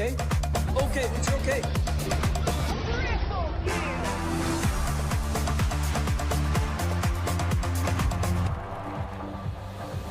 HOK? Okay, HOK.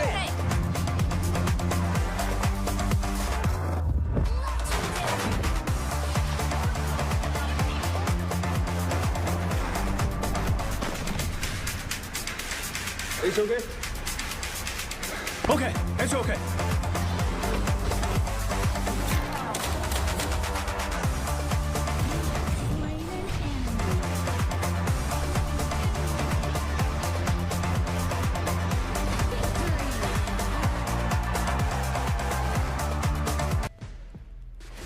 Welcome back, guys, dito sa PKL Spring 2025 Qualifiers Finals. Papasok na tayo sa ating huling best of 3 for the day.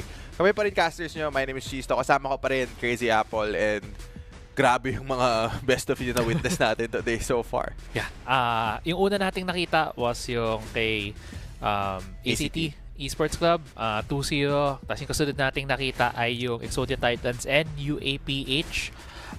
For those asking as well kung nakita na ba, kung tatapos na ba si Cyber Chiblings and Exodia, there is an announcement in the Philippine Esports Philippine Esports page for HOK on what happened for that matchup. Unfortunately for Exodia, hindi na sila makakalaro today. So Cyber Chiblings will be advancing to the next part of the bracket wherein makakalaban nila bukas ang ACT Esports Club. Habang nakita naman natin kanina ay si Exodia Titans, UAPH. What a banger. 2-1. Okay. 2-1 reverse sweep. I think it's not everything we asked for, but may mga nakita tayo doon na hindi rin natin hiningi na natuwa tayo. Ang hirap naman nun pag binigay sa'yo lahat ng hiningi mo. No? Sobrang swerte naman natin nun. But gaya nga na sinabi mo, may mga nakuha pa rin tayo. We were very much entertained. I hope everyone watching din natuwa dun sa game na yun. Pero mukhang didiretso na tayo, guys. KHI Esports, laban sa Code Unknown. Diretso tayo sa draft. We did have a bit of a discussion tungkol dito sa mga teams na to. We did mention na some of these are the veterans on the scene, so nandun yung experience nila, which we give so much value, especially here in the competition. And no surprise with these bans that we're seeing so far. Of course, my Shiranui 100% presence, gaya na sinabi mo. The Diadia as well, and the Dharma being removed here from the side of Code Unknown. Yeah, Diadia, Dharma, and as well yung Mai na. So, Mai, hindi na siya 100% pick ban today. Kasi kanina, nga pala. Game 3, hindi siya ban. Iniwasan nga pala siya. They made King na. So, no way na pick doon. So, unfortunately, hindi natin may keep yung trend na yun today. But I do see, kanina hindi natin na-mention yung mga familiar names dito, no, especially for Code Unknown. I think ang isa kong ito po ay si Jet. Si Jetto. Madalas nating nakikita din yan sa mga grassroots tournament natin. So, yeah, teams that are familiar to us, the names that have been playing in the grassroots tournaments. I'm glad to see them here, and so far Dolia is the major focus here for Code Unknown. Oh, ibibigay mo. Sa'yo na yan. Kung gumagamit yun. Okay. Hindi mo na kailangan itanong. Nakita ko pa lang ni Nikatsu. Alam ko may sasabihin si Brian tungkol dito. Okay, Yishig, inaantay kong pick today because yun yung nagiging pick ko lately. I feel like it's just such a flexible pick in the mid lane. And madalas kasi kuha ka ng mage, not only for the damage but the utility it brings, and that's what Yishing brings. Very strong control mage, meron siyang The World Is My Board na matatrap yung mga taong may iwan doon sa loob ng box. Meron din siyang knock up, and then mahilig siya maglagay ng alam ko tawag nila Go or Wei Chi Stone. Pero parang dama, parang checkers yung nilalapag niya at yun magdadamage siya. Okay. I'm sure marami pa tayong maririnig tungkol kay Yishing as, pag pumasok na tayo sa game. Pero looking at the rest of the picks here, of course, kinuha ng Code dito ay Menki plus Dun. So, secured na kagad yung frontline nila. Diyan yung Dun. Nakita natin gaano kalakas yan nung huling best of 3. Menki as well. And, with Menki, kailangan may setup ko with that crowd control. Kailangan mo nung isa pang sasama sa'yo na mag-dive. I think Dun synergizes really well with that. And looking on the other side, iniisip ko kung ano yung magiging interaction kapag nilapag ni Yishing yung pader niya, kapag sinigaw nung Zhang Fei yung ult niya papunta doon. Kasi syempre hindi sila pwede tumawid, di ba? Basta't wala kang way to be untargetable, hindi ka makakalabas doon sa World Is My Board. For example, like si Long, Infinite Vast is untargetable siya, pwede siya lumabas. Pwede siya lumipad palabas. Pwede siya lumipad. Kasi, naman. I mean, it makes sense, di ba? Lumipad yung dragon eh. Kulang yung magic. Paano mo iba-box in yung lumilipad? Okay. Anyway, going to teka lang. Okay, may Guan Yu hover. We can talk about that a bit later. Pero yeah, so far, composition nitong KHI, they're really valuing CC. And to really catch people outside. Grabe din yung zone control nila with their comp. Grabe din yung tulak nila. Like they have mention ng tulak doon sa ult ng Zhang Fei. May tulak pa sila kay Guan Yu. You can see that they want to run people down. That's the comp right now. Itong Code, and they're seeing that, and mukhang magiging response nila dito. They're hovering Marco Polo. Parang ini-invite pa nila, okay, tara. Tumulak kayo papunta sa amin. Pero in a way din, parang naipit eh. Itong side na tong Code Unknown. Kasi tatlo yung marksman ba na? Tinanggal na Ladison, Direnji, and the Arlie. Pinilit nila into easier to catch. Right? Okay. It's not immobile, obviously. Hindi immobile si Marco Polo. Pero yung flash niya kasi usually ginagamit niyang pang-in eh. Pero mag-in ka ba pabasa-basa pag nakita ka ng Guan Yu Zhang Fei? It's harder, right? It makes things harder for him. Yeah, exactly. And now, Lam. Wow, okay. Grabe, game 1 pala na huli best of 3 natin. I mean, I'm happy kasi we're seeing picks that we didn't see throughout the day. Mga hinahanap natin kanina pa lang, yung mga nasa wishlist natin, kumbaga. And ang dami na kaagad binigay dito ng KHI Esports. So, getting that Guan Yu, getting that Yixing, and yung Lam as well, getting that Assassin.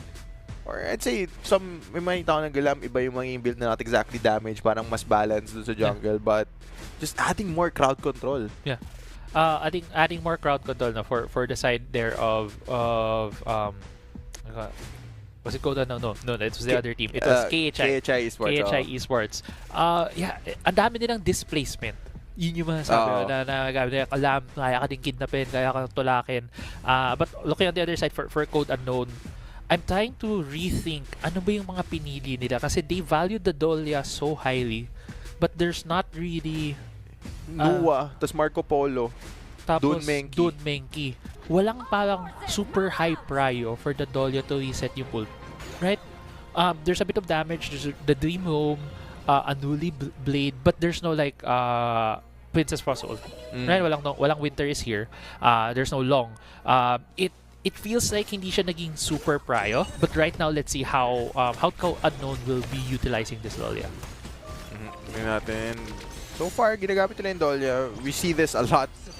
Just very often. Tutulungan lang mag-shove yung mid laner, get that level 2 in, get that priority na mag-roam. Makukuha na rin niya yung information since mas spot out niya yung Lam dito sa jungle.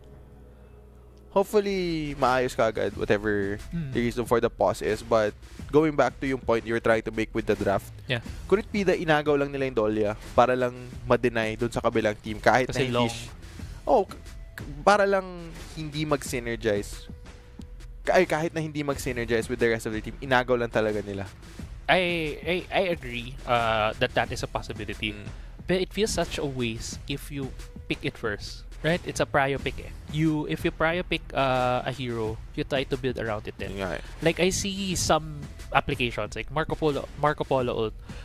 Pero pinag-usapan na nga natin how it feels hard for the Marco Polo to go in. So parang nag-double down pa kayo on that thing. Nuwa as well, di ba? Parang it doesn't ring that highly. Pero baka ini-imagine ko kung ako yung Menki na lang, paikutin nyo 2 beses. Because dalawang Unholy Blade para dalawang alin nung doon? Doon, dalawang stun. Dalawang hila. Dalawang hila. Pwede, hindi, papunta yung isa, papalik yung kabila. Ay, sumobra. Bigyan ko ulit kabila naman. Pwede. Pero I think best bet nila dun sa engage sila ipa-reset yung Dolia ult.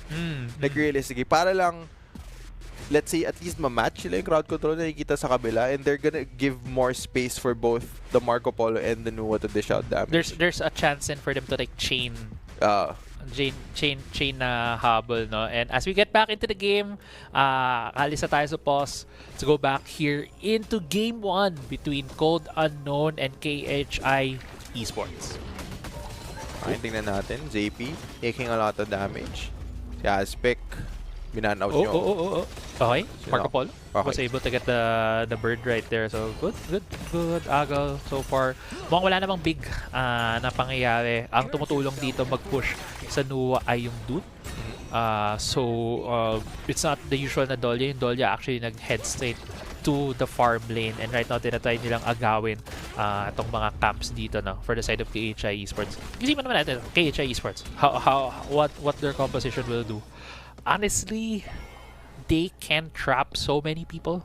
But okay, ang difference of what I've seen of how good Yixing's play is that maliit lang yung box to really trap one guy in. Kasi para lang ma-single out. Para ma-single out. Hindi yung parang malakihan na madami, but that also the flexibility that this hero brings to the table. Kasi pwede niyang pahintuin lang na makatakbo yung mga ibang miyembro.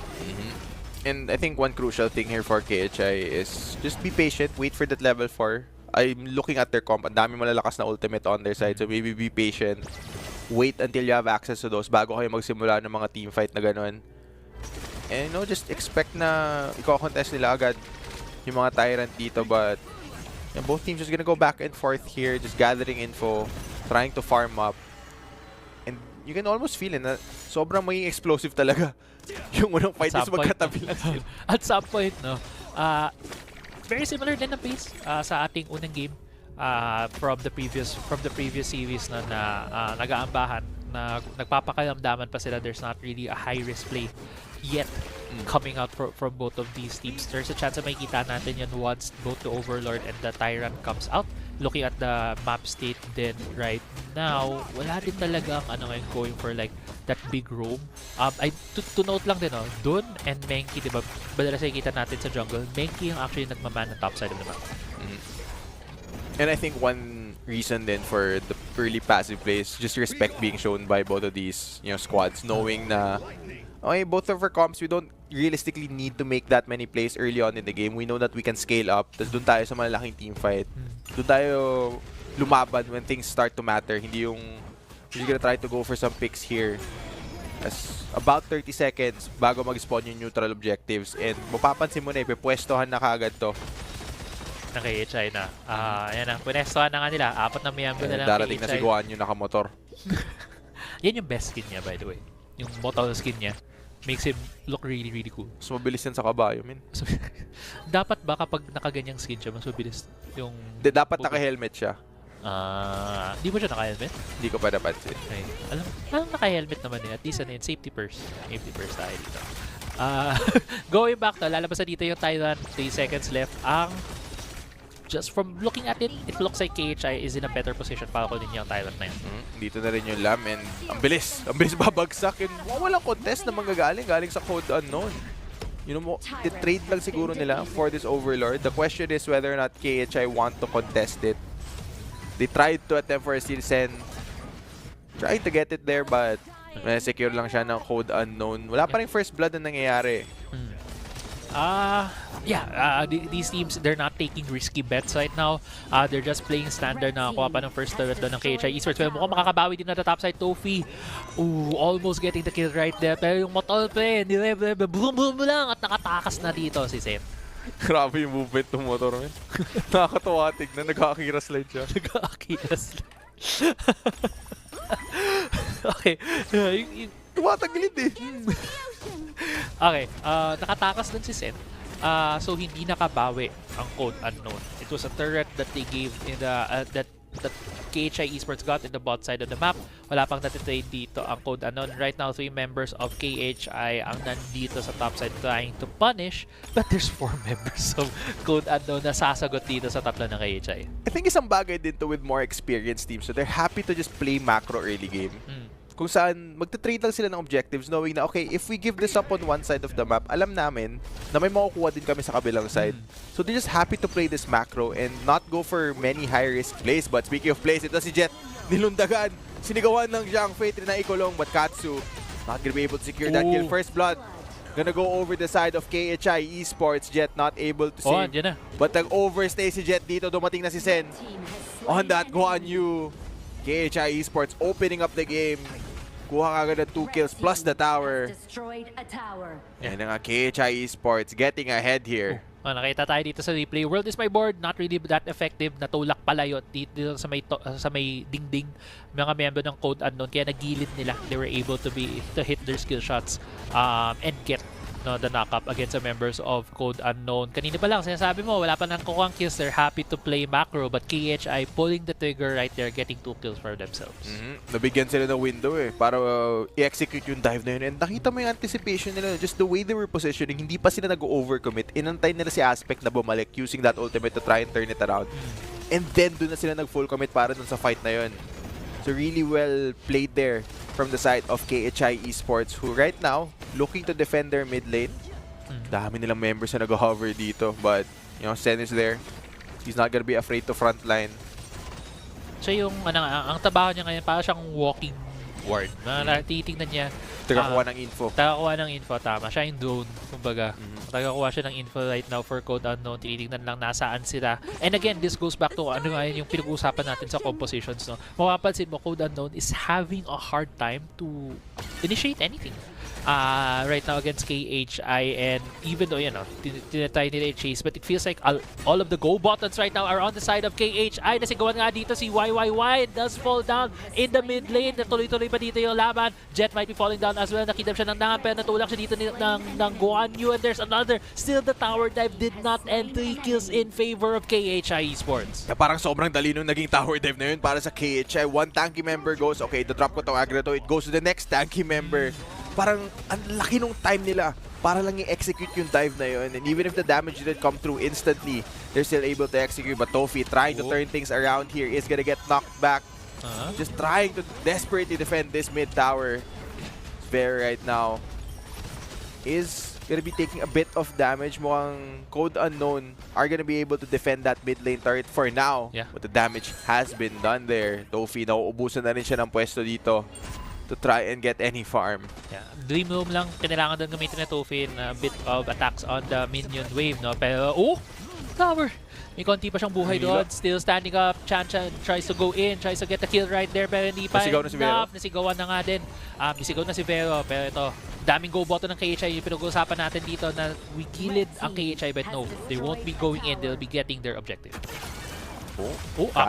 Kan? Okay, he's up. Grabe yung grabe yung limit testing na ginagawa ni Canon, and makukuha pa yata nila yung Tyrant dito, no? Sosolohin na lang ni Kan. Okay. Yeah, it's just the second na early Tyrant, hindi pa yan enhance, so malambot pa yan at this point in the game. Kayang solohin kaagad ng Lam. Really good job right here from KHI Esports. Hindi nila ini-extend yung sarili nila. So far, it looks very calculated yung mga ginagawa nilang engages dito and just getting objectives against Code Unknown. But on the other hand, for Code Unknown, unfortunately, nagbe-bleed out na rin sila dito sa game na to. Hindi sila nakakahanap ng ways to go in, to punish, to initiate against this composition. And kita mo, ang ganda na so far ng decision making na pinapakita ng KHI Esports dito. Talagang alam nila lamang sila. May nahuli si Tofi. JP falls very, very low, pero ginamit niya yung Infinite Vases na Kales. Split fight right now. Chan goes into the Yixing. Katsu might be falling down right there. Marco Polo does get the send. So that is a double kill right now for the side of Code Unknown. Actually, 3 kills on their side. And ito pa lang, na-jinx na naman natin. Pinag-uusapan natin na they haven't been able to punish mistakes. That's a mistake right there from KHI. Yeah, nagsimula lahat yun nung nahuli si JP. Nahuli siya nung Menki dito na gulungan. Kumbaga, and that started that fight.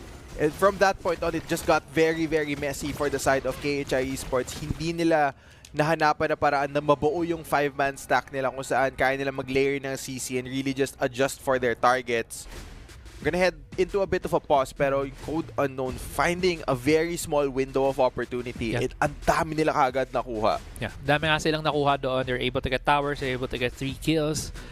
What looked to be a very one-sided affair in this game, mas nag-even na. It's still not ahead for Code Unknown, pero ito na yung kailangan nilang spark to be able to turn things around.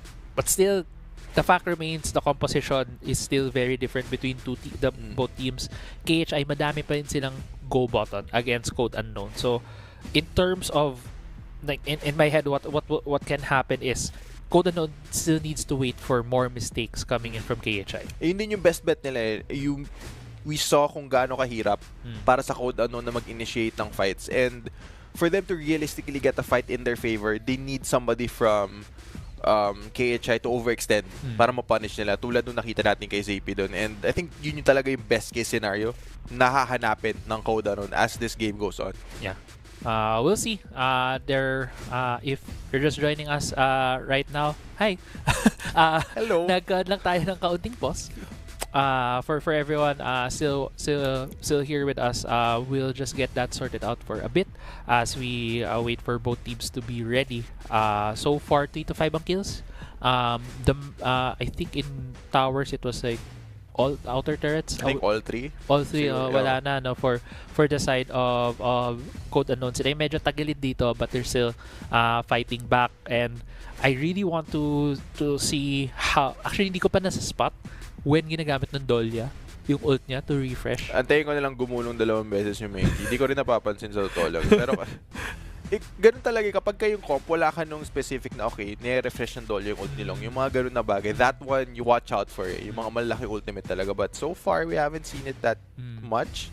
But I'm pretty sure nung huling fight na gamit. Yeah, I think pretty sure din. Pwede na natin na. Yeah, we'll watch out for that. Yeah, we'll watch out for that. Ako, siguro, if you're ahead, ganayin gamitin ang DeMarco. Dalawang beses siya ikot.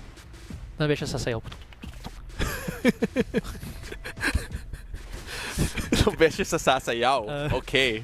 Hindi, or ano ba tawag doon sa ginagawa niya? Hindi ko, ano bang, mga baril. Okay.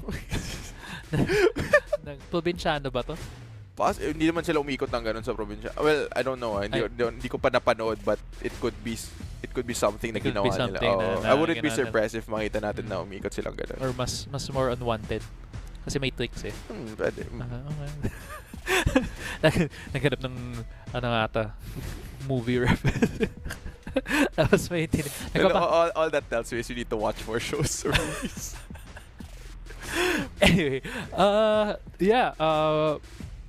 something that we have to watch out for kung ano yung nire-reset ng Dahlia.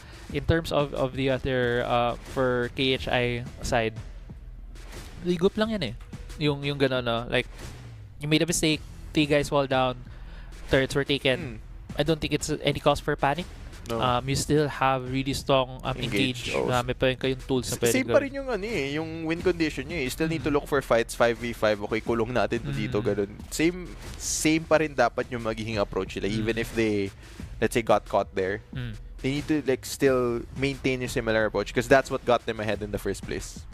Yeah, totally agree on that one. I think ang gusto kong makita din coming out from KHI na is trying to ang nangyari kasi dyan, that's how they made a mistake because they felt na nag-turtle na lang tong Code Unknown and we want to force things.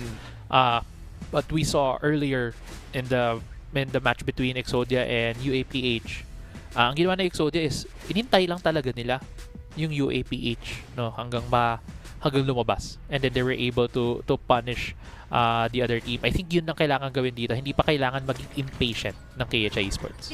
Yeah, that's gonna be the important thing here. And knowing their experience naman, I feel like they're not gonna fall into that trap of being impatient. But right now, sila yung kailangan mag-reset dito. Try to set everything back up. As Overlord is gonna be taken here by Code Unknown. So that will mean nadidikit ng onti yung game dito in terms of the tempo. Tila natin kung makukuha yun ng KHI. Yeah, looking at the gold lead right now, 3,000 na lang ang lead ng KHI Esports. I think at one point it was around 5,000 ang naging lead nila dito. KHI playing a bit backwards. Kung kanina they were ahead of the river. Now, medyo nasa may gitna lang sila naglalaro. Thailand ang tinitake ngayon ng KHI. Well, I don't think Code Unknown will be trying to challenge this, but they might be trying to go for exit kills. They just tried to go for the steal, pero it was secured by KHI. Okay, hindi nila ni-risk na kumuha ng teamfight noon knowing na KHI possibly full strength there. 5 member yun nandun. Lahat may access sa ultimates nila. Ayaw nilang mapunta dun sa trap kung saan huli lang sila ng Yishing tas diretso na yung crowd control na ibabato papunta sa kanila. But let's see here as Code Unknown, tinutulak na naman yung mga waves nila. They're forced to defend here, be on the back foot. Pero kukuha lang na konting damage nun, but he is gonna stay fairly safe unless piliin ni Tofi na sumugod. Yeah. Hanap siya ng angle. KHI, since alam nga nila that they're in the lead, as you mentioned, tumulak sila. Just try to get more control over the map. Pero ito yung mga moments in the mid-game na medyo awkward eh. No, hindi kayo basta-basta makapush dahil nga nanalo lang in a fight kanina itong Code Unknown. So dito na maglalaro yung macro, and actually Code Unknown forcing things on Sen. Dinulak into the turret, but the fall members yan, Uruguayo jumps away, tries to get away, pero hindi, nakuha pa rin siya dito ng Code Unknown, trying to get more kills. Tofi, medyo halap ka, nasi-single out siya ngayon ng KHI, pero mukhang Tore ang nasa mga mata ngayon ng CU. Yeah, and I'm surprised na medyo matagal yung naging response on. I think Sen did a great job buying time for the rest of his team to collapse. Kaso si Vero lang yung dumating. Where were the rest of the members? As without the Guanyu here to engage, kukulangin yata. Oh, unless Katsu is able to find a catch onto Jeth. Well, hindi. But going back, medyo mabagal yung naging response doon ng KHI Esports. Tingnan ko nasan sila sa mapa. They weren't even able to take a tower on the opposite side. Yeah. So, good catch there galing sa Code Unknown. They're able to get a pick off the map. And they have given themselves enough space here. Ang pinag-uusapan nga natin, ba, na kailangan macro ang laruin nyo dito for both of these teams. Pero ang nangyari, pero silang nag-macro, it's just that Code Unknown was the one who was able to find the hole in the armor for KHI. There's a topside fight right now. Tofi getting caught here where my board has been used. Nasigawan sila dito to buy some time for the members of KHI. Still no one is falling down. Maming low members. Tofi is the first one to fall down. Zapi does secure the kill right there, and a lot of members of CU are still on the top side while the Lamb is pushing mid lane. Yeah, and I'm surprised na hindi nag-full commit yung KHI dun sa fight na yun. 1 kill and just immediately the rest of them back off. Pinili na lang ni Khan na i-push yung mid lane just to add more pressure to the side of Code Unknown. And again, just very macro-intensive, I'd say, for both of these squads. And nakita ko Code Unknown, they wanted to get more. But it's just so difficult for their side na maghanap ng mga kills dito because they lack the crowd control. Kasi right now, things are gonna go back to the mid lane. Yeah, looking at right now, alam natin na 4v5 ang map state. So, ang ginagawa dito ng KHI is to just push the side lanes. No? So, one thing then from that fight that was very evident from the composition of CU is that wala nga silang ganong catch, and then the range is also not that long. So, if KHI is just kiting them back, hindi rin naglalaan yung damage ng Marco Polo. For Code Unknown right now, they really need to find a clean fight where the Marco Polo can dish out all his damage. And bumabalik tayo sa cycle, no, kung saan yung KHI nakakapag-pressure ng mga side lanes. So far, makita mo yung movement ni Sen tsaka ni Khan. Pinupush lang nila yung side lanes, hinahayaan nila na ma-pressure yung Code Unknown into making a play. And once nakita na nila na nagpupush na yung minions sa'yo, and they start to group up, they start to look for fights. Right now, we might see one very, very soon. Si Vero nakapwesto na dito, just gathering that info. Acting as a frontline for their team. Kailangan mag-ingat ni Jet dito Sinasabayan lang nila yung Guan Yu dito. Pag nagpupush yung wave along with the Guan Yu, tumutulak din sila into the red side jungle. Pero there's a chance that CU might be able to catch this if nag-overextend ng KHI. No, doesn't seem to be that way. Well, between the top side, nakasira din ng turret doon ang KHI. And now KHI is just running the map right now. They're not even trying to get the Tyrant probably because of Primal Bond. And yeah, this is just a simple macro game rotation para sa KHI. Yeah, and ang tanong dito is, does Code Unknown pull the trigger? Knowing na naka-group up sila dito, do they try something with Tofi rolling in with that Menki? They see the Guan Yu on the opposite side. Alam nilang 4v5 to.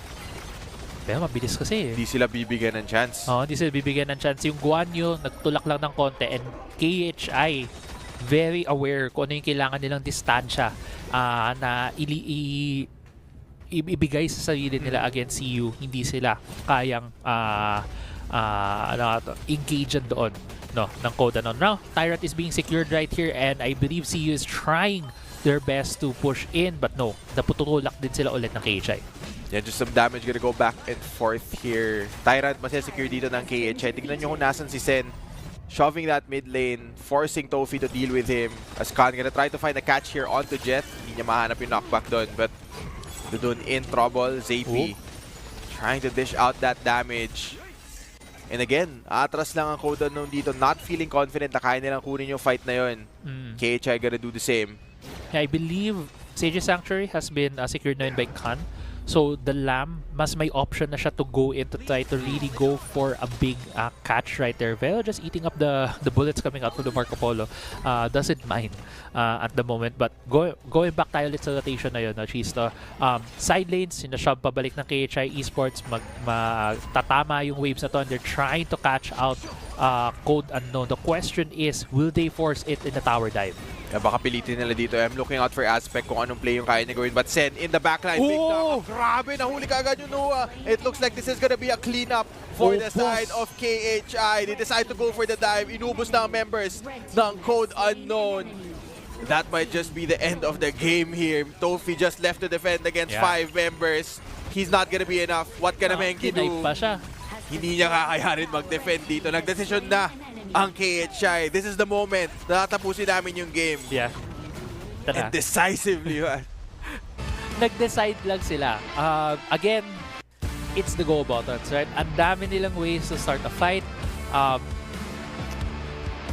Nag-intay lang sila ng Waves to push in when they saw that this is a good opportunity for us to go in. Start off nila kagad yung fight in the bot side na nakapitas kagad sila. Napatay nila yung mga miyembro dito ng Code Unknown, and it felt too quick that it happened. It didn't really like hindi mo nakita yung slow and steady na team fight. It's just isang iglap, ubos kagad. And that is the power of a composition that has so many ways to engage on it. Napaka-explosive talaga nung composition nila. If they're able to group up, if they're split up, they're not as strong. But nakita natin, once they're grouped up, the moment that one of them lands crowd control, ang dali for the rest of them to just follow up.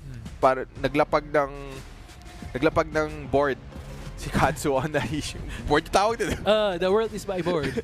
Nilapag niya yung board, dire-diretso lang. Sigaw ni Zhang Fei, send with that flank. Just everything piling on. And halos walang counterplay na lumabas galing sa Code Unknown. Just no time to react as well. If you're dead while you're in crowd control, wala ka na talaga magagawa eh. Nandun ka na eh. Yeah, it's KHI securing game 1 here in their best of 3 series. At ang MVP nga natin on that side for KHI is gonna be Katsu on the Yixing. Yung tingin mo sa akin parang, uy, yung Yixing nga. But yeah, I mean, he did his job. Yeah, I mean, kanina ka pa excited na makita yung Yixing. So I'm happy na nakita tayo ng magandang Yixing game na na-showcase yung strengths ng hero na yan. Yeah, I think Yixing is a really, really powerful pick. Kasi the world is my board, really big count control ability, tapos you can also deal so much damage if you're able to hit your skill shots, which is not as hard if you think about it. But yeah, KHI so far showing us na they really understand yung composition nila. They really know what they needed to do against that composition for Code Unknown. Unfortunately for Code Unknown, I think they need to go back to the drawing board in terms of composition. Maybe play something na mas may identity. Kasi right now, it feels like very different yung tinatakbo nila. Hindi maganda yung balance. There's not really a lot of damage. Tapos there's not really a lot of ways to peel or to engage. So, medyo in a limbo, kumbaga, yung composition nila. Yeah. So, heading into the next game, KHI, I'm hoping they continue to maintain yung mga comp na ganito, which they seem to have a really good grasp kung paano yung execute. Kasi, I'm just looking at how they layered their crowd control and kung paano talaga sila mag-engage. It was very decisive, very quick. So, if they're able to gain access to heroes in the next game, na ganun din yung ginagawa, it looks like they are gonna be poised to take this 2-0 over Code Unknown. Yeah, we'll see kung magiging 2-0 nga kasi it was I would say, convincing win. For KHI as we head into the highlights right here. Makikita natin dito yung mga go buttons ng KHI na ito yung una natin nakitang first blood in the top side na ginamit yung world is my board, but eventually makikita din natin dito yung after you get another tower dive, it's just sobrang abusive nung composition na to against a composition na walang ways to really push them away, right? Nakita mo na tumalon lang yung Zhang Fei, si Vero 1, tapos inabsorb niya lahat ng damage habang yung members ng team niya free to do damage. But this was where it felt like nagkaroon ng chance ang Code Unknown. 0-5, but they're able to pick up the 3 kills right here against KHI, and it's mostly because a bit of a mistake coming in from that team. Yeah, ito rin, I feel like they were just trying to buy as much time as possible, but ito talaga yung malaking go button na nakikita natin. Kept highlighting it throughout the game, but grabe yung bread and butter talaga na pinakita. And I think this was a decisive na fight. Ito yung dive talaga. Yeah. Yung dive, tapos ilan yung na-catch doon ng World is my board? Parang tatlo? Apat, tatlo. No? Tapos tinulak pa paloob ni Senso. Talagang walang way for them to get away. And yeah, kaya siya naging explosive kasi there's so many members that get caught out with that World is my board. It's off the table now for KHI. We might see different, we will see different set of heroes dahil nga naka-global ban pick tayo ngayon here. Pero if I'm Code Unknown, ano kailangan kong gawin? Like, what adjustments do I need to do to be able to get back? I think you need to maybe run a comp na may same agency dun sa nakatapat nila. Kasi I feel like they were very passive. Na-force talaga sila maging passive with the nature of their lineup. I think draft pa lang, they took the Dolya for themselves, but medyo naipit sila with the picks that followed through with the Dolya. I think we mentioned this very briefly. Yeah. Na it doesn't exactly synergize with the Dolya. We're trying to find angles kung saan makakahanap ng synergy in Dolly ult, but it just didn't work out for them. So heading into the next game, maybe just something a bit simpler, to go button natin, ito damage to follow up. Para lang simple. So you're facing elimination at this point. Match point na si KHI Esports. So just stick with something simple, stick with something na has been tried, and give yourself that best shot to force that third game. So kind of similar sa naisip din natin kanina with Exodia Titans, no, na go back to like basics, go back to anong comfort mo, and easier to execute compositions. Kung ganun kasi, parang okay, balik ako sa kung anong nangyari doon sa Exodia Titans. Makita ba tayo ng mga weird or off meta picks? Mga assassin ganun. Pwede. Mga Levi, Lee Sin, yung mga ganun. I mean, I'm up for that. Yung makakita ng mga mas less natin na highlight na hero in the pro scene. Mga may na support, roam, ganun. May na roam, yes. Ano bang mga baka makita natin ni Arthur. Pwede. Actually, gusto ko makita Kui, ganun. Masaya siya. Not exactly for competitive, but just having a hero that can just pull somebody in na ganun. It's exciting to watch. Kasi very hype pag nakakuha ka ng hatak, no? Ang problema lang kasi talaga kay Kuya, after mo mahatak, hindi mo makombo ka agad. Kasi kung may flash siya, wala eh. Hindi siya sulit. Hindi siya sulit. Ako siguro, makita ko ulit si Agudo. Tsaka Sakir actually. The newer heroes that have been released recently. I think Sakir is like so fun to watch. Kasi palipad-lipad lang siya. Masaya din siya laruin actually. Kasi for those who have tried, alam niyo yun. Yung lipad-lipad lang siya, lagay siya ng bush pa sa team mo. It provides a lot of utility. At nakita natin nga kanina pa nagamitin ni Ormson, di ba? Na nag-initiate siya ng fight, magpa-flash siya while having the mulberry pose, if I remember correctly, yung sword. Kasi hindi siya mukhang threatening. Pero kapag lumipad na siya sa harap mo, tapos binagsakan ka na ng espada, doon mo ma-realize, dapat pala nirespeto ko yung mobility at initiation niya. The kid won't hurt you. The kid. Clearly, he did. Binabagsakan ka ng spirit sword. To go back to my previous Ghost Fighter weapons, siya pa siyang si Kuwabara. Si Alfred. Di mo kilala si Alfred? Kilala ko, pero it's been a while since napanood ko yung Ghost Fighter. Sabi ko pa, dalawang pangalan. Di ba, parang siya, same sila eh. Tapos pwede din, charge din yan. Lumalaki din yung espada. Lumalabas yung anime generation mo. Nakahalata. At least hindi ko sinabi something like Voltes 5. Yung espada din yun. Iba naman. It's okay. Well, pero iba. Yeah, it's a bit different. Okay, that's fair. Iba na yan. Okay. Ano pa bang mga pwede nating actually Sakir, I really think Sakir itabi mo na yung memes aside, is a really strong hero in the current pool, no? And I think teams will see more more Sakir games being picked. I think just to add on Sakir, one underrated thing sa kit niya na na-realize is yung healing niya. Yung sustain na binibigay niya. Parang hindi mo mahalata at first, and then eventually it adds up. Kasi it feels like a trickle lang na hindi mo talaga nakikita yung laking. So if it's a long fight, it really gives a lot of heals. One other hero na hindi natin nakikita is Dachiao. We usually see Dachiao before often. Still one of the stronger roamers na nakikita natin when it comes to rank games. Kasi pag tinawag mo yung buong team mo, yung buong tropa mo nandyan, it's done di ba? Usually that ano pa bang mga okay, one more. I want to add one more. Diao Chan. We haven't really seen Diao Chan. We haven't really seen Diao Chan often in the mid lane. I think the only time na nakita ko siya in a competitive setting, quote unquote. Bakit? It was in a show match. During, I think it was EWC. So they had a show match ng EWC between KPL players. So may KPL player team, tas may kasama siyang mga KOLs. Okay. So one guy there was the guy from KPL was using Diao Chan. That was the only time na nakita kong broadcasted game. Okay. Diao Chan. Also want to see Diao Chan kasi I think kaya niya maging carry talaga.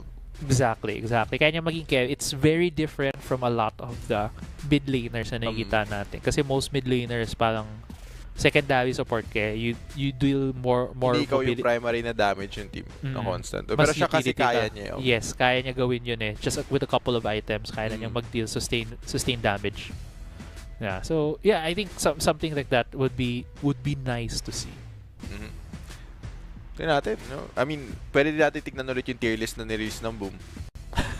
Sino pa ba? Sino pa ba yung wala sa tier list? Apart from Arthur, kasi si Arthur yung parang... Si Fade, naka-S tier din. Nga no, Fade. Fade is the newer hero natin. Sorry, newest pa rin. Kasi na-rework lang naman yung kay Agudo eh. There is some changes. Yeah, Fade is exciting. Jing, Luna. pwede. Luna nakikita din natin. Luna is usually, you see them if the jungler is very carry-oriented. So usually nakikita mo yung Luna to help things out. Oh, may Fuzi din doon. Actually, ang dami. Dami. Shangguan, di mo pa nakikita. Shangguan. Actually, ang lalim ng pool ngayon. Feeling ko, ang ganda nung meta ng Hawk, lalo na kung kailan tayo pumasok sa global ban. Tapos ang daming viable. So ang dami mong strats, ang dami mong hero na pwedeng i-pick. Hindi mo feel na naiipit kayo kasi if one side gets banned or nagamit nyo na, meron ka pa rin direction na pwedeng puntahan. Yeah, I agree. Yun yung so when we announce global ban pick and hindi pa natin nakikita yung teams actually playing it out, S3 was really the big showcase of global ban pick. Like, on top of if you're just a casual watcher, hindi mo maiisip na ang dami pa pala nating pwedeng gamitin. Ang dami pa palang heroes out there that make sense to be joined together. And that was the showcase na nangyari nung S3, lalo na nung nakarami yung Game 7. Nakarami yung game. So, nag-enjoy. Shoutout ko lang pala si Butter, siya yung nakarami nung Game 7 nun. Lakas ni Butters nung araw na yun. Di lang nung araw na yun, nung buong stretch na yun. May isang araw siya na may Game 7 siya, tapos sumunod na araw, dalawang magkasunod na game na hanggang Game 7. Yes. Batak. Kung cast, it's not an easy thing to do. Dire-direct 7 years. Kaya saludo kami sa'yo. Saludo kami sa'yo, Butters. Pero yeah, it showcased there, right? How exciting the game could be with so many heroes on the board. But yeah, actually, we just might need to go on a short break before we head into Game 2 ng ating last series of the day. So, don't go away. We'll be right back.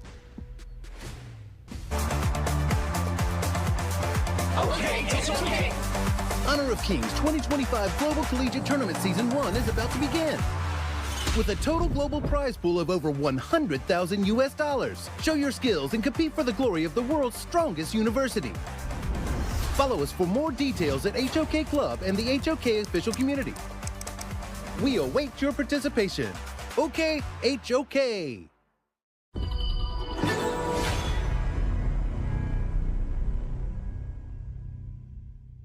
I don't like cheap tricks. I'd rather lay all my cards on the table.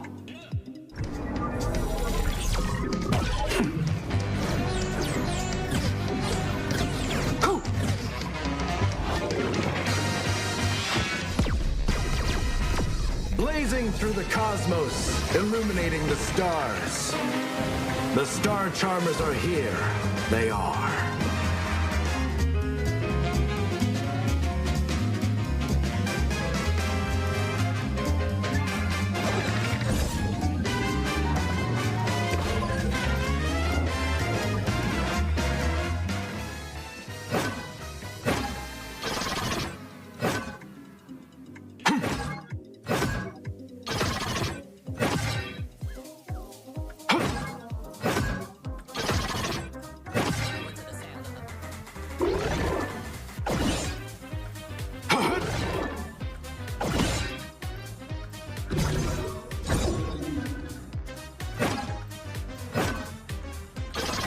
Moving stars.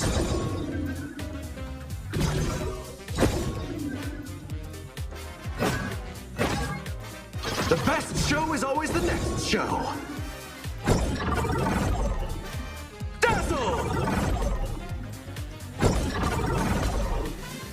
Break through the shackles and shine! Oh, are you here for an autograph?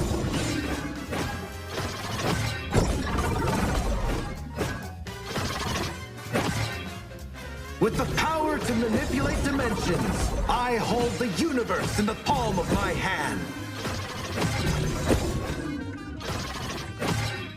There are 3 steps to stealing a treasure. Open the box, put it in the box, and close the box. I'm in my element. Well, well, a surprise encore.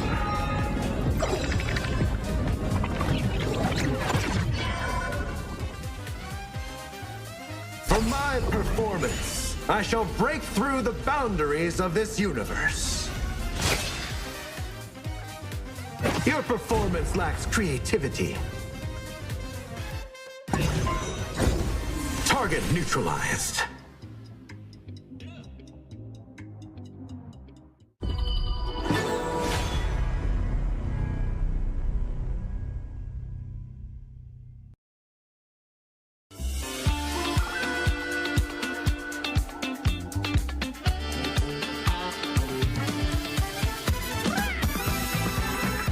Hear the roaring of the crowd. Raise the curtain, let's begin. Hit the lights and hit the music. Time for action. I've been waiting for this my whole life. Now let me show you why. Are you ready? 'Cause I'm ready, so here we go. Look in the mirror, tell yourself it's your time.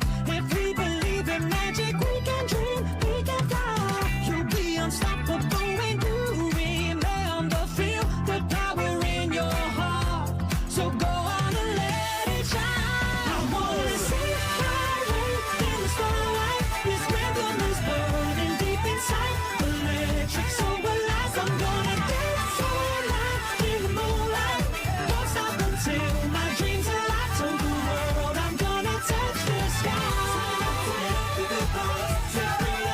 Inside. Don't stop, it's a fire. You'll be higher. I wanna see fireworks in the starlight. Won't stop until my dreams are alive. To the world, I'm gonna touch the sky. Woo, yeah.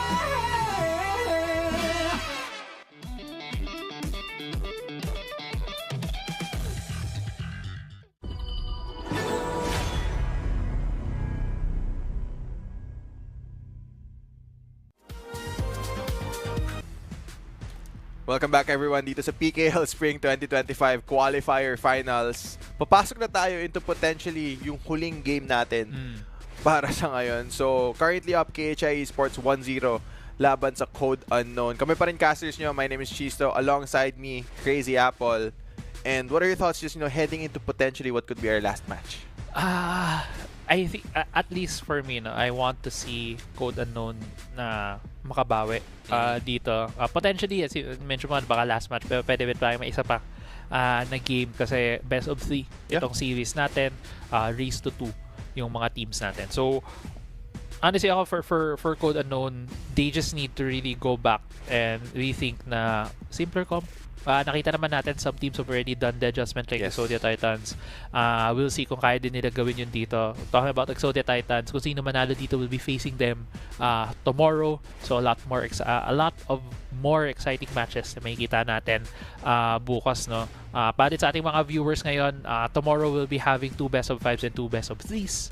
So more games to watch out for HO. Batak din yung mga Castle bukas. Batak din yung mga yung Batak talaga. batak na batak sila. No? So yeah, we'll look forward to seeing those matches tomorrow. But right now, going back to Code Unknown and KHI Esports, I really think na KHI Esports may possibility kasi na mag-iba na yung kanilang composition kasi like reviewing in my head ano pa ba yung mga ibang may solid hard engage na mga heroes nababawasan na binawasan na nila lahat siguro lubo na lang naisip ko yung The Clash team na kayang gawin yung similar na ginagawa nila kanina. Yeah.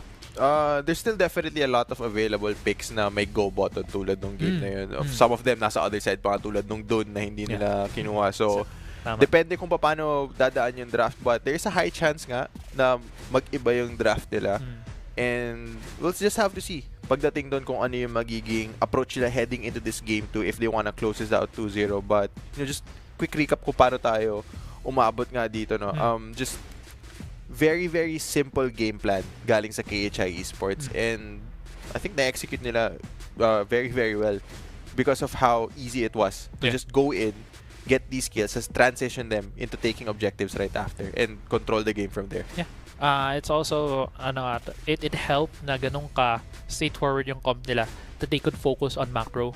And they could just focus. Ito yung kailangan nating makitang mistake from the other team to force things out. And nung nakita nga natin sa highlights kanina, 4-man World is my board really nailed, it was the nail in the coffin pa sa side ng Code Unknown. So yeah, I think regroup lang and stuff like that, no. Hindi ko sabi din natin kanina, ano pa ba yung mga hinahanap natin? Ano pa yung mga gusto nating makita sa tier list? Yung Arthur, gano'n, yung Fade. Fade. May nakabawag doon sa tier list na gusto mong makita? So far, yung Arthur pa lang dyan. Just, siguro yung Fuzi. Yung mga clash rate talaga. Yung mga malakas pumukpok na gano'n. I mean, yeah, si Fuzi main, nakilala natin si Otolus. Ay, oo. Yung pinaka number 1 Fuzi. Although nakikita ko ngayon, malapit na rin siya mag number 1 Dalmat, mag number 1 Byron. So don't quote me on the number 1. Sa sa mga castle, Hinatsit mo naman si Otto. Number 1 siya sa mga castle when it comes to those heroes. Ano mga masaya natin? Chow, mga dati kong ginagamit din in the mid lane, does a lot of good poke potential as well as, team fighting as well. Let's see kung ano pa yung mga pwede nating makita for both of these teams.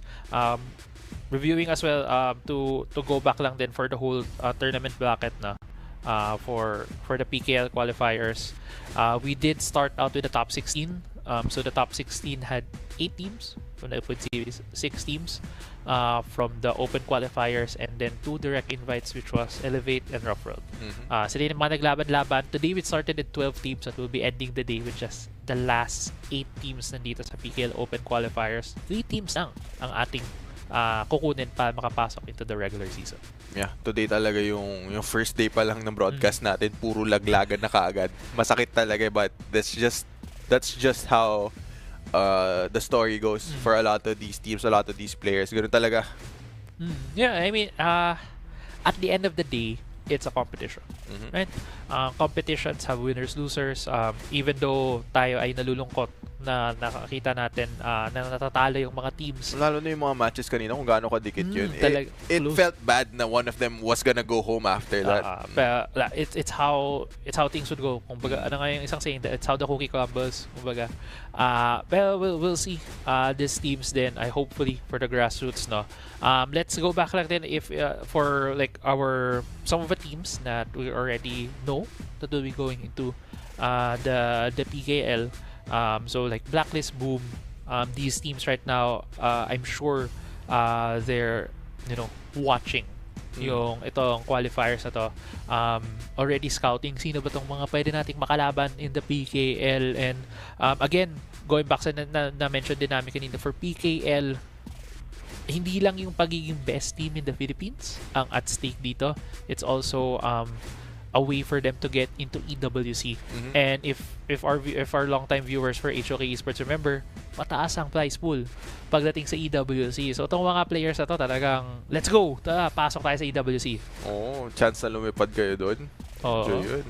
Na chance yung makapunta sa Riyadh, which would be the same, I believe would be the same na venue for EWC. There's gonna be a lot more teams, by the way, na magjo-join. Kung last year, I think there were like 16 or 12 teams na ganun yung nakasali. Now the pro leagues will be the gateway. I believe MY, ID, and PH will have like 3 teams each. Tapos a lot of other regions also having throwing teams there. Tapos magkakaroon din ng KPL teams there. So it's just gonna be this big mishmash of international competition na makikita natin. Yeah, and for a lot of these players na nagko-compete, like getting to that point, just the experience, the value na makukuha nila doon, it's gonna be so good for kusino man sa representatives natin, yun yung aabot doon. Yeah. one thing to mention din, we're talking about tournaments, we're talking about stuff like that for HOK right now, that the future stuff.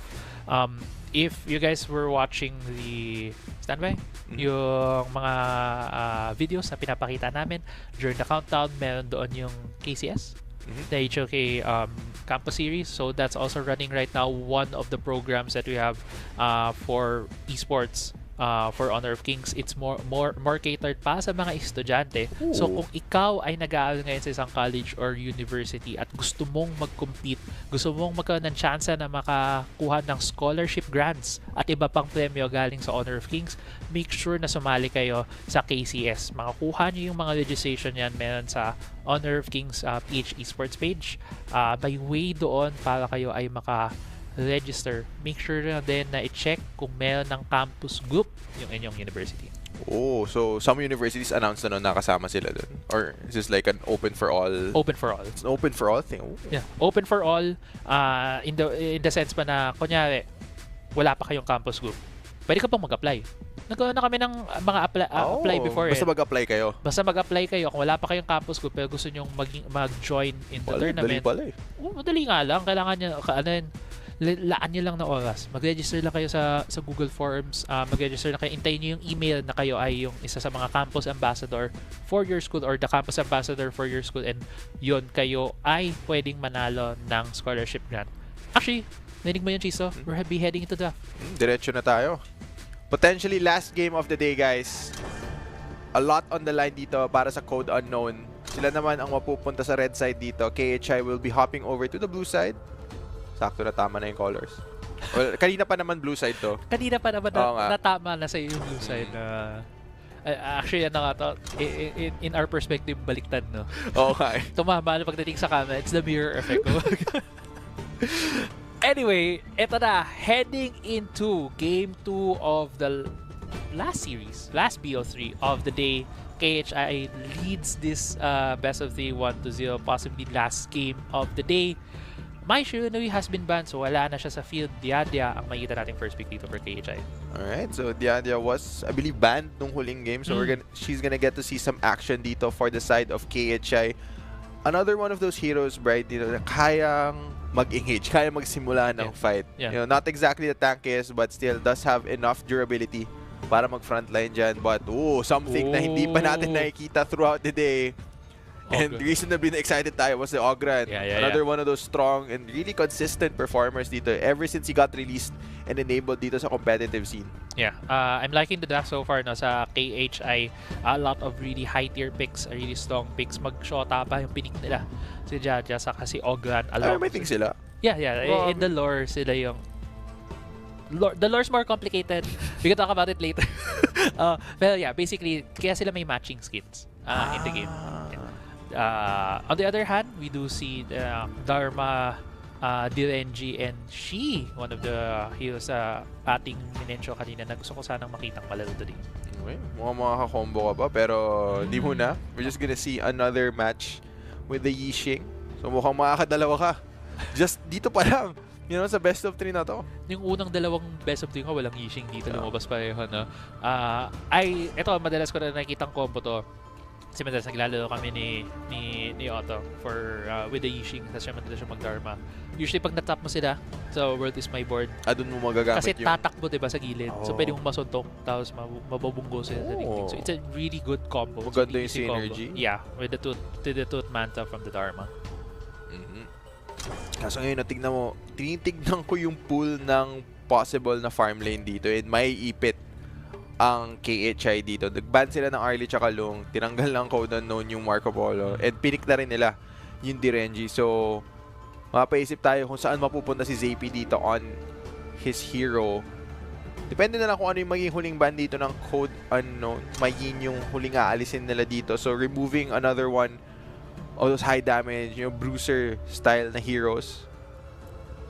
One thing na I think na-observe ko lang din from today's sets of games. So, during S3, Lady Sun is also one of those high prio picks. Right now, we're not seeing much of her. We did see a ban before in one of the games, pero right now, parang nahuhuli siya in terms of the priority picks. Even the Zhang Fei right here, yun yung nakikita ko kasi open pa na pwedeng gamitin dito ni JP kasi you don't really need the hyper carry damage right now. You do have the Ogun and the Nua to deal the continuous damage against a composition for Code Unknown. But let's see kung yun nga yung pipiliin nila. There's still other options. The more lower priority options we see is like Hoi na pwede din i-pick dito. Ooh, yan po as their roamer. Para lang madagdagan yung crowd control na dinadala na ng Code Unknown. Just adding that engage. Not a bad pick here. I think yung viewpoint mo ngayon, if you're thinking about a wombo combo coming in from going back, we were talking about the marksman, Shoyue, still open here. One of the picks then that we've seen starting S3, no? Shoyue having that long range along with the Nua, tapos yung Ogun yung coming in for the finish. But yan na nga yung pinag-uusapan din natin na isa pang jungler na antayin natin, Jing.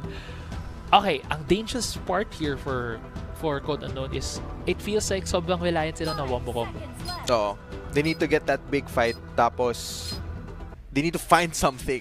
Kasi if they miss, grabe yung punish na darating sa kanila. So, it's gonna be, you mentioned wombo combos, yung mga comp na ganun madalas very execution heavy. Kailangan talaga on point yung synergy nyo and the margins are very little.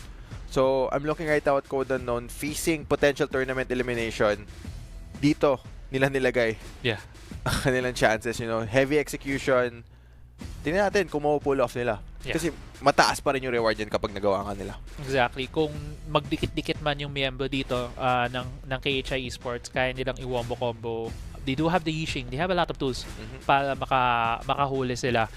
Dharma as well going into the flank. No? So, it's heavy execution but I don't think it's like a super hard execution that they need to do here.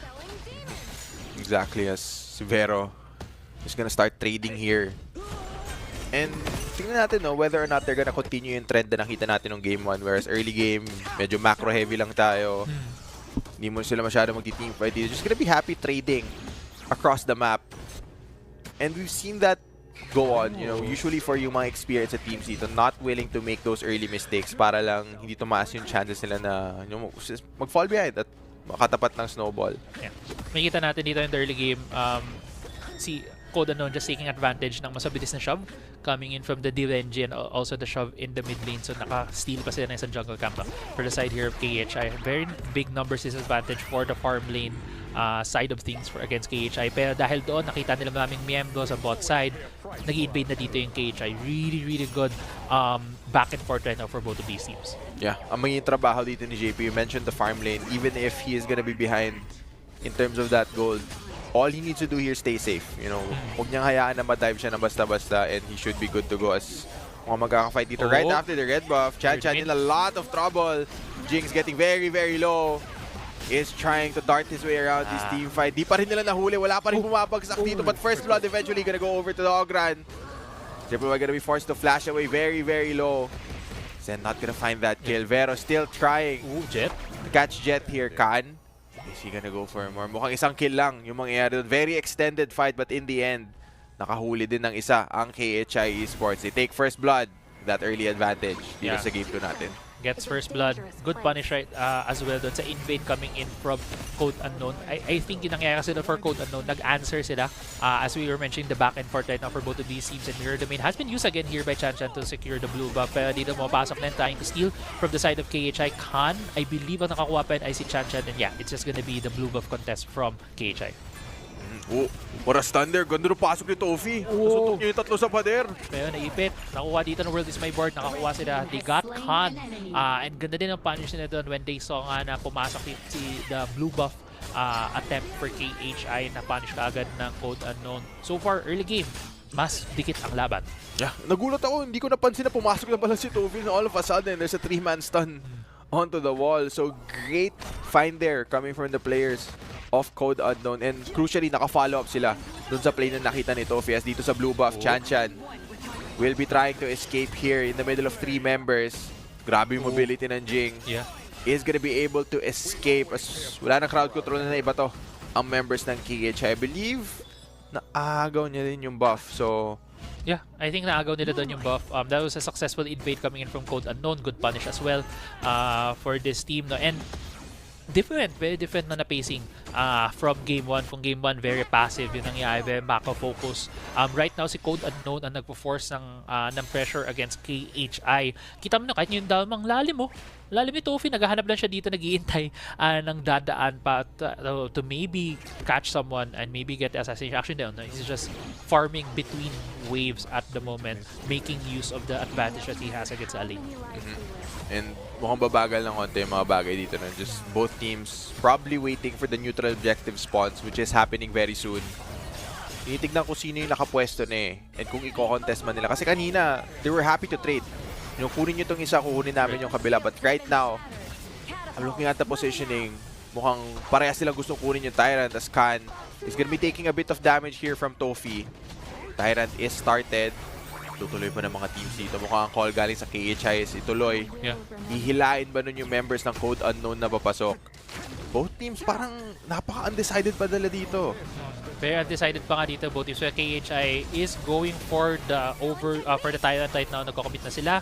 Maybe getting the secure nakuha ni Khan. Now the fight is gonna go right here, right now. Khan does fall down immediately in the start of this 4v5 situation. Si Chanchan nakakuha ng kill on the back end. Pero makakatakbo ata dito si Velwa. Tofi though with the flash tries to catch out the members here. Pero magandang escape coming in from KHI. Sendo going in by himself. Going in here for V1, pero mukhang he has enough tankiness, half damage, but no kills in the end. Only one death does fall. Khan was the one who was a casualty. Yeah, nasecure nga niya yung Tyrant but at the cost of his life. And I think naswerte yung Code Unknown dito na nahuli nila kagad yung Ogran na low. Because if the Ogran had been alive there, nandun yung cleanup eh. Siya yung taga-tapos ng mga fights dito for the side of KHI. So right now, Vero1 just gonna push away Jeth. And mukhang babagal na ulit yung mga bagay dito. And ito talaga yung naging trend nila. Pagkatapos ng mga just slow things down, try and find these windows of opportunity. Yeah, they're trying to figure out kung saan sila makakakuha ng punishment, saan sila makakakuha ng fight. Mirror Domain has been used, Conductor of Souls has been used by Khan. Pero mukhang mahuli din si Chanchan. But okay, pabalik-balik lang siya. May bigyan ng kill ng Vero 1. No, the trap dito within the world is my board si Khan, but he is able to get out. Why? And Khan are low. Pero on the top side, meron ding isa pang laban dito. Sen trying to get the kill on the Derenji. Does fall down. And Sen with the 2v1 flash lane gets the kill. Yeah, napakadali nun para kay Sen. Halos wala nang may bato na protection si Jet. No, nabato na niya lahat ng crowd control pero hindi pa rin niya nagawang pigilan si Sen on that lane. Kill score now all tied up. Very competitive game 2 we're seeing here so far, but things looking good here for Code Unknown. Toffee. Andiyan pa rin yung safety na tower niya, so he's gonna be able to back away here. And you see here in the map, si ZP has been quiet still throughout this game. Di pa natin nakikita yung Shohyu really, dish out the damage that we know that Shohyu is capable of. Yeah. So maybe things will start to change here for KHI kapag napasama na si ZP dun sa mga fights. The longer this fight, this game goes, the more items makuha ng ZP, the more damage he deals talaga. That's the danger of Shohyu. But Jet is in the back line. Okay, thought he was trying to do something there, pero umalis lang siya. And right now, more members of KHI ay nasa top side of the map, which makes it a bit more appealing right now in terms of trying to get that Overlord. But Code Unknown is also here trying to, guard this objective. Oo nga, pinipwestohan ni Tofi tsaka ni Jet. Ayaw ibigay, kaso makasalubong lang nila si Sen on that lane. Not exactly the easiest person to catch, but they are gonna try. Tofi looking to collapse with the tower still being there. I don't think Alane is the hero you want to dive. Maraming paraan niya na magbayad ng time. Yes, definitely. Isa yun sa mga ayaw may dive, pero makikita natin dito yung the macro play of these teams. Nagpalitan lang sila. Clash lane and bot lane turret ang nagpalitan dito. Pero in terms of other objectives, mas may nakaposisyon ata. Pwede, Blue Love still trying to go in for the nakuha ng Truth Manta for the Dharma. Trying to get Katsu, but Katsu gets away with a sliver of HP. Di ba siya na-take down doon?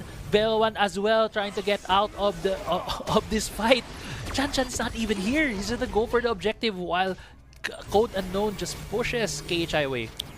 And in the end, no casualties. Mukhang makakawala ng blue buff dito at aalis ang KHI Esports. Again, both teams just showing enough respect to each other. Is not full committing for those fights.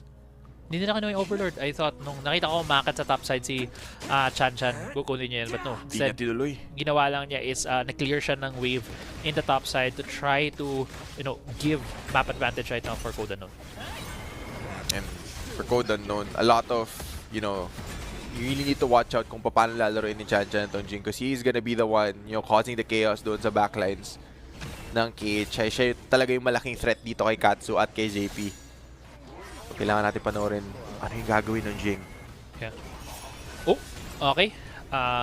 Mukhang hintayin pa natin kung ano yung gagawin ng Jing in a bit as we head into a pause right now. So far, very even both teams, no? 2-2 in terms of kills. I think before we switch screens, nasa 500 lang yung gold na lamang ng blue side, so that was KHI.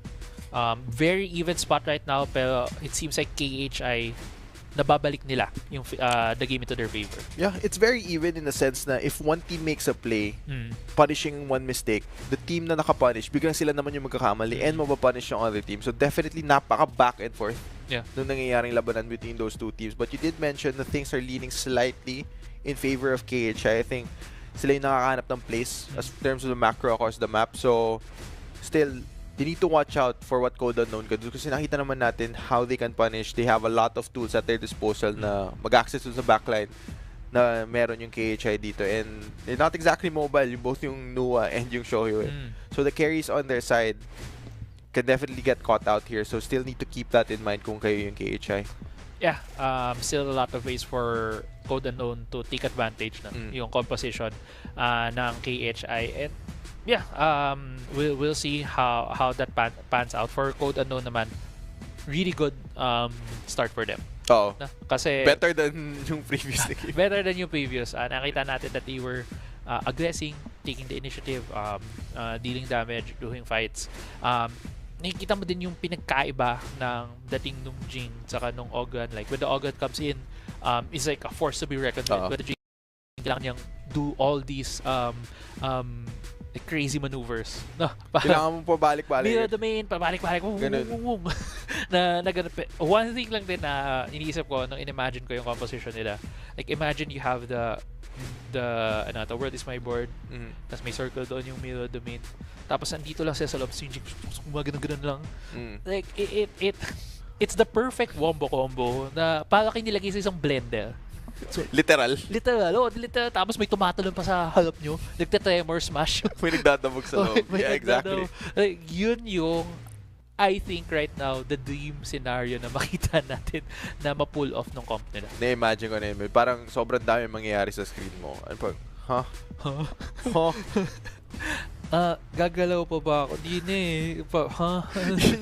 Yung hands up, taas mo na lang kamay mo pag nahuli ka ng isa. Pero, we're yet to see it kasi again, hinighlight natin how much execution you need to have para umabot sa point na ganun. Yeah. Because that's not an easy thing to pull off, especially, at the level these teams are playing at. Yeah.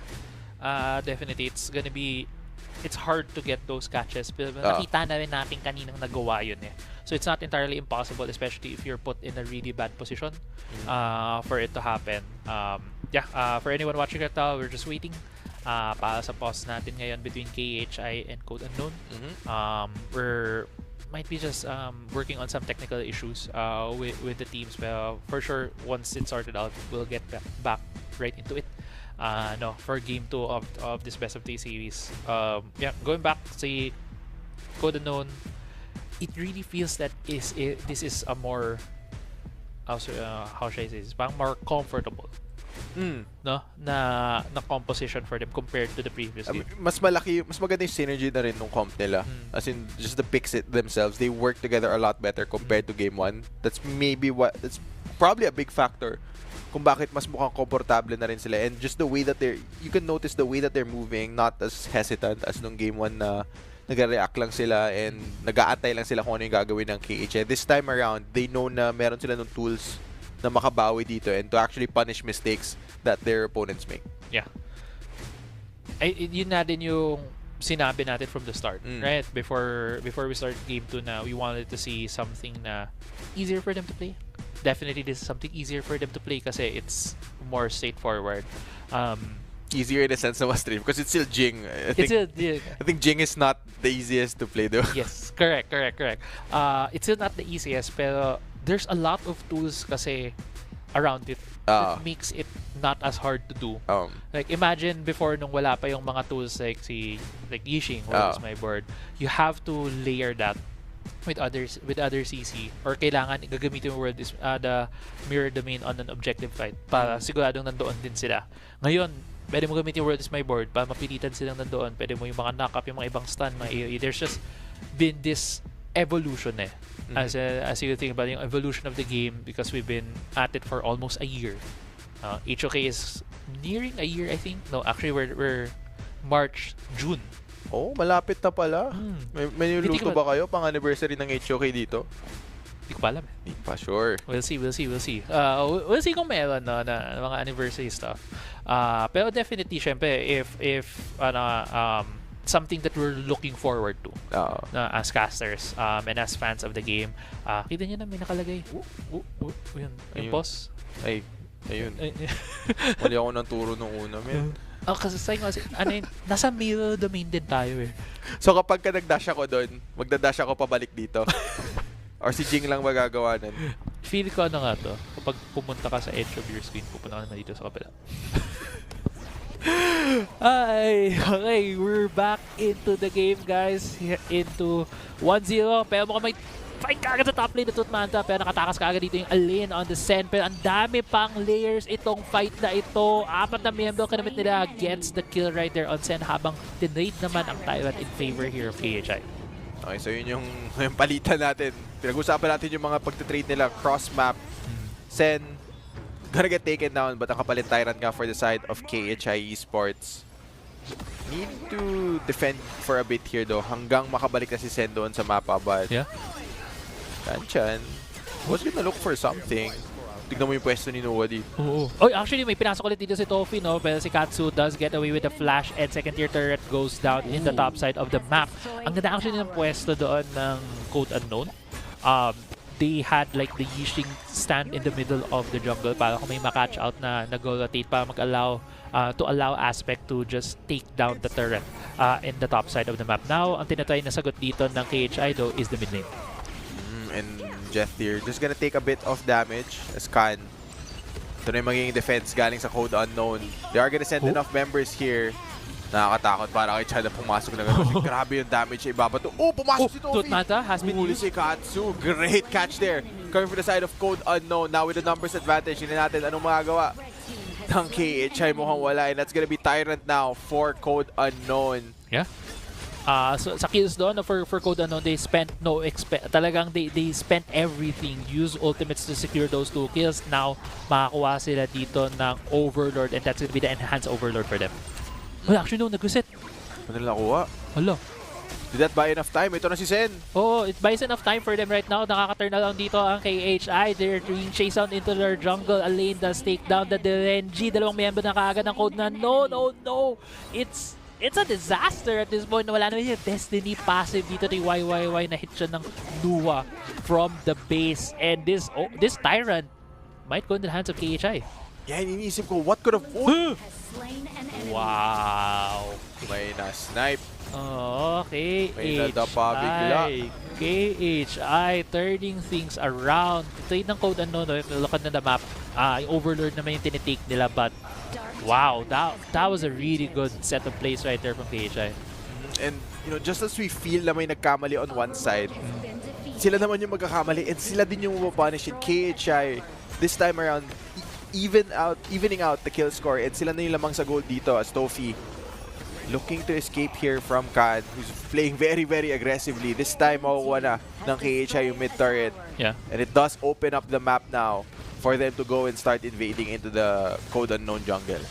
Naramdaman mo talaga dito yung momentum shift eh. After hindi ma-secure yung Tyrant and KHI was able to chase him into the blue buff, umamba na yun eh. Yung KHI talagang nag-forward sila. Ang bilis nung palit ng momentum. Eh. Parang nag-flip lang talaga. Yeah. And that reflects on the gold lead. Kanina, medyo even. It's like 500 lang. Pero actually, Zappy might getting caught out right here. Tofi, naghihintay lang doon sa gilid. Pero naka-flash out! He's out of there. What a play from Zappy. Paano nangyari na hindi patay pa siya. Okay. Nakalista na pala yung pangalan niya. Akala ko, napakaganda na nung play niya para makatakas si Tofi. Pero speaking of plays, here comes the fight. KHI is trying to answer back here, but no kills have come through yet. Mukhang mag-overextend lang si Khan. Kulang pa ng damage dito para makakuha ng execute onto the side of Code Unknown. And right there, the Ogran, parang sinobrahan yata niya. Not gonna be able to secure any kills. And that means Code Unknown will be securing this farm lane tower. Yeah, and ito na nga, nagkakapalitan din sila ng mga mali. Nagkakapalitan din sila dito ng mga advantage. Tofi again going in for the backline, getting the Tooth Manta and does get Katsu. This will be the second tier turret here for Code Unknown. Ito na sabi ko kanina, these small mistakes, but at the same time, ito yung benefit na may go button na kayo on Code Unknown. They're just going everywhere around the map and just getting these like one pick-offs. Pinapanood ko yung back and forth talaga and nagugulat ako whenever some of these catches happen kasi napakabilis. Yeah. Napakabilis ng mga pangyayari just when we thought, okay, boy na si JP biglang, uy. Oh, where does my board? Has been used. Nakakuha ng dalawa. Nakatalunan pa dito with the Tremor Smash. Kahit may talent dyan, it doesn't matter because CU is just going in. JP is down, Katsu is down. Also, Vel1 is down. Only 2 members left dito for the side of KHI. Lumalaban pa dito yung Alain trying to get some more damage, but no, it's just gonna be actually a 2-for-1, but in favor of Code Unknown as well as the turret falling down. Yeah, still lamang pa rin sa gold ang KHI Esports dito, but halos negligible yung lamang nila dito because of how these fights are going in their favor. Just ito na yung siguro preview ng wombo combo na iniisip natin. No? Ang dali talaga pumwesto basta nakulong na kayo. Yes. Nung Yixing, it's just so easy as a setup para dito kay Jing. But Sen is just desperately trying to fight back. Nakita naman natin sa fight na yun. Yeah. Sen going deep into the backline. At yun din yung strength ni Alain. If you notice then yung Alain dito is naka-sprint. Hindi siya naka-execute. Usually, that's what we see in higher in pro level. But you also can go execute kasi you just dive into the backline. Kaya mong punitin yung mga enemy marksman, especially the immobile ones like Direngino. But right now, it looks like CU is the one trying to go in right here. Timer Smash has been used. World is my board as well. Ang top lang ay yung Diad. Yeah. Pero nahuli si Chan dito. Might be falling down. Big kill right there. Shut down as well. And the tides have turned. KHI pushing into CU 3 down already, and they're running away from KHI Jet na pupunta ka sa kabilang side ng mapa, and there's a lot of objectives on the map. KHI can get a lot more. Yeah, and si Jet dito, i-run down na lang ni Sen as the towers will fall through. This could be the end. Kaya ba? Si Tofi na lang?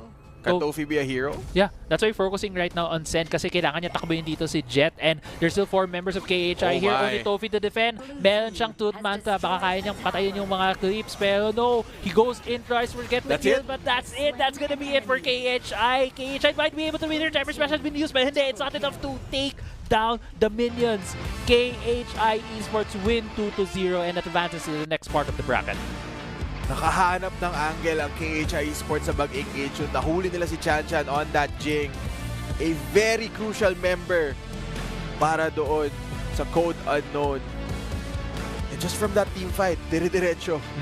Dire-diretso na. Ang ganda din ng presence of mind ng KHI Esports nung nakita nila yung angle.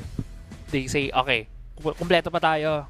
Dalawa na lang sila, pero napaghiwalay in both the Dharma and the Lian. But they just chase someone down, made that mismatch happen, and yeah, kudos to KHI Esports. Such a close game 2 though.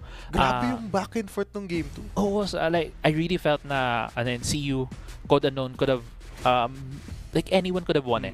But as you mentioned na, very crucial yung naging pick-off kay Chan Chan. Yeah. Just the fact na yung Jing yung unang bumagsak sa huling team fight, ang laki ng damage na nawala.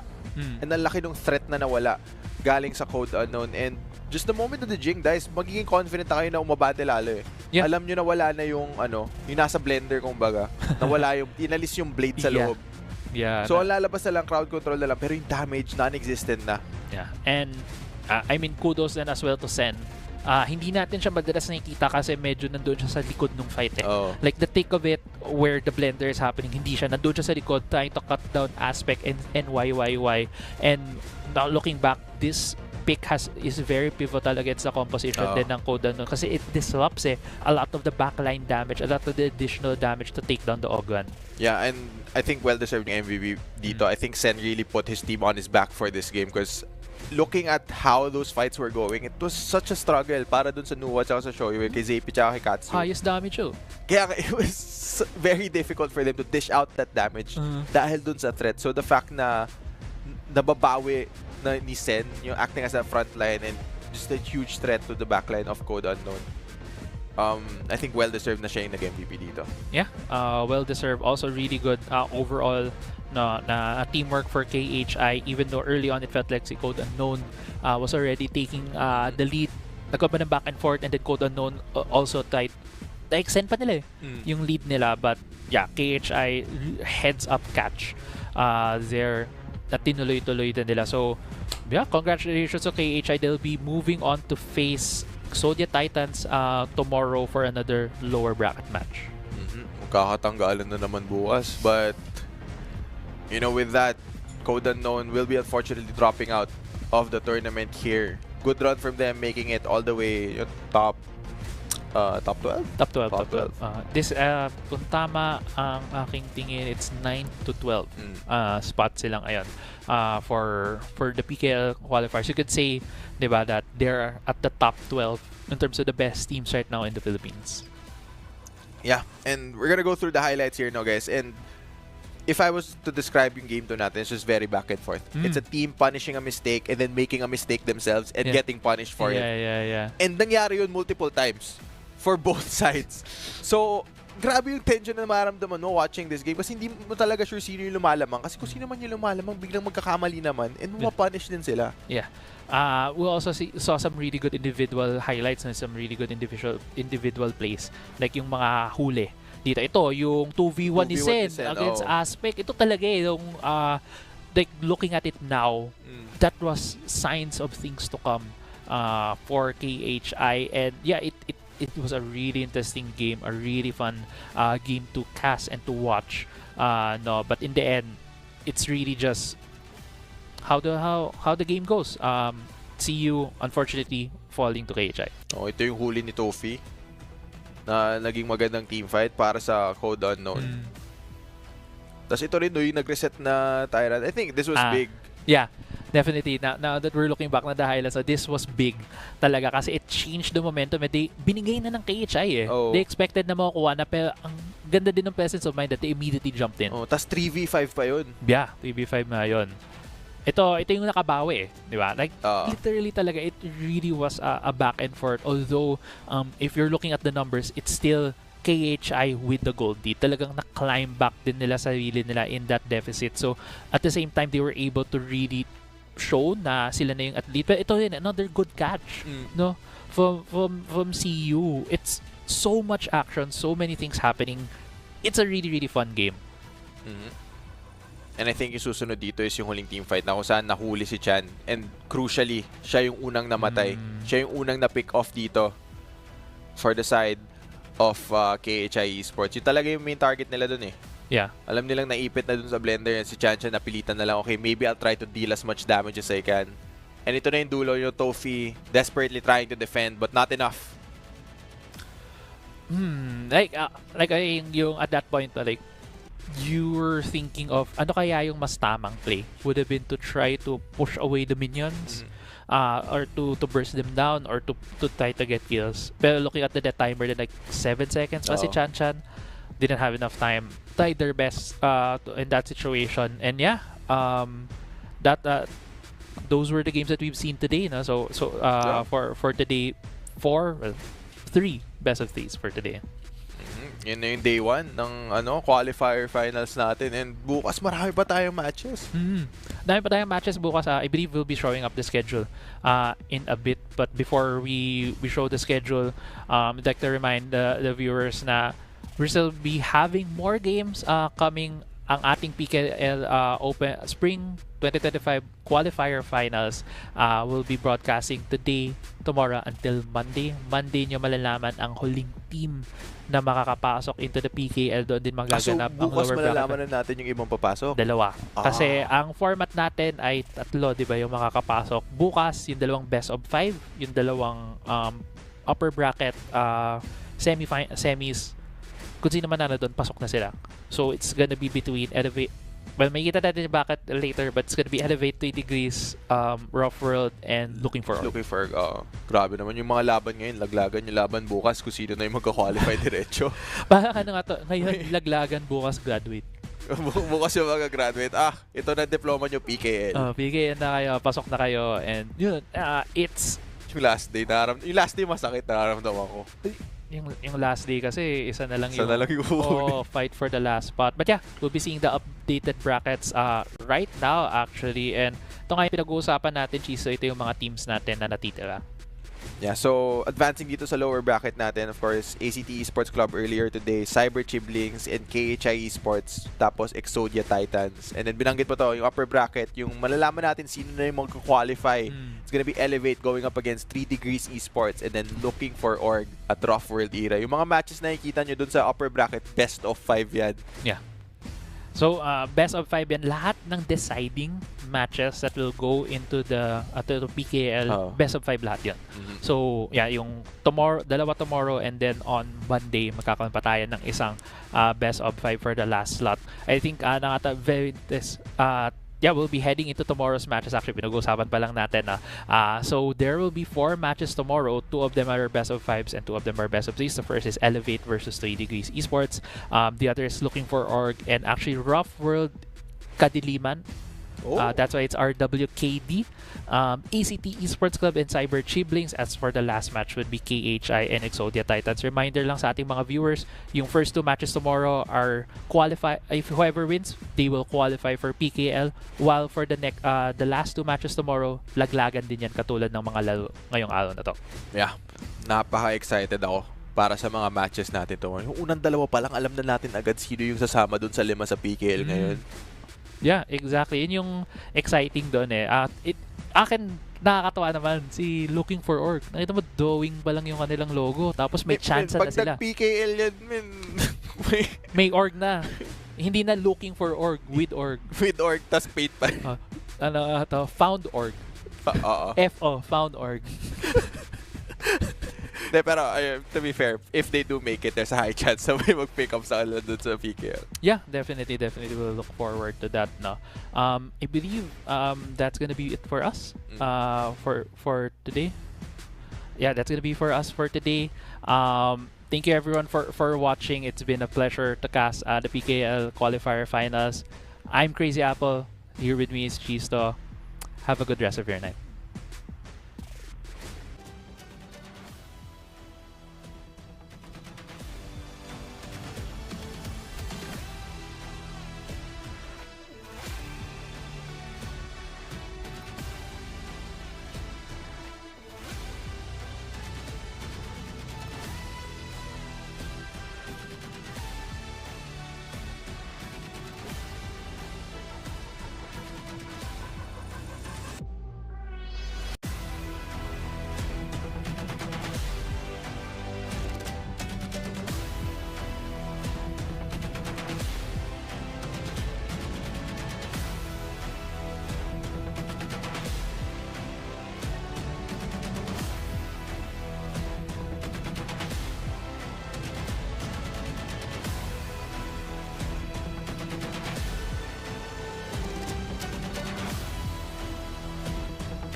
thought we'd get this far, burning like the stars.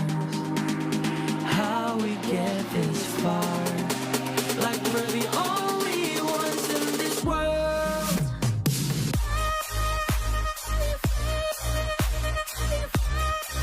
Like we're the only ones in this world. Like we're the only ones in this world.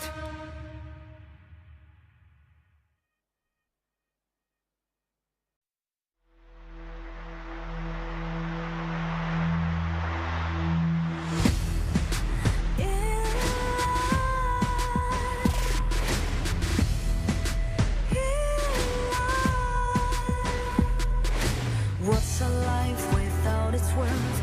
Compromising with what hurts inside. When you let fear decide your fate, you don't choose which path to take in life. I'm finally letting go of everything that still holds me. I'm against all odds, but I won't give up, 'cause it's my time to shine. Standing in the starlight, can no one let me down. Destiny is calling high. I'm not afraid to fight for everything I love. Victory is on my side.